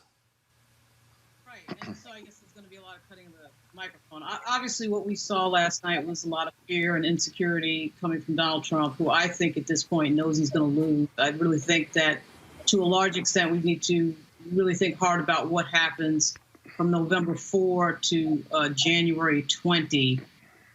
You know, that was a desperate performance from somebody who knows that they're about to lose an election and be rolled out of office. Donald Trump, as we all know, barely got into office. He lost the popular vote. He's well aware of that. When you see him make these desperate calls to his supporters to show up at the polls, this obviously embarrassing, though not surprising. You know, oh, I misspoke on white supremacy, just like he misspoke in 2016. Not being able to disavow David Duke. At this point in this, it's pretty obvious that people like Tim Scott, some of these other Republicans who, at this point, this is willfully ignoring a white supremacist in the White House and willfully being on the wrong side of that, one would think, easy to be on issue. I mean, the fact that Tim Scott today can't disavow what the president did last night is just unbelievable and incredible. You either agree with the president or you just don't understand how stupid you look at this point, defending somebody that is an out and out racist in front of the entire nation, and you don't get that. You don't pick up on the fact that the train is leaving the station. First of all, it should have been picked up on years ago. None of what happened last night was new. None of what happened last night was surprising. But for people to come out today after watching that last night and still be defending this president, I've sort of moved on to the point where I feel like I'm beyond Donald Trump. Because to some extent, I've been watching Donald Trump, unfortunately, my entire life because I grew up in New York. So I was used to seeing Donald Trump in the background all the time.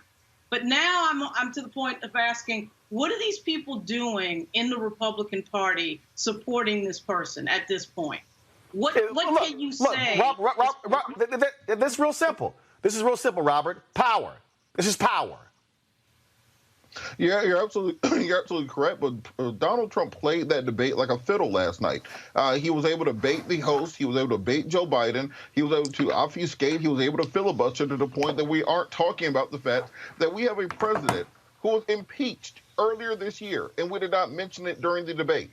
We find out that this president is $500 million in debt to unknown individuals around the world. We barely talked about it at the debate. The fact that he has not paid taxes in a decade, and when he did pay taxes, paid about $700. That did not get the proper vetting during the debate. President Trump knew he could not win on the facts. He cannot win a balls and strikes game, so he decided to do guerrilla warfare. Don't let your opponent get a straight answer in. Don't let the moderator ask a question. Make sure that you play the clock. Run out the clock until you get to the next topic. Then you slide in your culture war stuff. You slide in your conspiracy theories. You're talking about Hunter Biden. You're talking about random internet conspiracies. You're seeding the media beforehand by saying Joe Biden is on a performance-enhancing drugs, that he had plastic surgery, that he has an earpiece in to feed him answers, that there's a teleprompter there that's going to allow him to read off the answers. President Trump figured out how to play the media years ago, and he is still playing them, and that's why we're not talking about any substantive issues from last night. That's why we're simply caught on all the distractions. No, we are talking about substantive issues because the reality, Monique, his statements regarding not wanting to condemn white supremacists. Also, last night, Joe Biden, when he talked about Antifa, Trump wants, he got to condemn Antifa. Biden last night, Monique, quoted the FBI Director Christopher Wray, who said Antifa is not an organization, it's an ideology. And then Trump's like, I disagree with that. The reality is this here.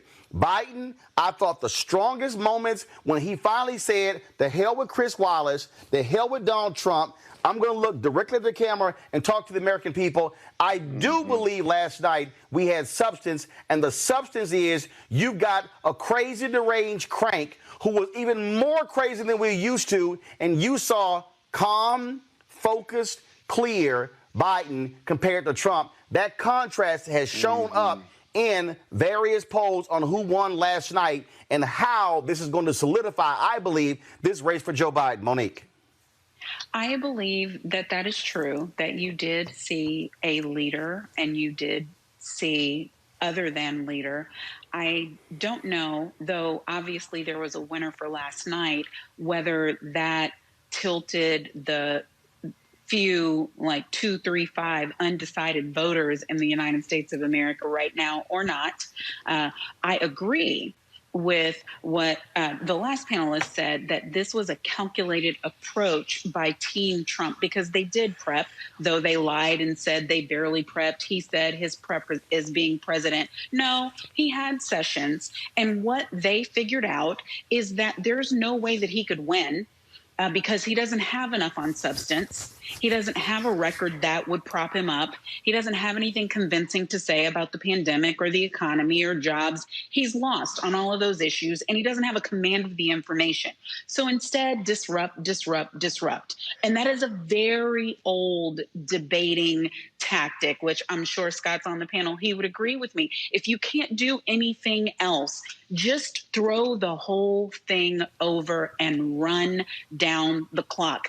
And that's what his team obviously did. They just let him go. Obviously, you could see he wasn't sedated. He wasn't on any of the meds he's normally on. He was out there being his rambunctious self. He stuck to every one of his talking points, not the points that the team gave him, not the points that are in the briefing books, but the talking points that are in his head. He was very consistent about those. I mean, he brought up all of his oldies and he had some new goodies, and he did what Trump does. Now, obviously, that's not what we want in a president. I couldn't hear you, Roland. But here's the deal. I got to pull Scott in here, because Scott, here's the deal. You saw all that take place, but the bottom line is this here. It's not a question of the undecideds. It's also, how do you drive your side out? The Biden-Harris team raised $3.8 million between the 10 p.m. and the 11 p.m. hour last night. That is about intensity. This race is going to come down to which side is more intense when it comes to the polls. And I think last night it further pissed off Biden supporters. Yeah, I think so also. And Robert, I think him being disruptive was just outrageous, if you will. And I think the plan worked against him. We cannot forget that. But I tell you, folks, last night I saw desperation, and I saw a man that was unhinged in the middle of a political campaign that he's losing. And I kept thinking to myself, we got to get ready for November 3rd and afterwards, because this is a foreshadowing of what we're going to see. He didn't just not denounce the Proud Boys or white supremacists. He dissected it. He never denounced them. What he said was, stand back, stand down, as if he was their commander-in-chief. Listen to me, Roland. And then that stand by and stand down was almost, well, let the police handle the violence, but that has nothing to do with their white supremacist philosophy. And he's going to come back to them after November 3rd when he loses, whether it's by a wide margin or not, and he is going to activate his supporters, the Ku Klux Klan, the Proud Boys, whatever you call them. And by the way, why do you need a name to denounce white supremacy? Are there some that you would not denounce, but others you would denounce? Well, that makes absolutely no sense. And here's the deal. You did have substance last night because you did hear Joe Biden hit him on the issue of coronavirus. I understand that. I understand that. But I understand that. My point is this here. You did have Biden talk about coronavirus. You did hear him talk about the economy. You did hear him talk about those issues there. And again, I think what you're now dealing with, sure, you got Mr. Chaos and want to throw it out there. I believe the tactics, even Joe Biden, exasperated, shaking his head, sitting here, will flash a smile. But when he finally said, man, just shut up. And so it was clear. It was clear what he was doing. But this, again, Lauren, this election comes down to intensity. And that is this here. If by seeing this, and if it happens in the second debate and the third debate, it reinforces we are so sick of this dude. We have got to go vote. I think that, Lauren, is how the debate psychologically impacts the voting electorate. Roland, I think that your point is really well taken, but the problem I'm having is that I felt like watching Biden, I still have this sense of the Democrats bringing a knife to the gunfight, okay? You got to come out with a little bit more energy than what I saw from Joe Biden last night. And I think it was Robert's point, interruption is a strategy. Name calling is a strategy. Narrative change is a strategy. Breaking another person's train of thought is a strategy.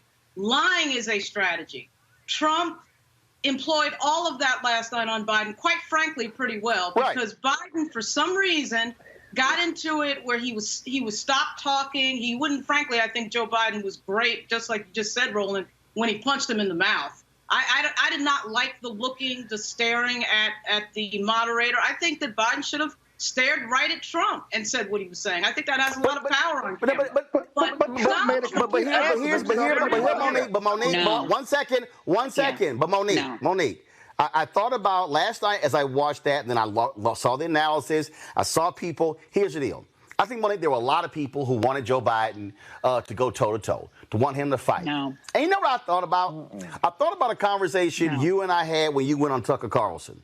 And when I said, he's going to expect you to come in hot. And I said, Monique, don't come in hot. You lower it. Keep an even tone voice. And then at a certain point, start laughing at him. That's what Biden did. And it allowed for people to say, who's the crazy dude? That's the calm one. That's the one who's keeping it together. That's the one who's not rude and disrespectful. That's the deal. Biden can't fall into, you can't go toe-to-toe with crazy because crazy has no limit.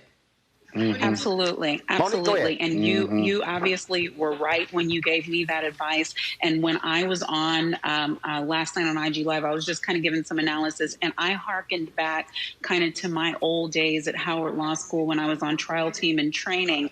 And what we were told, or erasers were thrown at us, was you're speaking to the judge and you're speaking to the jury.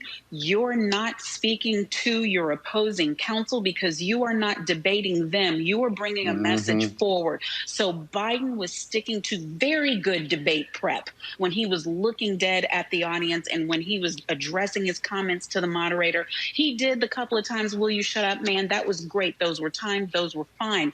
But the other important thing that I want the people who are listening to understand is what our president of the United States displayed last night. There is no black man or woman in America who could get away with that in a court of law. There is no white woman at the head of leadership in America who could get away with that. You doubt me? Think 2016 when Hillary Clinton probably wanted to say, will you shut up, man, and some more stuff. But she knew she was diving through sexism and misogyny landmines that were the size of giants. So if any black man had tried to do half of that and lose decorum like that, lose respect, he would have gotten stepped back. He'd be in an orange jumpsuit in 30 seconds. There's no orange jumpsuit for Trump yet, and that's why he's fighting the way he's fighting, because he knows if he doesn't win, he's going to jail. But Scott, here's the deal, though. Again, what I need people to understand, when you examine this whole deal here, Biden was by no far perfect. Let me be real clear, okay? But there were clear moments where Biden did focus on policy, and one area where Trump could not wriggle out, it was health care, which is the number one issue among voters. And when Trump could not even state, I got a health care plan. He's tried the whole, I'm swinging and throwing. Dude, you still have no plan. That's right. That's right. And so another tactic we use in the courtroom when we have a recalcitrant witness is your cross-examination. You have short, tight questions. You demand short, tight answers. And if the witness doesn't have any, you just continue to pepper them. And on health care, on his COVID response, too, you may be talking about both.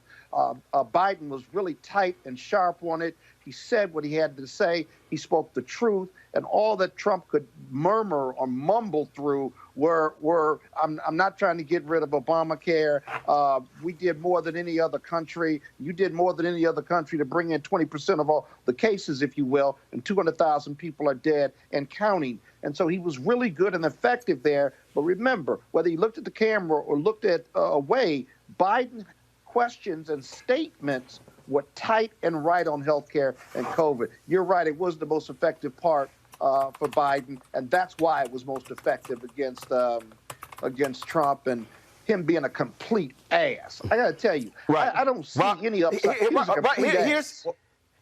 Well, of course. Here's the deal, Robert. Next debate, obviously, you got the rule changes. But if I'm Biden and I go back and watch that tape, after the moderator asks a question, stop looking at the moderator, the hell with him, and do what he did. When he leaned in and went right to the camera, I'm watching this and I'm saying, what he's saying is, damn, all of this other nonsense, I'm talking to you. That, Robert, has to be duplicated and replicated over and over and over again in the next two debates. Go ahead.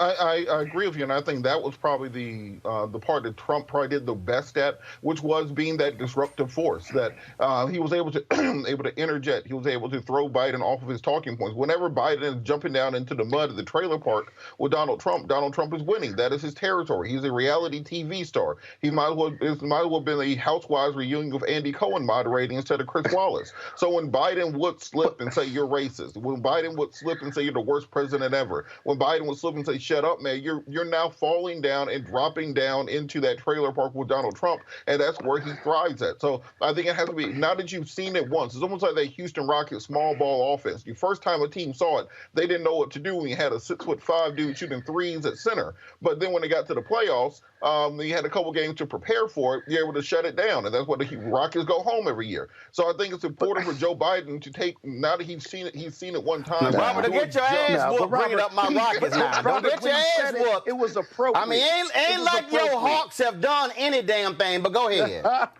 Or the Falcons, for that the whole matter. point is learning how to adapt and adjust on the fly. Don't think this is not a debate from the 1970s going by the Roberts rules of order. Maybe he needs to binge watch E! and a couple reality shows for maybe a week or two to get back into it, but he's going to have to come out stronger. Otherwise, Trump will dominate the news cycle instead of the actual winner of the debate. None of those tactics. But you know what, though? Here's the deal. Here's the deal. Here's the deal, though. But here's the deal, though. Also talk about dominating the news cycle. Here's what he's dominating: white supremacists, Proud Boys, and the Proud Boys are actually making it worse for him because you know what? They're embracing it, and so he now has to deal with that. And his goal was to appeal to suburban white women. Trying to be buddy with the Proud Boys is not. No, hold up. I'm gonna go to Lauren and Monique first. Lauren, it ain't the smartest strategy thinking you're gonna appeal to them suburban white women who he's losing in droves by pumping up the Proud Boys. Yeah, that was an unforced error, obviously, from him running his mouth and being stupid and racist. But that's who he is, and right. So that's what happened.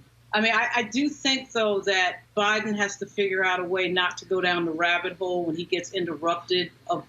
What Trump does when he interrupts is that he changes the narrative. He changes the course of the discussion. And Biden follows him.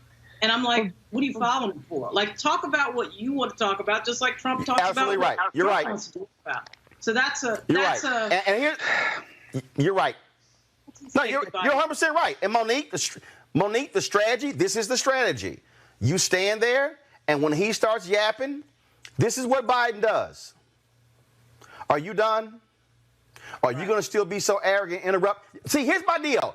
You don't look at him, and you go, I'm going to finish my point when you stop being a blabbermouth. You, whatever you like, but you never, because here's the deal. When you look at him, He's now got your eyes locked. That's why Trump kept looking at him. What you do is you give his ass a wall. You see, you let him, you don't even look that way. You don't even look down. Let me know when you done sitting here blabbering and not answering a question. Still not answering a question. And here's the deal. Or what you do, Monique, you keep talking.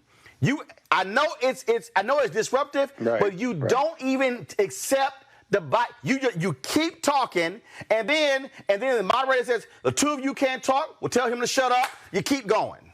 Right. I think that we're kind of dealing in extremes, and what Vice President Biden gave us last night and needs to continue giving us is a balance in the fight. Because yes, you need to stay on point. You need to be looking to your real target audience, which is the American people. But also every now and then you got to punch them in the face. Because you're dealing with a madman who's on the stage next to you. And so I think that has to happen too. That's not what you constantly do. You don't punch. But I believe that he has to continue to do both. Because you know why? Vice President Biden, when he was up there, he was saying things that millions of Americans have wanted for 4 years to say to this president. And such it as, was will the you first shut up? opportunity. Yes. Right. And exactly. so I'm saying those are not errors, unforced or otherwise. Biden was being Biden, and I'm like, Uncle Joe, I know you're listening to your debate prep, and I appreciate that, but every now and then he needs to let one rip and cut that fool down to size, because that gained him people who were like, yeah, it's not just Trump who calls a spade and a thing and a fool. We're about to get a new president who is going to say, hey man, shut up, you're talking crazy, you don't pay taxes, you're a criminal, go somewhere. So we need both. We need both. And it So, did hold not on, real quick. sound inappropriate by the time Hold on. Wait, 20 seconds. Robert, 20 seconds. Scott, go. 2 points. One, when Trump is appealing to white supremacists, you're operating under the assumption that the majority of America is not compelled by a message of white supremacy. America is built on white supremacy. The founding documents of this nation are white supremacy. The soil itself is based upon white supremacy. So when Donald Trump makes an appeal to it, don't be surprised when that goes over well. And secondarily, we've seen what happened in 2016 when Marco Rubio tried to jump down into the trailer park mud pit with Donald Trump. He lost. When Jeb Bush went to the trailer park, he lost. Ted Cruz went to the trailer park. He lost. Donald Trump is the trailer park champion, so you cannot beat him at his own game. You have to beat him on policy. Yeah, but I don't think Biden's trying to do that. I don't think he was trying to do that last night. He was exasperated like the rest of the audience when he said, man, just shut up. When he said you were the worst president. Every time he insulted Trump, it was in response. It was a counterpunch, if you will. And those counterpunches hit home because it's what the audience was thinking and the voters have been thinking for the last 4 years. You were the worst president. You're lying. You caused COVID. All of those were counter punches, and I think he played it just right. He didn't get down in the garbage stall. And if there is a second debate, or if he participates, because we haven't talked about that, regardless of the rule change, I don't think he's going to get down in the garbage land with him ever. All right, folks, back to our Roland Martin Unfiltered video in just one moment.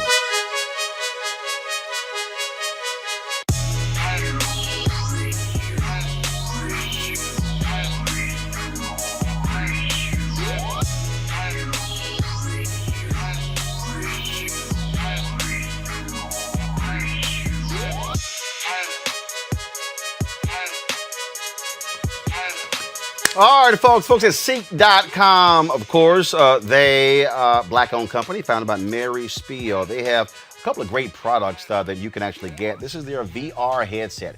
This headset, folks, allows for you to actually take your cell phone, pop it right into here, close it up, and then you can actually watch the VR content, the virtual reality content on Seek.com right there through your phone. Actually, it's pretty cool. You can also look at 360-degree video from other websites as well, and it puts you literally right there where the video was shot. And so they have this particular headset right here. They also have their 360-degree 4D headphones. And so these headphones right here, Bluetooth.